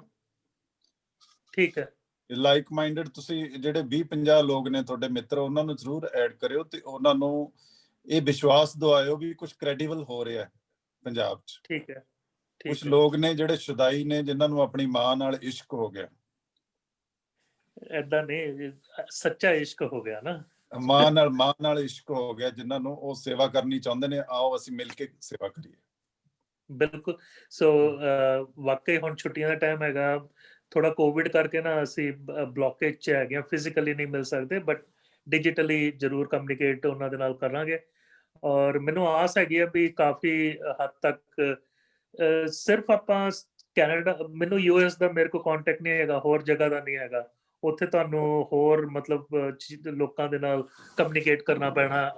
ਮੈਨੂੰ ਉਹਨਾਂ ਦਾ ਆਸਟ੍ਰੇਲੀਆ ਜਾਂ ਲੰਡਨ ਜਾਂ USA ਦੇ ਲੋਕਾਂ ਦੇ ਨਾਲ ਮੇਰਾ ਨਹੀਂ ਹੈਗਾ। ਕੈਨੇਡਾ ਖਾਸ ਕਰਕੇ ਸਰੀ ਤੇ ਹੀ ਕਹਿ ਲਓ ਵੀ ਜ਼ਿਆਦਾ ਮੇਰਾ ਸੰਪਰਕ ਹੈਗਾ। ਡਾਕਟਰ ਸਾਹਿਬ, ਸੋ ਡਾਕਟਰ ਪ੍ਰਗਟ ਸਿੰਘ ਭੁਰਜੀ ਨੂੰ ਸਾਰੀ ਦੁਨੀਆ ਜਾਣਦੀ ਹੈ। ਨਹੀਂ ਮਹਾਰਾਜ ਪਰਦਾ ਸਾਹਿਬ, ਤੁਹਾਡੀ ਜਿਹੜੀ ਜਦੋਂ ਤੁਸੀਂ ਇੱਕ ਵਾਰ ਬੁਲੰਦ ਪੰਜਾਬ ਦਾ ਝੰਡਾ ਚੱਕ ਲਿਆ ਜੀ, ਤੁਸੀਂ ਆਪਾਂ ਇਹਨੂੰ ਬੁਲੰਦ, ਆਪਾਂ ਲੀਡਰਸ਼ਿਪ ਨਵੀਂ ਕ੍ਰੀਏਟ ਕਰਨੀ ਹੈ ਜੀ ਪੰਜਾਬ 'ਚ। ਜੀ ਜੀ, ਜਿਵੇਂ ਬਾਈ ਪ੍ਰਗਟ ਕਹਿੰਦਾ ਸੀ, ਜਿਵੇਂ ਆਪਾਂ ਸਾਰੇ ਮੰਨਦੇ ਆ, ਉਹ ਨਵੀਂ ਲੀਡਰਸ਼ਿਪ ਨੂੰ ਆਪਾਂ ਨੇ ਉਹਨਾਂ ਨੂੰ ਬੇਨਤੀ ਕਰਨੀ ਹੈ ਵੀ ਤੁਸੀਂ ਅੱਗੇ ਹੋ ਕੇ ਲੜੋ ਤੇ ਪੰਜਾਬ ਬਦਲੋ, ਤੁਸੀਂ MLA ਬਣੋ, ਚੀਫ ਮਿਨਿਸਟਰ ਬਣੋ। ਉਹ ਇਹਦੇ ਚੋਂ ਨਿਕਲੇਗੀ ਐਜੂਕੇਸ਼ਨ ਰੈਵੋਲੂਸ਼ਨ ਚੋਂ। ਬਿਲਕੁਲ ਸਹੀ ਗੱਲ ਹੈ, ਸਹੀ ਗੱਲ। ਕਿਉਂਕਿ ਇਹਦੇ ਵਿੱਚ ਉਹੀ ਮੈਂ ਕਹਿ ਰਿਹਾ ਸੀ ਵੀ 1-2 ਡੈਕੇਡ ਬਾਅਦ ਇੰਨਾ ਕੁਝ ਮਤਲਬ ਚੇਂਜਸ ਨਹੀਂ ਜੀ, ਹੁਣੇ 2022 ਤੱਕ ਕਰਨ ਦਾ ਇਰਾਦਾ ਸਾਡਾ ਐਗਰੈਸਿਵਲੀ। ਅੱਛਾ, ਬਹੁਤ ਵਧੀਆ ਜੀ। ਅਸੀਂ ਅੱਜ YouTube ਚੈਨਲ ਅਸੀਂ ਲਾਂਚ ਕਰਤਾ ਤੇ ਕੱਲ ਪਰਸੋਂ ਨੂੰ ਅਸੀਂ ਇੱਥੇ ਜਿਹੜਾ ਬੁਲੰਦ ਪੰਜਾਬ ਇੰਸਟੀਚਿਊਟ ਆਫ ਲੀਡਰਸ਼ਿਪ ਅਸੀਂ ਲਾਂਚ ਕਰ ਦਾਂਗੇ ਸਾਡੇ ਦਫ਼ਤਰ 'ਚ। ਜੀ ਜੀ, ਲੀਡਰਸ਼ਿਪ ਟ੍ਰੇਨਿੰਗ ਦਾ। ਉਹਦੇ 'ਚ ਅਸੀਂ ਅਲੱਗ-ਅਲੱਗ ਕਾਰਨਰਸ ਤੋਂ ਜਿਹੜੇ ਬੱਚੇ ਨੇ, ਸਿਆਣੇ ਲੀਡਰ ਨੇ, ਪੜ੍ਹੇ ਲਿਖੇ ਲੋਕ ਨੇ, ਉਹਨਾਂ ਨੂੰ ਬੁਲਾ ਕੇ ਉਹਨਾਂ ਨੂੰ ਟ੍ਰੇਨਿੰਗ ਦੇਣ ਲਈ ਐਕਸਪਰਟਸ ਨੂੰ ਬੁਲਾਵਾਂਗੇ। ਠੀਕ ਹੈ। ਇਸ ਤਰ੍ਹਾਂ ਅਸੀਂ ਸੋਚਦੇ ਹਾਂ ਵੀ 500 ਬੰਦੇ ਨੂੰ ਟ੍ਰੇਨਡ ਕਰ ਦਾਂਗੇ, ਜਿਹਦੇ ਚੋਂ 80-90 ਜਾਂ 117 ਲੋਕ ਹੀ ਸ਼ਾਇਦ ਇਲੈਕਸ਼ਨ ਲੜਨ ਤੇ ਜਿੱਤਣ। ਠੀਕ ਹੈ, ਹਾਂਜੀ ਠੀਕ ਹੈ। ਐਟਲੀਸਟ ਮਤਲਬ ਜਿੱਦਾਂ ਹੈ ਜੀ, ਅਗਰ ਬਦਲਾਵ ਲਿਆਉਣਾ ਤੇ ਤੁਹਾਨੂੰ ਮਤਲਬ ਉਹ ਪਹਿਲ ਰੱਖਣੀ ਪੈਣੀ ਹੈ ਉੱਥੇ, ਕਿਉਂਕਿ ਜਿਹੜੀ ਸਿਸਟਮ ਤਾਂ ਹੀ ਚੇਂਜ ਹੁੰਦਾ ਅਗਰ ਸਿਸਟਮ ਦੇ ਅੰਦਰ ਜਾ ਕੇ ਲੋਕੀ ਚੇਂਜ ਕਰਨ ਦੀ ਕੋਸ਼ਿਸ਼ ਕਰਨ, ਬਾਹਰੋਂ ਤੱਕ ਕਰਨਾ ਔਖਾ। ਦੂਜਾ ਜਿਹੜਾ ਤੁਹਾਡਾ ਮਤਲਬ ਐਜੂਕੇਟਿਡ ਮਾਸ ਹੈਗਾ ਔਰ ਕਮਿਟਡ ਮਾਸ ਹੈਗਾ, ਉੱਥੇ ਤੁਸੀਂ ਜਿੱਦਾਂ ਲੀਡ ਕਰ ਰਹੇ ਹੋ, ਮੇਰੇ ਖਿਆਲ ਨਾਲ you will be able to succeed. ਜਿਹੜੀ ਕਿਉਂਕਿ ਮੈਂ ਪੰਜਾਬ ਦੇ ਪਿੰਡਾਂ 'ਚ ਬਹੁਤਾ ਗਿਆ ਨਹੀਂ, ਸੋ ਜਿਹੜੇ ਪਿੰਡਾਂ ਦਾ ਜਿਹੜਾ ਹੈਗਾ ਰਵੱਈਆ, ਉੱਥੇ ਲੋਕਾਂ ਦਾ ਰਿਸਪੌਂਸ ਮੇਰੇ ਖਿਆਲ ਨਾਲ ਪੋਜ਼ਿਟਿਵ ਹੀ ਆਊਗਾ ਅਗਰ ਉਹਨਾਂ ਨੂੰ ਤੁਸੀਂ ਐਜੂਕੇਸ਼ਨ, ਲਾਇਬ੍ਰੇਰੀ ਔਰ ਥੋੜਾ ਡਿਜੀਟਲਾਈਜ਼ਡ ਵੇ ਦੇ ਨਾਲ ਆਪਾਂ ਉਹਨਾਂ ਨੂੰ ਲੈ ਕੇ ਚੱਲੀਏ। ਡਾਕਟਰ ਸਾਹਿਬ, ਪੰਜਾਬੀਆਂ ਦਾ ਇੱਕ ਕਰੈਕਟਰ ਹੈ, ਇਹ ਅਗਰੈਸਿਵ ਨੇ, ਤੇ ਜੇ ਨੀਤਾਂ ਸੁੱਚੀਆਂ ਦੇਖਣ ਤਾਂ ਇਹ ਉਹ ਥੋੜਾ ਜਿਹਾ ਸੋਚ ਵਿਚਾਰ ਕਰਕੇ ਉਹਦੇ ਪਿੱਛੇ ਹੋ ਤੁਰਦੇ ਨੇ। ਠੀਕ ਹੈ। ਸੋ ਨੀਅਤ ਤੁਹਾਡੀ ਇੱਕਦਮ ਸਾਫ਼ ਹੈਗੀ ਆ, 100% ਪਾਕ ਹੈਗੀ ਆ। ਸੋ ਬਿਲਕੁਲ ਕਾਫਲਾ ਜ਼ਰੂਰ ਵੱਡਾ ਹੋਊਗਾ ਔਰ ਮੇਰੇ ਖਿਆਲ ਨਾਲ ਇਹ ਜਿਹੜਾ ਹੈਗਾ ਪ੍ਰੋਸੈਸ, ਇਹ ਜ਼ਰੂਰ ਬਹੁਤ ਛੇਤੀ ਰੰਗ ਲਿਆਏਗਾ ਔਰ ਪੋਜ਼ਿਟਿਵ ਇਹਦੇ ਵਿੱਚ ਬੜੇ ਐਲੀਮੈਂਟਸ ਨਿਕਲਣਗੇ। ਸੋ ਮੈਂ ਕੋਸ਼ਿਸ਼ ਕਰਾਂਗਾ ਇੱਥੇ ਸਰੀ ਦੇ ਵਿੱਚ ਜੋ ਵੀ ਲਾਗੇ ਚਾਗੇ ਸਾਡੇ ਹੈਗੇ ਆ, ਬਟ ਜਦੋਂ ਉਹਦੇ ਵਿੱਚ ਸਾਨੂੰ ਬੇਨਤੀ ਕਰਨੀ ਚਾਹੀਦੀ ਹੈ ਡੋਨੇਸ਼ਨਸ ਵਾਸਤੇ ਵੀ ਜਾਂ ਐਪ ਦੇ ਵਿੱਚ ਵੀ, ਕਿਉਂਕਿ ਅਗਰ ਮੈਂ ਤੁਹਾਨੂੰ ਦੱਸਾਂ, ਇੱਥੇ ਨਾ ਇੱਕ ਮੁੰਡਾ ਸੀ, ਮੈਂ ਉਹਦਾ ਨਾਂ ਨਹੀਂ ਲੈਣਾ, ਬਟ ਉਹਨੂੰ ਇੱਕ ਰੇਅਰ ਡਿਜ਼ੀਜ਼ ਹੋ ਗਈ, ਸਪਾਈਨਲ ਮਸਕੂਲਰ ਐਟ੍ਰੋਫੀ, ਤੇ ਉਹ ਅਮਰੀਕਾ 'ਚ ਉਹਦਾ ਟ੍ਰੀਟਮੈਂਟ ਹੈਗਾ ਜੀਨ ਥੈਰੇਪੀ ਦਾ। ਜੀਨ ਥੈਰੇਪੀ ਇੱਕ ਨਵੇਕਲੀ ਟ੍ਰੀਟਮੈਂਟ ਹੈਗੀ ਵੀ ਜਿਹੜੀ ਉਹਦੀ ਮਿਸਿੰਗ ਜੀਨ ਸੀ, ਵੀ ਉਹਦੀ ਮਸਲ ਜਿਹੜੀਆਂ ਦਿਨ ਬ ਦਿਨ ਗਲ ਰਹੀਆਂ ਸੀ, ਵੀ ਉਹਨੂੰ ਕਿਉਰ ਕੀਤਾ ਜਾ ਸਕਦਾ। ਬਟ ਉਹ ਕਰੀਬਨ $2.8 ਮਿਲੀਅਨ ਦਾ ਉਹ ਖਰਚਾ ਜਿਹੜਾ ਹੈਗਾ ਉਹ ਹੈਗਾ ਸੀ, ਬਟ ਉਹ ਕੰਪਨੀ ਕਹਿੰਦੀ ਵੀ ਸਾਨੂੰ ਪੈਸੇ ਚਾਹੀਦੇ 2.8 ਮਿਲੀਅਨ। ਸੋ ਗੋ ਫੰਡ ਮੀ ਪੇਜ ਉਹਦੇ ਲਈ ਕ੍ਰੀਏਟ ਕੀਤਾ ਗਿਆ ਸੀ, ਮੀਡੀਆ ਅਵੇਅਰਨੈਸ ਹੋਈਆਂ। ਸੋ ਉਹ 3 ਮਿਲੀਅਨ ਤੱਕ ਉਹ ਫਿਰ ਉਹਨਾਂ ਨੂੰ ਹੱਥ ਜੋੜ ਕੇ ਉਹਨਾਂ ਨੂੰ ਕਹਿਣਾ ਪਿਆ ਭਾਈ ਬਸ ਕਰੋ, ਹੁਣ ਪੈਸੇ ਬਹੁਤ ਆ ਗਏ ਆ। ਸੋ ਉਹ ਹੁਣ ਬੱਚੇ ਦਾ ਇਲਾਜ ਚੱਲ ਰਿਹਾ। ਸੋ ਇਸ ਲਈ ਲੋਕਾਂ ਨੂੰ ਕਾਜ਼ ਜਿਹੜਾ ਹੈਗਾ ਉਹ ਸਹੀ ਦਿਸਣਾ ਚਾਹੀਦਾ। ਲੋਕੀ ਭਾਵੇਂ ਜਿੰਨਾ ਮਰਜ਼ੀ ਦੇਣ, ਹਨਾ। ਹੁਣ GoFundMe ਦਾ ਜਿਹੜਾ ਪੇਜ ਸੀ, ਤੁਸੀਂ ਹੈਰਾਨ ਹੋ ਗਏ, all over the world contribution ਆ ਰਹੇ ਸੀ। ਠੀਕ ਹੈ, ਮੈਂ ਮੰਨਦਾ ਵੀ 90% was from Canada, but 10% was from Africa, ਕੋਈ ਬ੍ਰਾਜ਼ੀਲ ਤੋਂ ਦੇ ਰਿਹਾ ਸੀ, ਕੋਈ ਕਿੱਥੋਂ ਵੀ, ਕਿਉਂਕਿ ਡਿਜੀਟਲ ਏਰਾ 'ਚ you are going all over the world. So ਉਹਦੇ ਵਿੱਚ ਵੀ ਸਾਨੂੰ ਰੱਖਣਾ ਚਾਹੀਦਾ ਵੀ ਡੋਨੇਸ਼ਨ ਵਾਸਤੇ ਜ਼ਰੂਰ ਹੋਣਾ ਚਾਹੀਦਾ।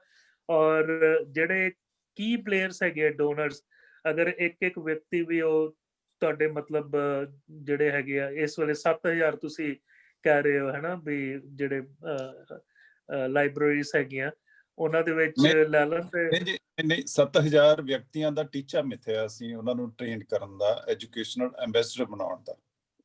ਅੱਛਾ ਜੀ। ਅਸੀਂ ਹੁਣ ਐਟ ਪ੍ਰੈਜ਼ੈਂਟ 41 ਗਰੁੱਪਾਂ 'ਚ 2114 ਦੇ ਕਰੀਬ ਬੰਦੇ ਆ। ਠੀਕ ਹੈ ਜੀ। ਇਹਦੇ 'ਚ ਆਪਾਂ ਗਿਣਤੀ ਵੀ ਵੱਧਦੀ ਜਾਏਗੀ, 7000 ਹੋ ਜਾਣਗੇ, ਤੇ ਉਹੀ 7000 ਨੂੰ ਟ੍ਰੇਨ ਕਰ ਲਈਏ ਤੇ 1500 ਲਾਇਬ੍ਰੇਰੀ ਖੋਲ ਲਈਏ ਪੰਜਾਬ 'ਚ। ਸੋ ਕਰੀਬਨ 1000 ਲੋਕਾਂ ਦਾ ਮਤਲਬ ਤੁਹਾਨੂੰ ਸੈਲਰੀ ਚਾਹੀਦੀ ਹੈ ਰਫਲੀ 1500 ਲੋਕਾਂ ਦੇ। ਨਹੀਂ 13326 ਵਿਲੇजेस ਨੇ ਪੰਜਾਬ 'ਚ। ਅੱਛਾ ਜੀ। ਜੇ ਹਰ ਪਿੰਡ 'ਚ ਲਾਇਬ੍ਰੇਰੀ ਖੋਲਣੀ ਹੈ ਤਾਂ ਸੈਲਰੀ ਨਾ ਇਹਨੂੰ ਕਹੋ, ਸੈਲਰੀ ਤਾਂ ਉਹਨਾਂ ਬੱਚਿਆਂ ਦੀ ਬਹੁਤ 80-90 ਹਜ਼ਾਰ ਬਣਦੀ ਹੈ ਜੇ ਅੱਛਾ ਜੀ ਲੀਗਲੀ ਚੱਲੀਏ। ਇਹ ਤਾਂ ਸਟਾਈਫੰਡ ਹੈ, ਆਨਰੇਰੀਅਮ ਹੈ। ਓਕੇ, ਆਨਰੇਰੀਅਮ, ਠੀਕ ਹੈ। ਆਨਰੇਰੀਅਮ ਹੈ। ਇਹ ਤਾਂ ਉਹ ਵਿਹਲੇ ਬੈਠੇ ਨੇ, ਉਹਨਾਂ ਨੂੰ ਰੁਜ਼ਗਾਰ ਮਿਲ ਜਾਏਗਾ ਤੇ ਉਹ ਮੋਟੀਵੇਟਡ ਨੇ ਕਿਉਂਕਿ ਉਹ ਸਾਡੇ ਸੰਪਰਕ 'ਚ ਨੇ, ਇਸ ਕਰਕੇ ਉਹ ਜਨੂਨ ਨਾਲ ਕੰਮ ਕਰਨਗੇ।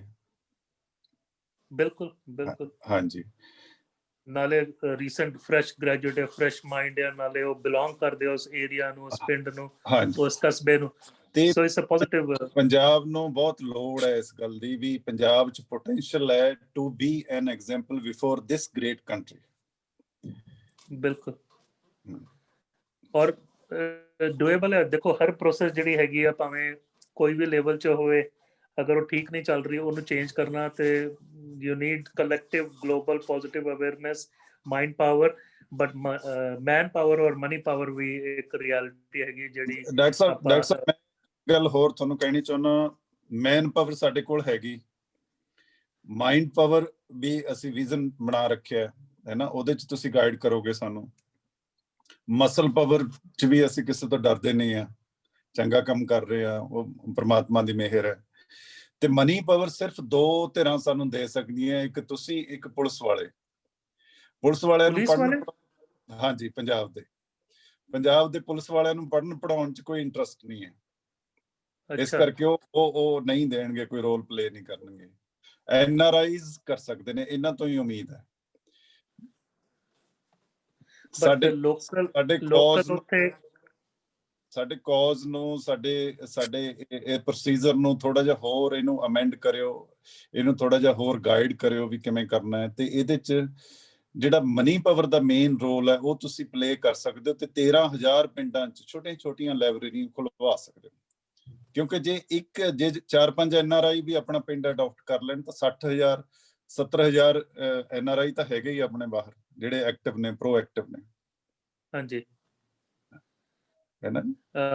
ਜਿਵੇਂ ਮੈਂ ਸੋਚ ਰਿਹਾ ਸੀ ਵੀ ਉੱਥੇ ਪੰਜਾਬ 'ਚ ਵੀ ਲੋਕੀ ਹੈਗੇ ਵੀ ਜਿਹੜੇ ਕੁਝ ਮਨੀ ਪਾਵਰ ਦੇ ਵਿੱਚ ਰੱਖ ਸਕਦੇ, ਕਿਉਂਕਿ ਮੈਂ ਜਦੋਂ ਬੰਬੇ ਦੇਖਦਾ, ਬੰਬੇ ਦੇ ਆਊਟਸਾਈਡ ਮਹਾਰਾਸ਼ਟਰ 'ਚ ਵੀ ਪ੍ਰੋਜੈਕਟ ਕਾਫੀ ਚੱਲਦੇ ਆ ਤੇ ਲੋਕਲ ਕਾਰਪੋਰੇਸ਼ਨਸ ਵੀ ਕਾਫੀ ਹੈਲਪ ਕਰ ਦਿੰਦੀਆਂ ਉੱਥੇ, ਹੈ ਨਾ। ਸੋ ਮੈਨੂੰ ਪੰਜਾਬ ਦੀ ਕੋਈ ਨੌਲੇਜ ਨਹੀਂ ਹੈ, ਸੋ ਆਈ ਡੋਂਟ ਨੋ ਵੀ ਕੋਈ ਉੱਥੇ ਵੱਡਾ ਅਦਾਰਾ ਹੈਗਾ ਜਾਂ ਕੋਈ। ਪੰਜਾਬ 'ਚ ਹੋਣਗੇ, ਬਹੁਤ ਹੋਣਗੇ। ਜਿਹੜੀ ਡਾਲਰ ਦੀ ਜਾਂ ਪਾਉਂਡ ਦੀ ਜਿਹੜੀ ਕੀਮਤ ਹੈ ਨਾ, ਉਹ ਇੱਥੇ ਆ ਕੇ ਉਹਨਾਂ ਨੂੰ ਕੁਝ ਫੀਲ ਨਹੀਂ ਹੁੰਦੀ, ਇੱਥੇ ਉਹ ਬੜਾ ਵੱਡਾ ਰੋਲ ਪਲੇ ਕਰ ਦਿੰਦੀ ਹੈ। ਨਹੀਂ, ਉਹ ਤੇ ਚਲੋ ਮੈਂ ਮੰਨਦਾ ਵੀ ਇਟਸ ਜੋ 55-56 ਕੈਨੇਡੀਅਨ ਹੈਗਾ, 70 US ਹੈਗਾ, ਪਾਉਂਡ ਚਲੋ 100 ਦੇ ਲਾਗੇ ਆ ਜਾਂਦਾ। ਸੋ ਇਟਸ ਈਜ਼ੀ ਐਕਸੈਸ ਮਤਲਬ ਮਨੀ ਦਾ। ਲੇਕਿਨ ਅਗਰ ਉੱਥੇ ਵੀ ਐਕਸਪਲੋਰ ਕਰਨਾ ਚਾਹੀਦਾ, ਕਿਉਂਕਿ ਜਿਹੜੇ ਨਾ NRIs ਹੁਣ ਮੇਰੇ ਜਿਹੜੇ ਸੰਪਰਕ 'ਚ ਇੱਥੇ ਹੈਗੇ ਆ, ਉਹਦੇ 'ਚ ਮੈਂ 3 ਜਾਂ 4 ਤੇ ਕਹਿ ਸਕਦਾ ਦਾਅਵੇ ਦੇ ਨਾਲ, ਬਾਕੀ ਦੂਜੇ ਮੇ ਬੀ ਨਾਟ, ਹੈ ਨਾ। ਸੋ ਉਹਦੇ ਵਿੱਚ ਸਾਨੂੰ ਅਗਰ 13000 ਪਿੰਡ ਦੇਖ ਰਹੇ ਹਾਂ ਤੇ ਸਾਨੂੰ ਸਾਰੇ ਚੀਜ਼ਾਂ ਬਚਣੀ ਚਾਹੀਦੀ। ਇਸ ਲਈ ਮੈਂ ਕਹਿ ਰਿਹਾ UK, ਨਿਊਜ਼ੀਲੈਂਡ, ਆਸਟ੍ਰੇਲੀਆ, USA, ਹੋਰ ਜਗ੍ਹਾ ਵੀ ਜਿੱਥੇ ਮਿਡਲ ਈਸਟ 'ਚ ਵੀ ਕਾਫੀ ਰਹਿੰਦੇ ਆ, ਉਬਰਾਏ ਸਾਹਿਬ ਕਾਫੀ ਪ੍ਰੋਜੈਕਟ ਕਰਦੇ ਆ, ਸਤਿੰਦਰਪਾਲ ਇੱਥੇ ਵੀ ਕਈ ਵਾਰ ਆਉਂਦੇ ਵੈਂਕੂਵਰ, ਜਿਹੜੇ ਮਿਡਲ ਈਸਟ ਚ ਰਹਿੰਦੇ ਆ, ਹੋਟਲ ਦੁਬਈ ਜਿਨ੍ਹਾਂ ਦਾ ਹੈਗਾ, ਤੇ ਹੁਣ ਵੀ ਆਪਣਾ ਪ੍ਰੋਟੈਸਟ 'ਚ ਉਹਨਾਂ ਨੇ ਜੋ ਵੀ ਯੋਗਦਾਨ ਪਾਇਆ ਸੀ। ਉਹ ਸਾਡੇ ਸੰਪਰਕ 'ਚ ਨੇ, ਪਰ ਉਹਨਾਂ ਦਾ ਜਿਹੜਾ ਐਜੂਕੇਸ਼ਨਲ ਏਜੰਡਾ ਹੈ ਉਹ ਪੂਰਾ ਉਹਨੂੰ ਗ੍ਰਸਪ ਨਹੀਂ ਕਰਦੇ ਪੂਰਾ। ਇੰਨਾ ਜਿਵੇਂ ਸਾਡਾ ਮਨ ਇਸ ਗੱਲ ਤੇ ਪਹੁੰਚ ਗਿਆ ਵੀ ਜਦੋਂ ਅਵੇਕਨ ਹੋ ਜਾਏਗਾ ਪੰਜਾਬੀ ਮਾਈਂਡ, ਜਦੋਂ ਇਹ ਸੋਚੇਗਾ ਵੀ ਅਸੀਂ ਨਵੀਂ ਲੀਡਰਸ਼ਿਪ ਕ੍ਰੀਏਟ ਕਰਨੀ ਹੈ, ਜਦੋਂ ਇਹ ਸੋਚੇਗਾ ਵੀ ਅਸੀਂ ਉਹ ਨਵੇਂ ਲੋਕ ਲਿਆਉਣੇ ਨੇ ਜਿਹੜੇ ਇੱਕੋ ਵਾਰ ਐਫੀਡੈਵਿਟ ਦੇ ਕੇ ਇਲੈਕਸ਼ਨ ਲੜਨ ਤੇ ਸਾਰਾ ਪੰਜਾਬ ਬਦਲ ਦੇਣ, ਅਗਲੀ ਵਾਰ ਉਹ ਇਲੈਕਸ਼ਨ ਨਾ ਲੜਨ, ਤਿਆਗੀ ਬੰਦੇ, ਠੀਕ ਹੈ, ਤਿਆਗੀ ਜਿਹੜੇ ਸੈਕਰੀਫਾਈਸ ਕਰਨ ਵਾਲੇ ਬੰਦੇ ਹੋਣ, ਤੇ ਅਗਲੀ ਵਾਰ ਉਹ ਅਗਲੀ ਲੀਡਰਸ਼ਿਪ ਨੂੰ ਹੈਂਡ ਓਵਰ ਕਰ ਦੇਣ। ਉਹ ਐਸਪੀ ਉਬਰਾਏ ਨੂੰ ਮੈਂ ਕਈ ਵਾਰ ਸੋਚਿਆ ਉਹਨੂੰ ਬਿਠਾ ਕੇ ਇਹ ਗੱਲ ਸਮਝਾਵਾਂ, ਉਹਨਾਂ ਨੂੰ ਪੂਰੀ ਤਰ੍ਹਾਂ ਪਤਾ ਵੀ ਅਸੀਂ ਕੀ ਕਰ ਰਹੇ ਹਾਂ, ਉਹ ਐਪਰੀਸ਼ੀਏਟ ਕਰਦੇ ਨੇ ਬੜਾ ਵੱਡਾ ਰੋਲ ਉਹਨਾਂ ਦੇ ਆਫਿਸ ਚੋਂ ਮੇਲਾਂ ਆਉਂਦੀਆਂ ਨੇ, ਸੰਪਰਕ 'ਚ ਨੇ। ਠੀਕ ਹੈ, ਹਾਂਜੀ, ਕਿਉਂਕਿ ਮਤਲਬ ਜਿਹੜੇ ਮਨੀਕਰਨ ਦੇ ਲੱਗੇ ਜਦੋਂ ਹੜ੍ਹ ਆਇਆ ਸੀ ਕੁਝ ਸਾਲ ਪਹਿਲਾਂ, ਉੱਥੇ ਕਾਫੀ ਕੰਸਟਰਕਸ਼ਨ ਉਹਨਾਂ ਨੇ ਦੁਬਾਰਾ ਕਰਵਾਈ ਸੀ। ਸੋ ਮੈਂ ਕਿਉਂਕਿ ਉੱਥੇ ਹੁਣ ਤੇ ਚਲੋ ਕੋਵਿਡ ਕਰਕੇ ਕੋਈ ਨਹੀਂ ਆ ਰਿਹਾ, ਬਟ ਅਕਸਰ ਸਾਲ 'ਚ 1 ਜਾਂ 2 ਵਾਰੀ ਸਰੀ 'ਚ ਉਹਨਾਂ ਦਾ ਫੇਰਾ ਹੁੰਦਾ ਸੀ, ਜਾਂ ਫਿਰ ਉਹ ਡਾਇਲਿਸਿਸ ਯੂਨਿਟ ਵਾਸਤੇ ਵੀ ਕਾਫੀ ਕੋਸ਼ਿਸ਼ ਕਰ ਰਹੇ ਸੀ, ਜਿਹੜੇ ਬਹੁਤ ਲੋ ਕਾਸਟ ਵਧੀਆ ਕੰਮ ਕਰ ਰਹੇ ਨੇ। ਹਾਂਜੀ, ਸੋ ਇਸ ਲਈ ਮੈਂ ਕਹਿ ਰਿਹਾ ਵੀ ਜਿਹੜਾ ਆਲਰੇਡੀ ਉਹ ਖੁਦ ਕਹਿ ਰਹੇ ਸੀ ਵੀ ਮੈਂ 80 ਕਿ 90% ਮੇਰੀ ਵੈਲਥ ਇੱਥੇ ਯੂਜ਼ ਕਰਦਾ, 10% ਇਨਫ ਹੈ ਮੇਰੇ ਵਾਸਤੇ। ਸੋ ਕਾਫੀ ਇਹੋ ਜਿਹੇ ਲੋਕ ਹੈਗੇ ਆ ਜਿਹੜੇ ਸਾਨੂੰ ਐਕਸਪਲੋਰ ਕਰਨੇ ਚਾਹੀਦੇ ਆ, ਜਿਹੜੇ ਆਲਰੇਡੀ ਹਿਊਮੈਨੀਟੇਰੀਅਨ ਕੰਮ 'ਚ ਇਨਵੋਲਵਡ ਹੈਗੇ ਆ। ਮੈਂ ਜਿੰਨਾ ਕੁ ਮੇਰੀ ਮਤਲਬ ਇੱਥੇ ਮੇਰੀ ਫਰੈਂਡ ਸਰਕਲ ਮੈਂ ਜ਼ਰੂਰ ਕਹੂੰਗਾ, ਮੈਂ ਆਪ ਵੀ ਕੰਟਰੀਬਿਊਟ ਕਰੂੰਗਾ, ਬਟ ਮੈਂ ਹੀ ਕਹਿ ਰਿਹਾ ਵੀ ਹੌਲੀ ਹੌਲੀ ਇਹ ਪ੍ਰੋਸੈਸ ਜਿਹੜਾ ਹੈਗਾ ਵੱਧ ਸਕਦਾ, ਬਟ ਲੋਕਲ ਵੀ ਐਕਸਪਲੋਰੇਸ਼ਨ ਚਾਹੀਦੀ ਆ ਮਨੀ ਪਾਵਰ ਵਾਸਤੇ। ਸਾਰਿਆਂ ਨੂੰ ਇਕੱਠਾ ਕਰ ਰਹੇ ਆ, ਐਨਜੀਓਜ਼ ਨੂੰ ਇਕੱਠਾ ਕਰ ਰਹੇ ਆ। ਜਿਵੇਂ ਇੱਕ ਸਾਡੇ ਮਿੱਤਰ ਨੇ ਬਹੁਤ ਵੱਡਾ ਆਫਿਸ ਸਾਨੂੰ ਦੇਤਾ, ਇੱਕ ਬਿਲਡਿੰਗ ਦਾ ਟੌਪ ਫਲੋਰ ਸਾਨੂੰ ਦੇਤਾ, ਠੀਕ ਹੈ, ਉਹਦੇ ਨੀਚੇ ਆਫਿਸਸ ਦੇਤੇ, ਉਹਦੇ 'ਚ ਚਾਹੇ ਤੁਸੀਂ 1000 ਬੰਦਾ ਬਿਠਾ ਲਓ, ਇੰਨਾ ਵੱਡਾ ਆਫਿਸ ਦੇਤਾ। ਠੀਕ ਹੈ, ਸੋ ਨਹੀਂ ਆ ਰਹੇ। ਹਾਂਜੀ, ਐਵੇਂ ਜਿਵੇਂ ਬਾਕੀ ਲੋਕ ਸਾਡੇ ਕੰਟਰੀਬਿਊਟ ਕਰ ਰਹੇ ਨੇ। ਜੀ ਜੀ ਜੀ, ਸੋ ਅੱਛੀ ਗੱਲ ਹੈਗੀ ਆ। ਔਰ ਕਿਉਂਕਿ ਦੇਖੋ ਇਹਦੇ ਵਿੱਚ ਭਲਾ ਹੀ ਹੋਣਾ, ਜਿੱਥੇ ਭਲਾ ਹੋਣਾ ਉੱਥੇ ਜਿਹੜੀ ਹੈਗੀ ਕੋਈ ਵੀ ਮੇਰੇ ਖਿਆਲ ਨਾਲ ਝਿਜਕੂਗਾ ਨਹੀਂ ਵੀ ਮੈਂ ਨਾ ਕੰਟਰੀਬਿਊਟ ਕਰ ਭਾਵੇਂ ਜਿੰਨੇ ਕੁ ਮਰਜ਼ੀ ਲੈਵਲ 'ਚ ਇਨਸਾਨ ਕੰਟਰੀਬਿਊਟ ਕਰੇ। ਔਰ ਮੈਂ ਮਤਲਬ ਇਸ ਤੋਂ ਜ਼ਿਆਦਾ ਤੇ ਮੈਂ ਕਹੂੰਗਾ ਨਹੀਂ, ਕਿਉਂਕਿ ਜਿਹੜੀ ਇੰਪਲੀਮੈਂਟੇਸ਼ਨ ਹੈਗੀ ਆ ਉਹ ਬਹੁਤ ਜ਼ਰੂਰੀ ਹੈਗੀ ਆ, ਔਰ ਉਹਦੇ ਬਿਲਕੁਲ ਨੇੜੇ ਪ੍ਰੋਸੈਸ ਆ ਚੁੱਕਿਆ। ਔਰ ਆਪਾਂ ਮਹਾਰਾਜ ਦੇ ਨਾਂ ਲੈ ਕੇ ਪ੍ਰਾਰਥਨਾ ਕਰਕੇ, ਅਰਦਾਸ ਕਰਕੇ, ਪ੍ਰੇਅਰ ਕਰਕੇ, ਜੋ ਵੀ ਆਪਾਂ ਉਚਿਤ ਸਮਝਦੇ ਹਾਂ ਇਹਨੂੰ ਤੋਰ ਦਈਏ ਕੰਮ ਨੂੰ, ਤੇ ਕੰਮ ਛੇਤੀ ਮਤਲਬ ਸਕਸੈਸਫੁਲ ਹੋ ਜਾਊਗਾ। ਮੈਂ ਇਸ ਤੋਂ ਜ਼ਿਆਦਾ ਕਹਿ ਨਹੀਂ ਸਕਦਾ, ਕਿਉਂਕਿ ਮੈਂ ਤੁਹਾਡੇ ਤੋਂ ਹਮੇਸ਼ਾ ਸਿੱਖਦਾ ਭਰਦਵਾਜ ਸਾਹਿਬ, ਕਿਉਂਕਿ ਤੁਹਾਡੀ ਜਿਹੜੀ ਸ਼ਖਸੀਅਤ ਹੈਗੀ ਹੈ, ਤੁਹਾਡੀ ਨਿਮਰਤਾ ਹੈਗੀ ਆ, ਤੁਹਾਡਾ ਮਿੱਠਾ ਬੋਲ ਹੈਗਾ, ਔਰ ਪੋਜ਼ਿਟਿਵਿਟੀ ਹੈਗੀ ਆ, ਉਹ ਰੇਡੀਏਟ ਹੁੰਦੀ ਆ। ਔਰ ਭਾਵੇਂ ਅਸੀਂ ਦੂਰ ਬੈਠੇ ਹਾਂ, still I can feel those vibes through digital medium, ਹੈ ਨਾ। ਜ਼ਿਆਦਾ ਕਹਿ ਦਿੰਦੇ ਹੋ, ਥੋੜਾ ਜਿਹਾ ਏਜੰਡਿਆਂ 'ਚੋਂ ਸਭ ਤੋਂ ਬੈਟਰ ਕਿਹੜਾ ਲੱਗਿਆ ਤੁਹਾਨੂੰ? ਮੈਂ ਜਿਹੜਾ ਹੈਗਾ ਇਹਦੇ ਵਿੱਚ ਦੇਖੋ ਹਰ ਇੱਕ ਏਜੰਡਾ ਦੂਜੇ ਨਾਲ ਲਿੰਕ ਕਰਦਾ ਹੈ ਨਾ। ਐਜੂਕੇਸ਼ਨ ਰੈਵੋਲੂਸ਼ਨ, ਹੈਲਥ ਜਿਹੜੀ ਹੈਗੀ ਹੈ ਇੰਪਰੂਵ ਕਰਦੀ ਆ, ਤੇ ਫਿਰ ਤੁਹਾਡੀ ਜਿਹੜੀ ਹੈਗੀ ਆ ਐਨਵਾਇਰਨਮੈਂਟ ਜਿਹੜਾ ਹੈਗਾ ਉਹਦੇ ਪ੍ਰਤੀ ਨੌਲੇਜ ਹੁੰਦੀ ਹੈ ਵੀ ਮੈਂ ਕਿੱਦਾਂ ਉਹਨੂੰ ਸਾਂਭ ਕੇ ਰੱਖਾਂ। ਇਕੋ ਐਜੂਕੇਸ਼ਨ ਦਾ ਜਿਹੜਾ ਕਨਸੈਪਟ ਆ ਜਾਂਦਾ, ਕਰਪਸ਼ਨ ਦਾ ਤੁਸੀਂ ਜਿਹੜਾ ਹੈਗਾ ਮੁੱਦਾ ਲਿੱਤਾ ਹੋਇਆ।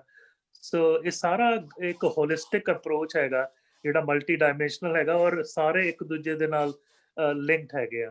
ਬਟ ਉਹਦਾ ਕੀ ਇਹੀ ਆ ਵੀ ਜਿਹੜਾ ਐਜੂਕੇਟਿਡ ਮਾਈਂਡ ਹੈਗਾ ਉਹ ਬਲੌਸਮ ਕਰਦਾ, ਓਪਨ ਅਪ ਹੁੰਦਾ, ਔਰ ਹਰ ਡਾਇਮੈਂਸ਼ਨ 'ਚ ਓਪਨ ਅਪ ਹੋ ਕੇ ਉਹ ਪੋਜ਼ਿਟਿਵਿਟੀ ਕ੍ਰੀਏਟ ਕਰਕੇ ਮਲਟੀਪਲ ਹੋਰ ਫੈਸਟਸ ਔਰ ਉਹਦੇ ਡਾਇਮੈਂਸ਼ਨਸ ਬਣਦੇ ਆ।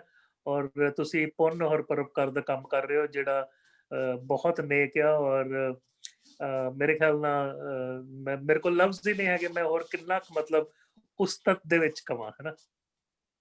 ਕੁਛ ਨਾ ਕਹੋ। ਵਾਹਿਗੁਰੂ। ਅਮਲਾਂ ਦੇ ਨਵੇੜੇ ਹੋਣਗੇ, ਅਮਲ ਨਾਲ ਪਤਾ ਲੱਗੇਗਾ ਕਿੱਥੇ ਅਸੀਂ ਕਿੰਨੇ ਕੁ ਪਾਣੀ 'ਚ। ਜੀ ਜੀ, ਸੋ ਅੱਜ ਮੈਂ ਮੇਰੇ ਖਿਆਲ ਨਾਲ ਇੰਨਾ ਕਿ ਮੈਂ ਜਿਹੜਾ ਹੈਗਾ ਤੁਹਾਡੇ ਨਾਲ ਮੁਖਾਰਬਿੰਦ ਹੋਊਂਗਾ। ਫਿਰ ਅਗਲੇ ਸਾਲ ਆਪਾਂ ਫਿਰ ਇਹਦੇ ਉੱਤੇ ਜ਼ਰੂਰ ਬੋਲਾਂਗੇ।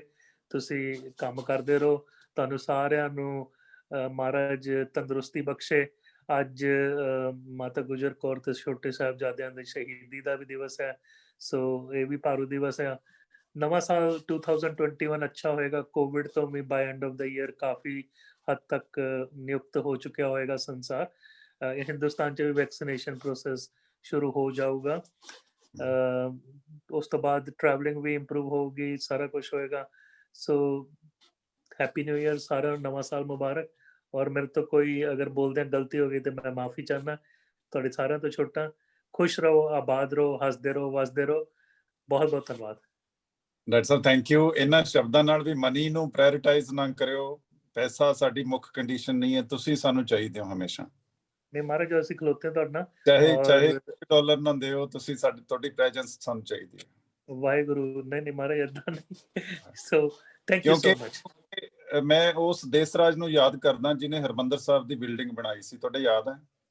ਹਾਂਜੀ ਹਾਂਜੀ ਹਾਂਜੀ। ਉਹਨੇ ਉਹ ਪੈਸੇ ਟਰੰਕ ਚ ਪਾ ਕੇ, ਆਪਣੀ ਜਿਹੜੇ ਸੰਗਤ ਦੇ ਪੈਸੇ ਸੀ, ਆਪਣੀ ਧੀ ਨੂੰ ਤੇ ਪਤਨੀ ਨੂੰ ਕਿਹਾ ਸੀ ਵੀ ਇਹਨੂੰ ਮੈਂ ਤਾਲਾ ਲਾਤਾ, ਇਹਦੇ ਕਿ ਨਹੀਂ ਤੁਸੀਂ ਦੇਖਣਾ ਨਹੀਂ, ਤੇ ਜਿਹੜੀ ਤੁਸੀਂ ਦਿਹਾੜੀ ਕਰੋਗੇ ਉਹਦੇ ਚੋਂ ਆਪਾਂ ਖਾਣਾ ਖਾਵਾਂਗੇ। ਬਿਲਕੁਲ ਬਿਲਕੁਲ। ਇਹ ਜਿਹੜੀ ਹੈਗੀ ਆ ਨਾ, ਇੱਕ ਮਿਸਾਲ ਹੈਗੀ ਆ ਜਿਹੜੀ ਸੱਚਾਈ ਤੇ ਉੱਤੇ ਜਾਂਦੀ ਹੈ ਨਾ।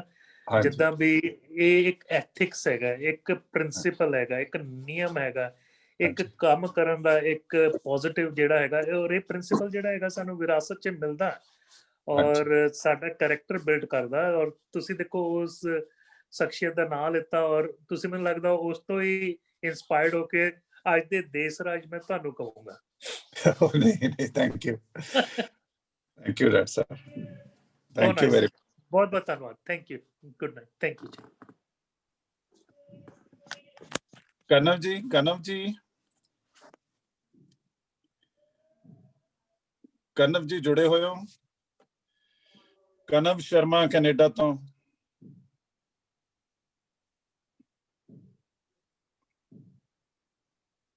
ਪ੍ਰਵੀਨ ਜੀ ਕੀ ਹਾਲ ਹੈ?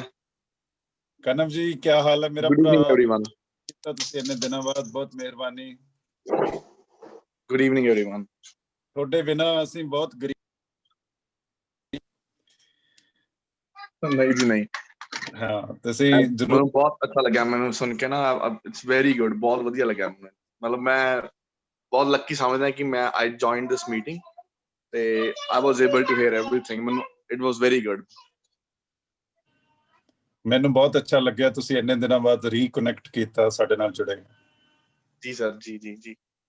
ਆਪਾਂ ਮੈਸਿਵ ਐਜੂਕੇਸ਼ਨਲ ਰੈਵੋਲੂਸ਼ਨ ਜਿਹੜੀ ਕੈਨੇਡਾ ਚ ਚਲਾਉਣ ਦੀ ਕੋਸ਼ਿਸ਼ ਕੀਤੀ ਸੀ, ਜੀ ਸਰ ਜੀ, ਉਹੀ ਸੇਮ ਜਿਹੜਾ ਉੱਥੇ ਆਪਾਂ ਰਜਿਸਟਰ ਕਰਵਾਇਆ, ਬਾਕੀ ਮੈਂਬਰ ਵੀ ਜਾਣ ਲੈਣਗੇ ਆਪਣੀ ਗੱਲਬਾਤ ਤੋਂ, ਤੇ ਉਹ ਉੱਥੇ ਵੀ ਚੱਲ ਰਹੀ ਹੈ ਤੇ ਇੱਥੇ ਵੀ ਆਪਾਂ ਇੰਨੇ ਵੱਡੇ ਲੈਵਲ ਤੇ ਆਪਣੇ ਪੰਜਾਬ ਲਈ, ਆਪਣੀ ਮਾਂ ਭੂਮੀ ਲਈ ਸੇਵਾ ਕਰਨ ਦੀ ਕੋਸ਼ਿਸ਼ ਕਰ ਰਹੇ ਹਾਂ। ਜੀ ਜੀ ਜੀ ਜੀ। ਨਹੀਂ ਬਹੁਤ ਬਹੁਤ ਵਧੀਆ। ਮੈਂ ਮੈਸੇजेस ਪੜ੍ਹਦਾ ਹੁੰਦਾ, ਲਾਇਬ੍ਰੇਰੀ ਸੈਟਅਪ ਕੀਤੀਆਂ। ਲਾਈਕ ਦਿਸ ਇਜ਼ ਬਹੁਤ ਹੀ ਵਧੀਆ ਕਰ ਰਹੇ ਹੋ। ਤੇ ਮੈਂ ਡੈਫੀਨੇਟਲੀ ਕਿਸੇ ਨਾ ਕਿਸੇ ਫਾਰਮ ਚ ਆਈ ਵਿਲ ਬੀ ਕੰਟਰੀਬਿਊਟਿੰਗ ਤੇ ਮੈਂ ਕਰਨਾ ਚਾਹੁੰਦਾ, ਬਿਕੋਜ਼ ਮੈਂ ਸਕਿੱਲ ਡਿਵੈਲਪਮੈਂਟ ਨਾਲ ਬਹੁਤ ਹੀ 2011 ਜਦੋਂ ਮੈਂ ਕੰਮ ਕਰਨਾ ਸ਼ੁਰੂ ਕੀਤਾ ਸੀ ਯੂਨੀਵਰਸਿਟੀ ਚ, ਤਾਂ ਮੈਂ 2011 ਦਾ ਸਕਿੱਲ ਡਿਵੈਲਪਮੈਂਟ ਨਾਲ ਜੁੜਿਆ ਹੋਇਆ ਤੇ I just loved doing that job ਤੇ ਮੈਂ ਅੱਜ ਵੀ ਮਿਸ ਕਰਦਾ ਹਾਂ ਯੂਨੀਵਰਸਿਟੀ ਚ ਕੰਮ ਕਰਨਾ। ਤੇ ਜੋ ਮੈਂ ਇੱਥੇ ਕਰਦਾ ਸੀਗਾ ਸਕਿੱਲ ਡਿਵੈਲਪਮੈਂਟ, ਮੈਂ ਡੈਫੀਨੇਟਲੀ ਕੁਛ ਨਾ ਕੁਛ I would want ਕਿ ਆਪਾਂ ਇੱਥੇ ਵੀ ਐਡੀਸ਼ਨ ਕਰ ਸਕੀਏ। ਇੱਕ ਮੈਂ ਸਾਰਿਆਂ ਨੂੰ ਆਖਰੀ ਚ ਤੁਹਾਨੂੰ ਰਿਕੁਐਸਟ ਕਰੂੰਗਾ ਵੀ ਨਿਸ਼ਾਂਤ ਖੰਨਾ ਜੀ ਦੇ ਨਾਲ ਮਿਲ ਕੇ ਜਿਹੜਾ ਵੈਬਸਾਈਟ ਦਾ ਕੰਮ ਹੈ ਜੀ, ਉਹਦੇ ਲਈ ਮੈਂ ਤੁਹਾਡੀ ਵੇਟ ਕਰ ਰਿਹਾ ਸੀ, ਕਿਉਂਕਿ ਤੁਸੀਂ ਬਹੁਤ ਐਕਸਪਰਟ ਹੋ ਇਸ ਵਿਸ਼ੇ ਤੇ। ਨਿਸ਼ਾਂਤ ਜੀ ਜੀ ਜੀ, ਨਿਸ਼ਾਂਤ ਆਪਣੇ ਵੱਡੇ ਭਰਾ ਨੇ, ਉਹਨਾਂ ਨਾਲ ਮਿਲ ਕੇ ਤੁਸੀਂ ਜ਼ਰੂਰ ਇਹਨੂੰ ਸਿਰੇ ਲਾ ਦਿਓ। ਨਹੀਂ ਜੀ ਨਹੀਂ, ਬਿਲਕੁਲ ਬਿਲਕੁਲ ਵੀ ਵਿਲ ਡੂ ਇਟ 100%। ਤੇ ਮੈਂ I will definitely make sure ਕਿ ਮੈਂ ਜਿੰਨਾ ਵੀ ਕਰ ਸਕਿਆ I will be doing it on the website ਤੇ ਅਦਰਵਾਈਜ਼ ਵੀ ਮਤਲਬ I will try to contribute ਜਿੰਨਾ ਵੀ ਮੈਂ ਕਰ ਸਕਿਆ। ਕਿਉਂਕਿ ਹੁਣ ਰਜਿਸਟ੍ਰੇਸ਼ਨ ਹੋ ਗਈ, ਇੱਥੇ ਲਾਇਸੈਂਸ ਮਿਲ ਗਿਆ ਆਪਾਂ ਨੂੰ, ਤੇ ਆਪਣੀ ਐਗਜ਼ੈਂਪਸ਼ਨ ਲਈ ਆਪਾਂ ਜਿਹੜੇ ਸੈਕਸ਼ਨ ਦੀ ਐਗਜ਼ੈਂਪਸ਼ਨ ਹੁੰਦਾ ਇਨਕਮ ਟੈਕਸ ਦੀ, ਉਹਦੇ ਲਈ ਅਪਲਾਈ ਕਰਤਾ, ਤੇ ਬੈਂਕ ਅਕਾਊਂਟ ਲਈ ਵੀ ਅਪਲਾਈ ਕਰਤਾ, ਪੈਨ ਲਈ ਅਪਲਾਈ ਕਰਤਾ। ਠੀਕ ਹੈ ਜੀ। ਨਹੀਂ ਬਿਲਕੁਲ ਜੀ, ਬਹੁਤ ਇਟਸ ਵੈਰੀ ਗੁੱਡ, ਬਹੁਤ ਵਧੀਆ ਕਰ ਰਹੇ ਹੋ। ਲਾਈਕ ਮੈਂ ਹੁਣ ਸਪੀਕਰਸ ਨੂੰ ਸੁਣਿਆ ਸੀਗਾ, ਪ੍ਰਗਟ ਜੀ ਨੂੰ ਸੁਣਿਆ, ਆ ਪੀਵੀਪੁਰ ਜੀ ਨੂੰ ਸੁਣਿਆ। It's very good. I mean ਮੈਨੂੰ ਲੱਗਦਾ ਕਿ ਇਹ ਸਾਡੇ ਲਈ ਵੀ ਮੋਟੀਵੇਸ਼ਨ ਹੈ ਜੋ ਅਸੀਂ ਸੁਣ ਰਹੇ ਹਾਂ, ਤੁਹਾਨੂੰ ਸੁਣਦੇ ਹਾਂ ਰੋਜ਼। It's very good. ਬਸ ਆਇਆ ਕਿ ਹੁਣ ਜਿਵੇਂ ਮੈਂ ਹੁਣੇ ਪਿੱਛੇ ਜੇ ਆਈ ਸਟਾਰਟਡ ਸਮ ਵਰਕ, ਤੇ ਮੈਂ ਬਿਲਕੁਲ ਉਸ ਬਿਜ਼ੀ ਹੋ ਗਿਆ, ਮਤਲਬ ਮੈਂ ਬਿਲਕੁਲ ਡੁੱਬ ਗਿਆ ਸੀ ਉਸ। ਬਟ ਹੁਣ ਆਈ ਵਿਲ ਬੀ ਮੇਕਿੰਗ ਸ਼ੋਰ ਕਿ ਮੈਂ ਕੁਛ ਨਾ ਕੁਛ ਐਡ ਆਨ ਕਰਾਂ ਇੱਥੇ। ਬਹੁਤ ਅੱਛਾ, ਮਿਹਰਬਾਨੀ। ਹਾਂਜੀ ਸਰ, ਹਾਂਜੀ। ਤੁਸੀਂ ਹੁਣ ਜੁੜ ਕੇ ਰਹਿਣਾ ਹੈ, ਡਿਸਕਨੈਕਟ ਨਹੀਂ ਹੋਣਾ ਪਲੀਜ਼। ਨਹੀਂ ਜੀ, ਮੈਂ ਬਿਲਕੁਲ ਜੁੜਿਆ ਹੋਇਆ, ਬਿਲਕੁਲ ਜੁੜ ਕੇ ਰਹਿਣਾ। ਹਾਂਜੀ। ਮੈਂ ਹੁਣ ਬੇਨਤੀ ਕਰੂੰਗਾ ਮੇਰੇ ਭਰਾ ਆਗਿਆਪਾਲ ਜੀ, ਸਰਦਾਰ ਆਗਿਆਪਾਲ ਸਿੰਘ ਲੁਧਿਆਣੇ ਤੋਂ। ਹਾਂਜੀ ਭਾਰਦਵਾਜ ਸਾਹਿਬ, ਅਸੀਂ ਤੁਹਾਨੂੰ ਬਹੁਤ ਮਿਸ ਕਰਦੇ ਹਾਂ ਮੇਰੇ ਵੀਰ। ਮੈਂ ਤੁਹਾਨੂੰ ਮਾਫੀ ਚਾਹੁੰਦਾ ਜੀ, ਥੋੜੇ ਜਿਹੀਆਂ ਕੁਝ ਆਪਣੀ ਪਰਸਨਲ ਪ੍ਰੋਬਲਮਸ ਕਰਕੇ ਮੈਂ ਜ਼ਿਆਦਾ ਟਾਈਮ ਨਹੀਂ ਦੇ ਪਾਇਆ ਪਿਛਲੇ ਕੁਝ ਦਿਨਾਂ ਦੇ ਵਿੱਚ। ਪਰ ਮੈਂ ਗੋ ਥਰੂ ਹੁੰਦਾ ਰਹਿਣਾ, ਜੋ ਤੁਸੀਂ ਕਰ ਰਹੇ ਹੋ ਮੈਨੂੰ ਤੁਸੀਂ ਦੱਸਦੇ ਵੀ ਰਹਿੰਦੇ ਹੋ, ਤੇ ਮੈਂ ਪੜ੍ਹਦਾ ਵੀ ਰਹਿਣਾ। ਔਰ ਮੈਨੂੰ ਬੜਾ ਹੀ ਚੰਗਾ ਲੱਗਦਾ ਕਿ ਇਹ ਜਿਹੜਾ ਇੱਕ ਉਪਰਾਲਾ ਜਿਹੜਾ ਅਸੀਂ ਸਾਰਿਆਂ ਨੇ ਰਲ ਕੇ ਸ਼ੁਰੂ ਕੀਤਾ ਸੀ, ਉਹ ਦਿਨ ਬ ਦਿਨ ਬਹੁਤ ਹੀ ਉਚਾਈਆਂ ਨੂੰ ਛੂ ਰਿਹਾ ਹੈਗਾ। ਨਿਸ਼ਾਂਤ ਜੀ ਵੀ ਬਹੁਤ ਹੀ ਅੱਛਾ ਕੰਮ ਕਰ ਰਹੇ ਆ। ਮੈਂ ਪਹਿਲਾਂ ਤਾਂ ਮੈਂ ਮੁਬਾਰਕਬਾਦ ਦੇਣਾ ਚਾਹੁੰਦਾ ਤੁਹਾਨੂੰ ਸਾਰਿਆਂ ਨੂੰ ਕਿ ਤੁਸੀਂ ਅੱਜ ਆਪਣੀ ਵੈਬਸਾਈਟ ਵੀ ਆਪਣੀ ਆਨਲਾਈਨ ਮੈਨੂੰ ਕਰ ਦਿੱਤਾ ਹੈਗਾ। ਔਰ ਹਾਂ, YouTube ਤੇ ਤੁਸੀਂ ਨੂੰ ਪਾਤਾ ਹੈਗਾ। ਔਰ ਮੇਰੇ ਕੋਲ ਮਲਿਕਪੁਰ ਪਿੰਡ ਸਾਡੇ ਇੱਥੇ ਨੇੜੇ ਹੈਗਾ। ਹਾਂਜੀ, ਉਹਨਾਂ ਦੇ ਮਲਿਕਪੁਰ ਤੋਂ ਜਿਹੜੇ ਕੋਈ ਸਰਪੰਚ ਸਾਹਿਬ ਜਿਹੜੇ ਹੈਗੇ ਆ, ਉਹਨਾਂ ਦੇ ਬਹੁਤ ਨਜ਼ਦੀਕੀ ਮਿੱਤਰ ਨੇ, ਔਰ ਉਹ ਮੇਰੇ ਕੋਲ ਹੀ ਬੈਠੇ ਹੈ। ਔਰ ਅਸੀਂ ਉਹਨਾਂ ਨੂੰ ਇਸੇ ਲਈ ਅੱਜ ਮੈਂ ਇੱਥੇ ਬੁਲਾਇਆ ਸੀਗਾ, ਤੇ ਇੱਕ ਲਾਇਬ੍ਰੇਰੀ ਅਸੀਂ ਜਲਦੀ ਹੀ ਉੱਥੇ ਮਲਿਕਪੁਰ ਪਿੰਡ ਦੇ ਵਿੱਚ ਵੀ ਸੈਟਅਪ ਕਰ ਦਿਆਂਗੇ। ਬਾਕੀ ਲਾਇਬ੍ਰੇਰੀ ਦੀ ਹਾਂਜੀ ਗੱਲਬਾਤ ਜਿਹੜੀ ਚੱਲ ਰਹੀ ਹੈ। ਤੇ ਮਿਸਟਰ ਸੇਖੋ ਨੇ ਮੇਰੇ ਕੋਲ ਹੀ ਬੈਠੇ ਨੇ। ਮੈਂ ਥੋੜਾ ਵੀਡੀਓ ਔਨ ਕਰ ਲਓ, ਸਾਰਿਆਂ ਨੂੰ ਫਤਿਹ ਬੁਲਾ ਲੈਣ। ਹਾਂਜੀ, ਇਹ ਤੁਹਾਨੂੰ ਫਤਿਹ ਬੁਲਾ ਲੈਂਦੇ ਆ। ਔਰ ਇਹ ਜਲਦੀ ਹੀ ਆਪਣੇ ਮਲਿਕਪੁਰ ਪਿੰਡ ਹੈ ਜੀ, ਜਿਹੜਾ ਕਿ ਸਤਿ ਸ਼੍ਰੀ ਅਕਾਲ ਭਾਜੀ। ਸਤਿ ਸ਼੍ਰੀ ਅਕਾਲ ਬਾਈ, ਸਤਿ ਸ਼੍ਰੀ ਅਕਾਲ। ਹਾਂਜੀ, ਮਲਕਪੁਰ ਬੇਟਾ ਭਾਜੀ ਪਿੰਡ ਆਪਣਾ। ਅੱਛਾ, ਹਾਂਜੀ, ਇੱਥੇ 2 ਏਕੜ ਦਾ ਪਾਰਕ ਬਣਿਆ ਹੋਇਆ ਭਾਜੀ, ਬਹੁਤ ਸੋਹਣਾ। ਅੱਛਾ, ਭਾਜੀ ਦਾ ਰਾਉਂਡ ਮਰਵਾਉਣੇ ਆ ਜੀ, ਤੇ ਉਹਦੇ ਵਿੱਚ ਭਾਜੀ ਨੇ ਸਾਨੂੰ ਸਲਾਹ ਦਿੱਤੀ ਵੀ ਲਾਇਬ੍ਰੇਰੀ ਵੀ ਇੱਕ ਬਣਾਓ। ਹਾਂਜੀ, ਉਹ ਫਿਰ ਜਿਵੇਂ ਤੁਸੀਂ ਕਹੋਗੇ ਉਸ ਹਿਸਾਬ ਨਾਲ ਅਸੀਂ ਉਹ ਕਮਰਾ ਵਗੈਰਾ ਤਿਆਰ ਕਰਵਾ ਲੈਂਦੇ ਹਾਂ ਜੀ। ਬਹੁਤ ਅੱਛਾ। ਲਾਇਬ੍ਰੇਰੀ ਤੇ ਸਕਿੱਲ ਡਿਵੈਲਪਮੈਂਟ ਵਰਕਸ਼ਾਪ ਦਾ ਜੇ ਆਪਾਂ ਕੰਮ ਕਰ ਲਈਏ ਤਾਂ ਇਹ ਮੇਰੇ ਖਿਆਲ 'ਚ 40% ਐਜੂਕੇਸ਼ਨ ਦਾ ਕੰਮ ਹੋ ਜਾਂਦਾ ਇਹਦੇ 'ਚ। ਠੀਕ ਆ ਜੀ, ਹਾਂਜੀ, ਤੁਸੀਂ ਦਿਓ ਜੀ ਸਾਡਾ ਸਾਥ। ਬਹੁਤ ਤੁਹਾਡਾ ਧੰਨਵਾਦ ਜੀ। ਅਸੀਂ ਸਗੋਂ ਤੁਹਾਡਾ ਸ਼ੁਕਰੀਆ ਕਰਦੇ ਹਾਂ ਸਾਡੇ ਨਾਲ ਜੁੜਨ ਲਈ, ਬੈਠਣ ਲਈ, ਦੇਖਣ ਲਈ। ਠੀਕ ਹੈ ਭਾਜੀ, ਸਤਿ ਸ਼੍ਰੀ ਅਕਾਲ। ਸਤਿ ਸ਼੍ਰੀ ਅਕਾਲ। ਠੀਕ ਹੈ ਭਾਰਦਵਾਜ ਸਾਹਿਬ, ਥੈਂਕ ਯੂ ਵੈਰੀ ਮਚ। ਆਗੇਪਾਲ ਵੀ ਥੋੜਾ ਸੂਰਤ ਦਿਖਾ ਦਿਓ, ਸੂਰਤ। ਹਾਂਜੀ, ਸਤਿ ਸ਼੍ਰੀ ਅਕਾਲ ਜੀ ਸਾਰਿਆਂ ਨੂੰ। ਬਹੁਤ ਮੈਂ ਕਿਹਾ ਪੱਗ ਨਹੀਂ ਬੰਨੀ ਹੋਣੀ ਤਾਂ ਚ। ਔਰ ਬਹੁਤ ਤੁਹਾਨੂੰ ਮੁਬਾਰਕ ਭਾਰਦਵਾਜ ਸਾਹਿਬ, ਇੱਕ ਵਾਰੀ ਫੇਰ। ਅੱਜ ਸਾਡੇ ਪ੍ਰਗਟ ਸਿੰਘ ਨੇ ਬੜਾ ਅੱਛਾ ਬੋਲਿਆ ਜੀ, ਸਾਹਿਬ ਨੇ ਵੀ ਬਹੁਤ ਹੀ, ਮੈਂ ਬੜੇ ਧਿਆਨ ਨਾਲ ਸਾਰੀ ਵਾਰਤਾਲਾਪ ਸੁਣੀ ਹੈ। ਔਰ ਬਹੁਤ ਹੀ ਇੱਕ ਅੱਛੇ ਡਾਇਰੈਕਸ਼ਨ ਵੱਲ ਅਸੀਂ ਸਾਰੇ ਜਾ ਰਹੇ ਹਾਂ। ਔਰ ਇਹਦੀ ਤੁਸੀਂ ਇਸ ਮੁਹਿੰਮ ਨੂੰ ਤੁਸੀਂ ਲੀਡ ਕਰ ਰਹੇ ਹੋ, ਬੁਲੰਦ ਪੰਜਾਬ ਫਾਊਂਡੇਸ਼ਨ ਨੂੰ ਤੁਸੀਂ ਲੀਡ ਕਰ ਰਹੇ ਹੋ। ਮੈਂ ਲਾਸਟ ਮੈਨ ਲੀਡ ਨਾ ਕਦੇ ਬੋਲਿਓ ਜੀ, ਆਖਰੀ ਬੰਦਾ। ਚਲੋ, ਜਿਹੜੀ ਇੱਕ ਸੱਚਾਈ ਹੈ, ਉਹ ਸੱਚਾਈ ਹੈ। ਔਰ ਸਾਨੂੰ ਇਸ ਗੱਲ ਦੀ ਖੁਸ਼ੀ ਹੈ, ਸਾਨੂੰ ਇਸ ਗੱਲ ਦਾ ਫਖਰ ਹੈ, ਇੱਕ ਬਹੁਤ ਹੀ ਇਮਾਨਦਾਰ ਸੋਚ ਵਾਲਾ ਇਨਸਾਨ ਮਿਸਟਰ ਪੀਕੇ ਭਾਰਦਵਾਜ, ਉਹ ਇਸ ਮੁਹਿੰਮ ਨੂੰ ਉਹਦੀ ਅਗਵਾਈ ਕਰ ਰਿਹਾ। ਸਾਨੂੰ ਇਸ ਗੱਲ ਦੀ ਬਹੁਤ ਖੁਸ਼ੀ ਹੈ, ਬਹੁਤ ਫਖਰ ਹੈ। ਔਰ ਤੁਸੀਂ ਬਹੁਤ ਇਮਾਨਦਾਰ ਇਨਸਾਨ ਹੋ, ਤੁਸੀਂ ਬਹੁਤ ਹੀ ਨੇਕ ਇਨਸਾਨ ਹੋ। ਔਰ ਤੁਹਾਡੇ ਮਨ ਦੇ ਵਿੱਚ ਜੋ ਜਜ਼ਬਾ ਭਰਿਆ ਹੋਇਆ ਪੰਜਾਬੀਅਤ ਵਾਸਤੇ, ਉਸ ਦਾ ਕੋਈ ਮੁਕਾਬਲਾ ਨਹੀਂ ਹੈ। ਔਰ ਵੀ ਨੀਡ ਸੱਚ ਪੀਪਲ ਲਾਈਕ ਯੂ। ਸਾਨੂੰ ਤੁਹਾਡੇ ਵਰਗੇ ਅੱਛੇ ਲੋਕਾਂ ਦੀ ਜ਼ਰੂਰਤ ਹੈ। ਔਰ ਮੈਂ ਸਮਝਦਾ ਕਿ ਜੋ ਹਾਲਾਤ ਇਸ ਸਮੇਂ ਅਸੀਂ ਪੰਜਾਬ ਦੇ ਵਿੱਚ ਹੈਗੇ ਹੈ, ਉਹਨੂੰ ਅਸੀਂ ਕਿੰਨਾ ਬਿਹਤਰ ਕਰਨਾ ਹੈ। ਔਰ ਉਸ ਤੋਂ ਜਿਵੇਂ ਪ੍ਰਗਟ ਸਿੰਘ ਉਹਨਾਂ ਨੇ ਵੀ ਅੱਜ ਦੱਸਿਆ ਕਿ ਐਜੂਕੇਸ਼ਨ ਤੋਂ ਜ਼ਿਆਦਾ ਇੰਪੋਰਟੈਂਟ ਕੋਈ ਚੀਜ਼ ਨਹੀਂ ਹੈ। ਜੇ ਅਸੀਂ ਐਜੂਕੇਸ਼ਨ ਨੂੰ ਆਪਣੇ ਅੱਛੇ ਢੰਗ ਦੇ ਨਾਲ ਅਸੀਂ ਇਹਨੂੰ ਆਪਣੀ ਇੱਕ ਮੁਹਿੰਮ ਦਾ ਬਣਾਏ ਹੋਇਆ ਆਬਵੀਅਸਲੀ, ਔਰ ਕਿੱਡੀ ਵੱਡੀ ਗੱਲ ਹੈ ਕਿ ਅਸੀਂ ਹਾਲੇ ਤੱਕ 1 ਰੁਪਈਆ ਖਰਚ ਨਹੀਂ ਕੀਤਾ। ਅਸੀਂ ਕੋਈ ਇਸ ਤਰ੍ਹਾਂ ਨਹੀਂ ਹੈਗਾ ਕਿ ਅਸੀਂ ਬੜੇ ਪੈਸੇ ਖਰਚ ਕਰਕੇ ਇਹ ਅਸੀਂ ਫਾਊਂਡੇਸ਼ਨ ਬਣਾਈ ਹੈ। ਅਸੀਂ ਬਹੁਤ ਹੀ ਥੋੜੇ ਪੈਸਿਆਂ ਦੇ ਵਿੱਚ ਹੀ ਆਪਣਾ ਪਰਸਨਲ ਯੋਗਦਾਨ ਪਾ ਕੇ ਅਸੀਂ ਇਹ ਫਾਊਂਡੇਸ਼ਨ ਬਣਾਈ ਹੈ। ਨਿਸ਼ਾਨ ਜੀ ਦੀ ਬੜੀ ਵੱਡੀ ਕੰਟਰੀਬਿਊਸ਼ਨ ਹੈ, ਉਹਨਾਂ ਨੂੰ ਵੀ ਮੈਂ ਮੁਬਾਰਕਬਾਦ ਦਿੰਦਾ। ਔਰ ਇਹ ਤੁਹਾਡੀ ਕੰਟਰੀਬਿਊਸ਼ਨ ਆ ਗਿਆ ਪਾਇਲ ਜੀ, ਤੁਹਾਡੇ ਤੋਂ ਬਿਨਾਂ ਕੀ ਸੀਗੇ ਅਸੀਂ। ਨਹੀਂ ਚਲੋ, ਮੈਂ ਤਾਂ ਦੇਖੋ ਸ਼ੁਰੂਆਤ ਦੇ ਵਿੱਚ ਮੈਨੂੰ ਕਾਫੀ ਟਾਈਮ ਦਿੱਤਾ, ਮੈਨੂੰ ਇਸ ਗੱਲ ਦੀ ਖੁਸ਼ੀ ਹੈ, ਅੱਗੋਂ ਵੀ ਦੇਵਾਂਗਾ। ਇਹ ਕੁਝ ਥੋੜਾ ਜਿਹਾ ਇੱਕ ਫੇਜ਼ ਹੈਗਾ ਜਿਹਦੇ ਵਿੱਚ ਮੈਂ ਥੋੜਾ ਜਿਹਾ ਜ਼ਿਆਦਾ ਟਾਈਮ ਨਹੀਂ ਦੇ ਪਾ ਰਿਹਾ, ਲੇਕਿਨ ਆਈ ਐਮ ਸ਼ੋਰ ਕਿ ਆਪਾਂ ਜਿਸ ਤਰ੍ਹਾਂ ਵੀ ਹੈਗਾ ਵਾ ਇਹਨੂੰ ਬੜੇ ਥੋੜੇ ਟਾਈਮ ਦੇ ਵਿੱਚ ਅਸੀਂ ਜਿਹੜਾ ਇਹ ਲਾਇਬ੍ਰੇਰੀ ਵਾਲਾ ਕਨਸੈਪਟ ਹੈਗਾ ਅਸੀਂ ਉਹਨੂੰ ਬਹੁਤ ਹੀ ਅੱਛੇ ਢੰਗ ਨਾਲ ਨਿਪੇਰਾਂਗੇ। ਮੇਰੇ ਸਰਾਊਂਡਿੰਗਸ ਦੇ ਵਿੱਚ ਜਿਹੜੀਆਂ ਮੈਂ ਆਲਰੇਡੀ ਇਨੀਸ਼ੀਏਟ ਕੀਤੀਆਂ ਹੋਈਆਂ, ਉਹ ਐਟਲੀਸਟ 5 ਲਾਇਬ੍ਰੇਰੀਜ਼ ਮੈਂ ਇਨੀਸ਼ੀਏਟ ਕੀਤੀਆਂ ਹੋਈਆਂ ਤੇ ਉਹਨਾਂ ਦੇ ਉੱਤੇ ਕੰਮ ਚੱਲ ਰਿਹਾ। So very shortly we will do that also.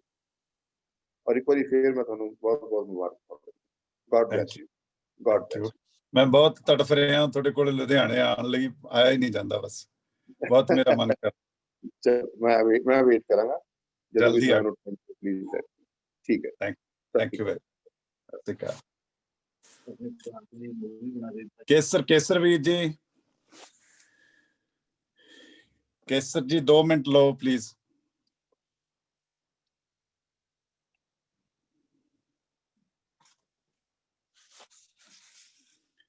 ਸਰਦਾਰ ਕੇਸਰ ਸਿੰਘ ਮਾਨਸਾ ਤੋਂ।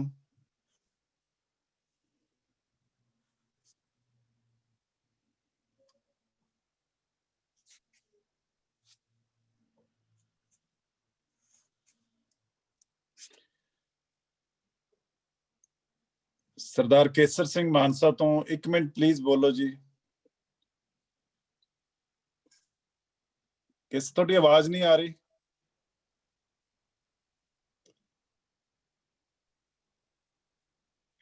The connection 'ਚ ਪ੍ਰੋਬਲਮ ਉਹਨਾਂ ਦੇ ਕੋਈ। ਹੈਲੋ, ਕਨੈਕਸ਼ਨ 'ਚ ਪ੍ਰੋਬਲਮ ਹੈ ਜੀ। ਹੁਣ ਵੀ ਆਵਾਜ਼ ਨਹੀਂ ਆ ਰਹੀ ਕੇਸਰ।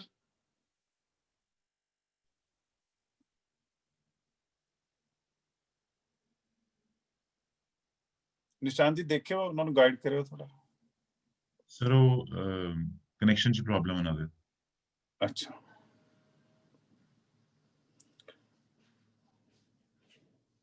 ਭੁਪਿੰਦਰ ਵੀਰ ਜੀ 1 ਮਿੰਟ ਲਈ ਬੋਲੋ। ਭੁਪਿੰਦਰ ਸ਼ਰਮਾ ਜੀ।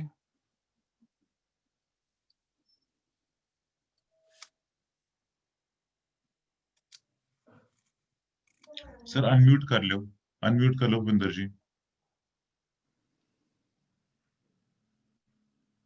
ਹਾਂਜੀ, ਸਤਿ ਸ਼੍ਰੀ ਅਕਾਲ, ਨਮਸਤੇ ਸਾਰਿਆਂ ਨੂੰ। ਸਤਿ ਸ਼੍ਰੀ ਅਕਾਲ। ਤੇ ਬੜਾ ਵਧੀਆ ਲੱਗਿਆ ਅੱਜ ਪ੍ਰਗਟ ਸਿੰਘ ਹੋਰਾਂ ਨੂੰ ਸੁਣ ਕੇ, ਡਾਕਟਰ ਪੂਰਤੀ ਤੇ ਬਾਕੀ ਤੁਸੀਂ ਵੀ ਅੱਜ ਸ਼ੁਰੂ ਤੋਂ ਕਨਵਰਸੇਸ਼ਨ ਜਦੋਂ ਸ਼ੁਰੂ ਕੀਤੀ ਹੈ, ਤੁਹਾਡਾ ਤੇ ਨਿਸ਼ਾਨ ਜੀ ਦਾ ਪਿਆਰ ਵੀ ਦੇਖ ਕੇ ਬੜਾ ਵਧੀਆ ਲੱਗਿਆ। ਵੱਡਾ ਛੋਟਾ ਭਰਾ ਇੱਕ ਦੂਜੇ ਨੂੰ ਕਿੱਦਾਂ ਕੰਪਲੀਮੈਂਟ ਕਰ ਰਿਹਾ।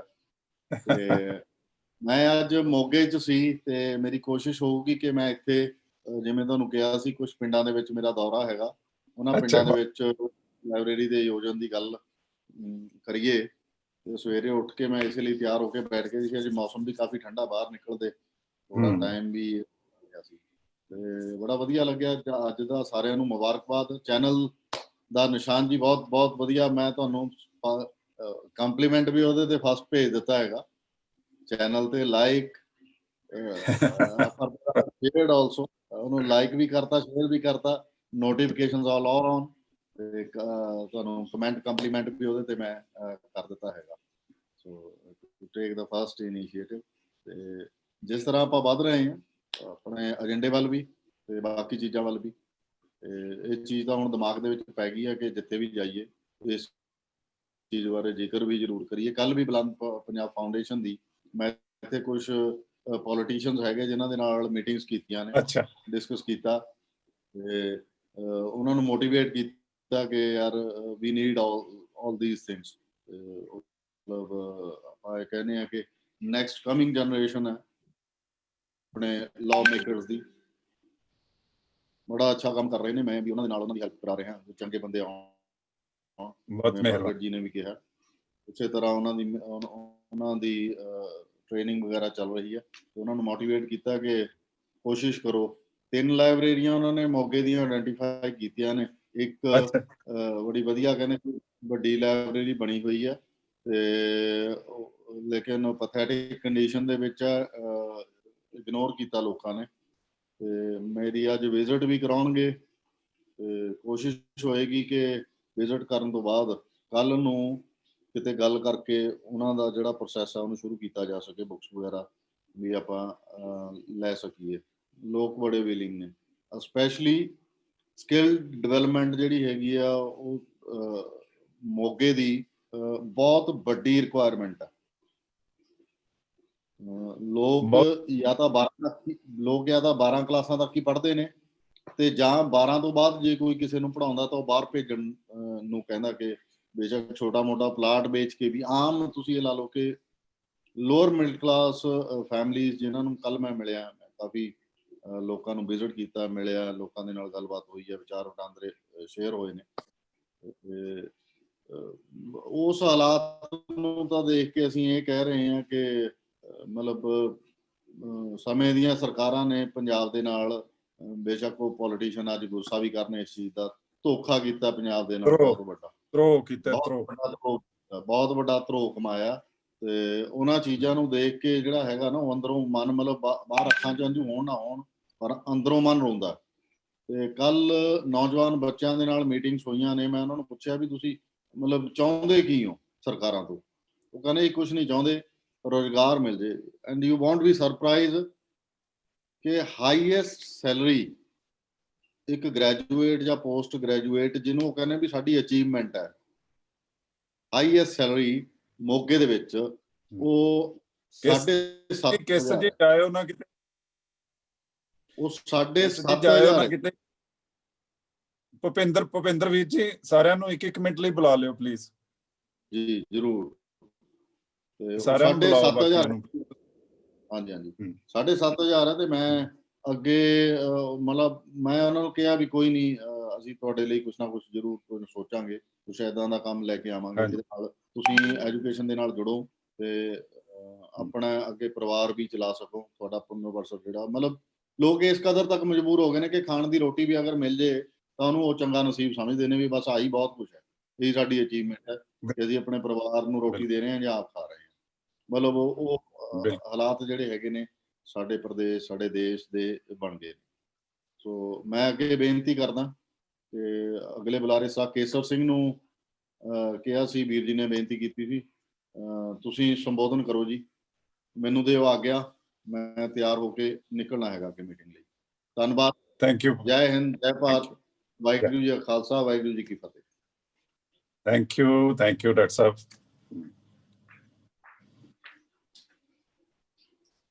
ਕੇਸਰ ਜੀ, ਆਵਾਜ਼ ਆ ਰਹੀ ਹੈ?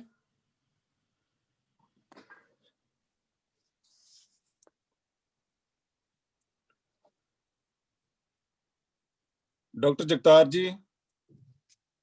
ਹਾਂਜੀ, ਥੈਂਕ ਯੂ। ਮੇਰੀ ਆਵਾਜ਼ ਆ ਰਹੀ? ਇੱਕ ਮਿੰਟ ਲਈ, ਹਾਂਜੀ ਪਲੀਜ਼ ਪਾਰਟਿਸਿਪੇਟ ਕਰੋ। ਹਾਂਜੀ ਆ ਰਹੀ ਹੈ। ਉਹ ਮੈਂ ਦੇਖ ਰਿਹਾ ਸੀਗਾ, ਮਤਲਬ ਹੁਣੇ ਡਾਕਟਰ ਗੀਤਾ ਮਲਹੋਤਰਾ ਸੀਗੇ, ਬਾਈ ਚਾਂਸ ਲੀਵ ਕਰ ਗਏ, ਔਰ ਮੈਨੂੰ ਲੱਗਦਾ ਪ੍ਰਗਟ ਜੀ ਵੀ ਲੀਵ ਕਰ ਗਏ ਨੇ। ਤੇ ਮੈਂ ਬਰੀਫਲੀ ਕਰਦਾ ਉਹਨਾਂ ਨਾਲ, ਤਾਂ ਫਿਰ ਗੱਲ ਕਰ ਲਾਂਗੇ, ਹੁੰਦੀ ਰਹੇਗੀ। ਜਿਹੜਾ ਮੈਂ ਇਹ ਦੇਖ ਰਿਹਾ ਹੈਗਾ ਕਿ ਮਤਲਬ ਸਾਡੇ ਕੋਲ ਬੇਸ ਜਿਹੜਾ ਮੇਰੇ ਮਨ 'ਚ ਹੁਣ ਗੱਲ ਆ ਰਹੀ ਹੈ ਜੀ, ਬੇਸ ਜਿਹੜਾ ਸਾਡੇ ਕੋਲ ਸਿੰਘੂ ਬਾਰਡਰ ਤੇ ਟਿੱਕਰੀ ਬਾਰਡਰ ਤੇ ਪਿਆ, ਤੁਸੀਂ ਦੇਖੋਗੇ ਤਾਂ ਉੱਥੇ ਬੜੇ ਨੈਰੇਟਿਵ ਜਿਹੜੇ ਸਿਰਜੇ ਜਾ ਰਹੇ ਨੇ। ਇੱਕ ਮਾਡਲ ਪਿੰਡ ਬਣਾਤਾ ਉਹਨਾਂ ਨੇ। ਮੈਨੂੰ ਲੱਗਦਾ ਬਾਬੇ ਨਾਨਕ ਨੇ ਠੀਕ ਹੀ ਕਿਹਾ ਸੀ ਕਿ ਉੱਜੜਦੇ ਰਹੋ, ਤੇ ਜਿੱਥੇ ਜਾਂਦੇ ਨੇ ਉੱਥੇ ਦੇਖ ਲਓ ਕਿਸ ਤਰ੍ਹਾਂ ਮਤਲਬ ਇਹਨਾਂ ਨੇ ਪਿੰਡ ਵਸਾਤਾ ਹੈਗਾ। ਇਹ ਬੇਸ ਹੈ ਬੁਲੰਦ ਪੰਜਾਬ ਫਾਊਂਡੇਸ਼ਨ ਦਾ। ਤੇ ਜਿਹੜਾ ਸਿੱਖਿਆ ਦੀ ਗੱਲ ਕੀਤੀ ਸੀ ਪ੍ਰਗਟ ਸਿੰਘ, ਹੁਣ ਸਮਾਂ ਆ ਗਿਆ ਸਾਨੂੰ ਸਿੱਖਿਆ ਤੋਂ ਵਿੱਦਿਆ ਵੱਲ ਨੂੰ ਤੁਰਨ ਦਾ। ਸਿੱਖਿਆ ਤਾਂ ਸਟਾਰਟਿੰਗ ਪੁਆਇੰਟ ਹੈ, ਲੇਕਿਨ ਅਸੀਂ ਵਿੱਦਿਆ ਤੱਕ ਜਾਣਾ ਹੈਗਾ, ਜਿੱਥੇ ਉਹਨੇ ਕਿਹਾ ਬਾਬੇ ਨਾਨਕ ਨੇ ਵਿੱਦਿਆ ਵਿਚਾਰੀ ਤਾਂ ਪਰਉਪਕਾਰੀ। ਤੇ ਉਹ ਗੱਲ 3 ਹੀ ਨੇ, ਮਤਲਬ ਜਿਹੜੀ ਹੈ ਅਸਲੀ ਲੜਾਈ ਤਾਂ ਸਾਡੀ ਇਹ ਟਰਾਂਸਫਾਰਮੇਸ਼ਨ ਆਫ ਪੰਜਾਬ ਦੀ ਹੈ। ਪਰ ਉਹਦੇ ਵਾਸਤੇ ਸਾਡਾ ਜਿਹੜਾ ਮਿਸ਼ਨ ਵਿਜ਼ਨ ਇਹ ਹੈ ਕਿ ਅਸੀਂ ਪੰਜਾਬ ਨੂੰ ਹੁਣ ਜਿਹੜੀ ਸਿੰਘੂ ਬਾਰਡਰ ਤੇ ਲੜਾਈ ਹੋ ਰਹੀ ਹੈ, ਇਹ ਕੋਈ 3 ਕਾਨੂੰਨ ਨੂੰ ਜਾਂ 3 ਕਾਨੂੰਨ ਤੇ 2 ਆਰਡੀਨੈਂਸ ਨੂੰ ਵਾਪਸ ਕਰਾਉਣ ਦੀ ਨਹੀਂ ਹੈ। ਇਹ ਬਿਰਖ ਦੀ ਜਿਹੜੀ ਹੈ ਪੈਰਾਸਾਈਟਸ ਤੋਂ ਮੁਕਤੀ ਦੀ ਲੜਾਈ ਹੈ। ਬਿਰਖ ਜਿਹੜਾ ਹੈਗਾ ਸਾਡਾ ਕਿਸਾਨ ਹੈ, ਤੇ ਜਿਹੜੀਆਂ ਗਵਰਨਮੈਂਟਸ ਨੇ ਜਿਹੜੀਆਂ ਸਾਡੇ ਉੱਤੇ ਪੈਰਾਸਾਈਟ ਬਣ ਕੇ ਬੈਠੀਆਂ ਨੇ, ਇਹਨਾਂ ਤੋਂ ਸਿਰ ਛੰਡ ਕੇ ਮੁਕਤੀ ਦੀ ਲੜਾਈ ਹੈ। ਇਹ ਬੰਦਿਆਂ ਨੂੰ ਅਸੀਂ ਬੇਨਤੀ ਕਰ ਰਹੇ ਹੈਗੇ ਵੀ ਇਹ ਵਾਪਸ ਲੈ ਲਓ ਕਾਨੂੰਨ। ਇਹ ਤਾਂ ਜੜ੍ਹਾਂ ਨਾਲ ਟੁੱਟ ਚੁੱਕੇ ਨੇ, ਇਹਨਾਂ ਨੂੰ ਕੋਈ ਰਾਈਟ ਹੀ ਨਹੀਂ ਰੂਲ ਕਰਨ ਦਾ। ਜਦੋਂ ਜਿਹੜੇ ਬੰਦੇ ਜੜ੍ਹਾਂ ਨਾਲ ਟੁੱਟ ਚੁੱਕੇ ਨੇ, ਇਹਨਾਂ ਨੂੰ ਤਾਂ ਡਿਸਮਿਸ ਕਰਕੇ ਲਾਂਭੇ ਕਰਨਾ ਚਾਹੀਦਾ। ਤੇ ਇਹ ਸਾਡਾ ਅਲਟੀਮੇਟ ਮਿਸ਼ਨ ਹੈ ਕਿ 20 ਤੋਂ 22 ਦੇ ਵਿੱਚ ਅਸੀਂ ਇਹ ਕਰਨਾ ਹੈ। ਘੱਟੋ ਘੱਟ ਪੰਜਾਬ ਲੈਵਲ ਤੋਂ ਅਸੀਂ ਸ਼ੁਰੂ ਕਰਾਂਗੇ। ਤੇ ਇਹਨਾਂ ਵਾਸਤੇ ਜਿਵੇਂ ਬੂਥ ਨੇ ਸਾਡੇ, ਉਸੇ ਤਰ੍ਹਾਂ ਹੀ ਇਹ ਸਾਡੀਆਂ ਲਾਇਬ੍ਰੇਰੀਆਂ ਨੇ, ਇਹ ਪੁਆਇੰਟ ਬਣ ਗਈਆਂ। ਤੇ 2 ਚੀਜ਼ਾਂ ਨੇ, ਮਤਲਬ ਜਿਹੜੀ ਇੱਕ ਹੈ ਤੁਹਾਡੀ ਮਤਲਬ ਕਰੈਕਟਰ ਤੇ ਇੱਕ ਕੈਪੈਸਿਟੀ। ਇਹਦੇ ਵਾਸਤੇ ਮੈਨੂੰ ਲੱਗਦਾ ਇੱਧਰ ਉੱਧਰ ਝਾਕਣ ਦੀ ਲੋੜ ਨਹੀਂ। ਜਦੋਂ ਮੈਂ ਦੇਖ ਰਿਹਾ, ਮੈਨੂੰ ਆ ਰਿਹਾ ਹੈ ਕਿ ਜਦੋਂ ਸੈਲਫ ਦੀ ਗੱਲ ਕਰ ਰਹੇ ਹਾਂ, ਉਦੋਂ ਬਾਬੇ ਨਾਨਕ ਨੇ ਜਵਾਬ ਦਿੱਤਾ, ਸੱਚੋ ਉਰੇ ਸਭ ਕੋ ਉੱਪਰ ਸੱਚ ਆਚਾਰ। ਜਿੱਦਣ ਸਾਡੀ ਕਥਨੀ ਤੇ ਕਰਨੀ ਚੋਂ ਫਰਕ ਮਿਟ ਗਿਆ, ਤੇ ਉਦੋਂ ਮਤਲਬ ਆਪਣੇ ਆਪ ਹੀ ਪੰਜਾਬ ਨੇ ਬੁਲੰਦ ਬਣ ਜਾਣਾ। ਜਦੋਂ ਸੁਸਾਇਟੀ ਦੀ ਗੱਲ ਕਰਦੇ ਹਾਂ, ਅਸੀਂ ਸੈਲਫ ਬਿਫੋਰ ਸੁਸਾਇਟੀ ਨਹੀਂ ਕਰਨਾ ਹੈਗਾ, ਸੁਸਾਇਟੀ ਬਿਫੋਰ ਸੈਲਫ। ਇਸੇ ਕਰਕੇ ਗੁਰਬਾਣੀ 'ਚ ਲਿਖਿਆ, ਅੱਬਲ ਅੱਲਾ ਨੂਰ ਪਾਇਆ ਕੁਦਰਤ ਦੇ ਸਭ ਬੰਦੇ, ਏਕ ਨੂਰ ਤੇ ਸਭ ਜੋ ਕੌਣ ਭਲੇ ਕੋ ਮੰਦੇ। ਤੇ ਕੋਸਮੋਸ এনवायरमेंट ਜਿਹੜੇ ਤੁਸੀਂ 19 ਪੁਆਇੰਟ ਦਿੱਤੇ ਨੇ ਜਾਂ 17 SDGs ਨੇ, ਉਹਦੇ 'ਚ ਇਹੀ ਗੱਲ ਕਹੀ ਹੈ, ਪਵਨ ਗੁਰੂ ਪਾਣੀ ਪਿਤਾ ਮਾਤਾ ਧਰਤ ਮਹਤ ਦੇ ਸਰਾਧ ਦੀ ਦਾਇ। ਸੋ ਇਹ ਜਿਹੜਾ এনवायरमेंट, ਸੋ ਮੈਂ ਤਾਂ ਇੱਕ ਮਤਲਬ ਜਿਹੜਾ ਉਹਦੇ ਗੁਰਪ੍ਰੀਤ ਆਰਟਿਸਟ ਦੇ ਨਾਲ ਕਰਕੇ ਇਹਦਾ ਲੋਗੋ ਜਿਹੜਾ ਬਣਾਉਣਾ ਹੈਗਾ, ਉਹਦੇ ਵਿੱਚ ਹੈ ਕਿ ਇੱਕ ਦਰਖਤ ਹੈ ਜਿਹੜਾ ਟਰੀ ਹੈ, ਦਰਖਤ ਦੇ ਥੱਲੇ ਮਤਲਬ ਜਿਹੜੀਆਂ ਚੀਜ਼ਾਂ ਜੜਾਂ ਇਹਦੀਆਂ ਇਹ ਨੇ, ਐਜੂਕੇਸ਼ਨ ਹੈ, ਲਰਨਿੰਗ ਹੈ, ਕਲਚਰ ਹੈ, ਐਗਰੀਕਲਚਰ ਹੈ, ਹੈਲਥ ਹੈ, ਸਪੋਰਟਸ ਹੈ, এনवायरमेंट ਹੈ। ਚੇਂਜ ਕਰਨ ਦੀ ਲੋੜ ਹੈ ਫੀਲਿੰਗਸ ਤੇ ਥਿੰਕਿੰਗ ਨੂੰ। ਜਿੱਦਣ ਸਾਡੀ ਫੀਲਿੰਗ ਚੇਂਜ ਹੋ ਗਈ ਨਾ, ਜਿੱਦਣ ਸਾਡੀ ਥਿੰਕਿੰਗ ਚੇਂਜ ਹੋ ਗਈ, ਤੇ ਪੰਜਾਬ ਨੇ ਆਪਣੇ ਆਪ ਹੀ ਬੁਲੰਦ ਗਲੋਰੀਅਸ ਬਣ ਜਾਣਾ ਹੈਗਾ। ਸੋ ਇਹ ਜਿਹੜਾ ਹੈ ਮਤਲਬ ਜਿਹੜਾ ਹੈ ਤੁਹਾਡਾ ਬੇਸ ਬਣ ਗਿਆ ਹੈਗਾ। ਤੇ ਜਦੋਂ ਅਸੀਂ ਧਰਮ ਦੀ ਗੱਲ ਕਰਦੇ ਹਾਂ, ਸਾਡਾ ਕਰਮ ਹੀ ਸਾਡਾ ਧਰਮ ਹੈਗਾ। ਤੇ ਜਦੋਂ ਆਪਾਂ ਕਰਪਸ਼ਨ ਦੀ ਗੱਲ ਕਰ ਰਹੇ ਹਾਂ, ਜਿੱਥੇ ਵੀ ਡਿਸਕ੍ਰਿਸ਼ਨ ਤੇ ਡਿਸਕ੍ਰਿਮੀਨੇਸ਼ਨ ਯੂਜ਼ ਹੋਏਗੀ, ਉੱਥੇ ਕਰਪਸ਼ਨ ਹੋਏਗੀ।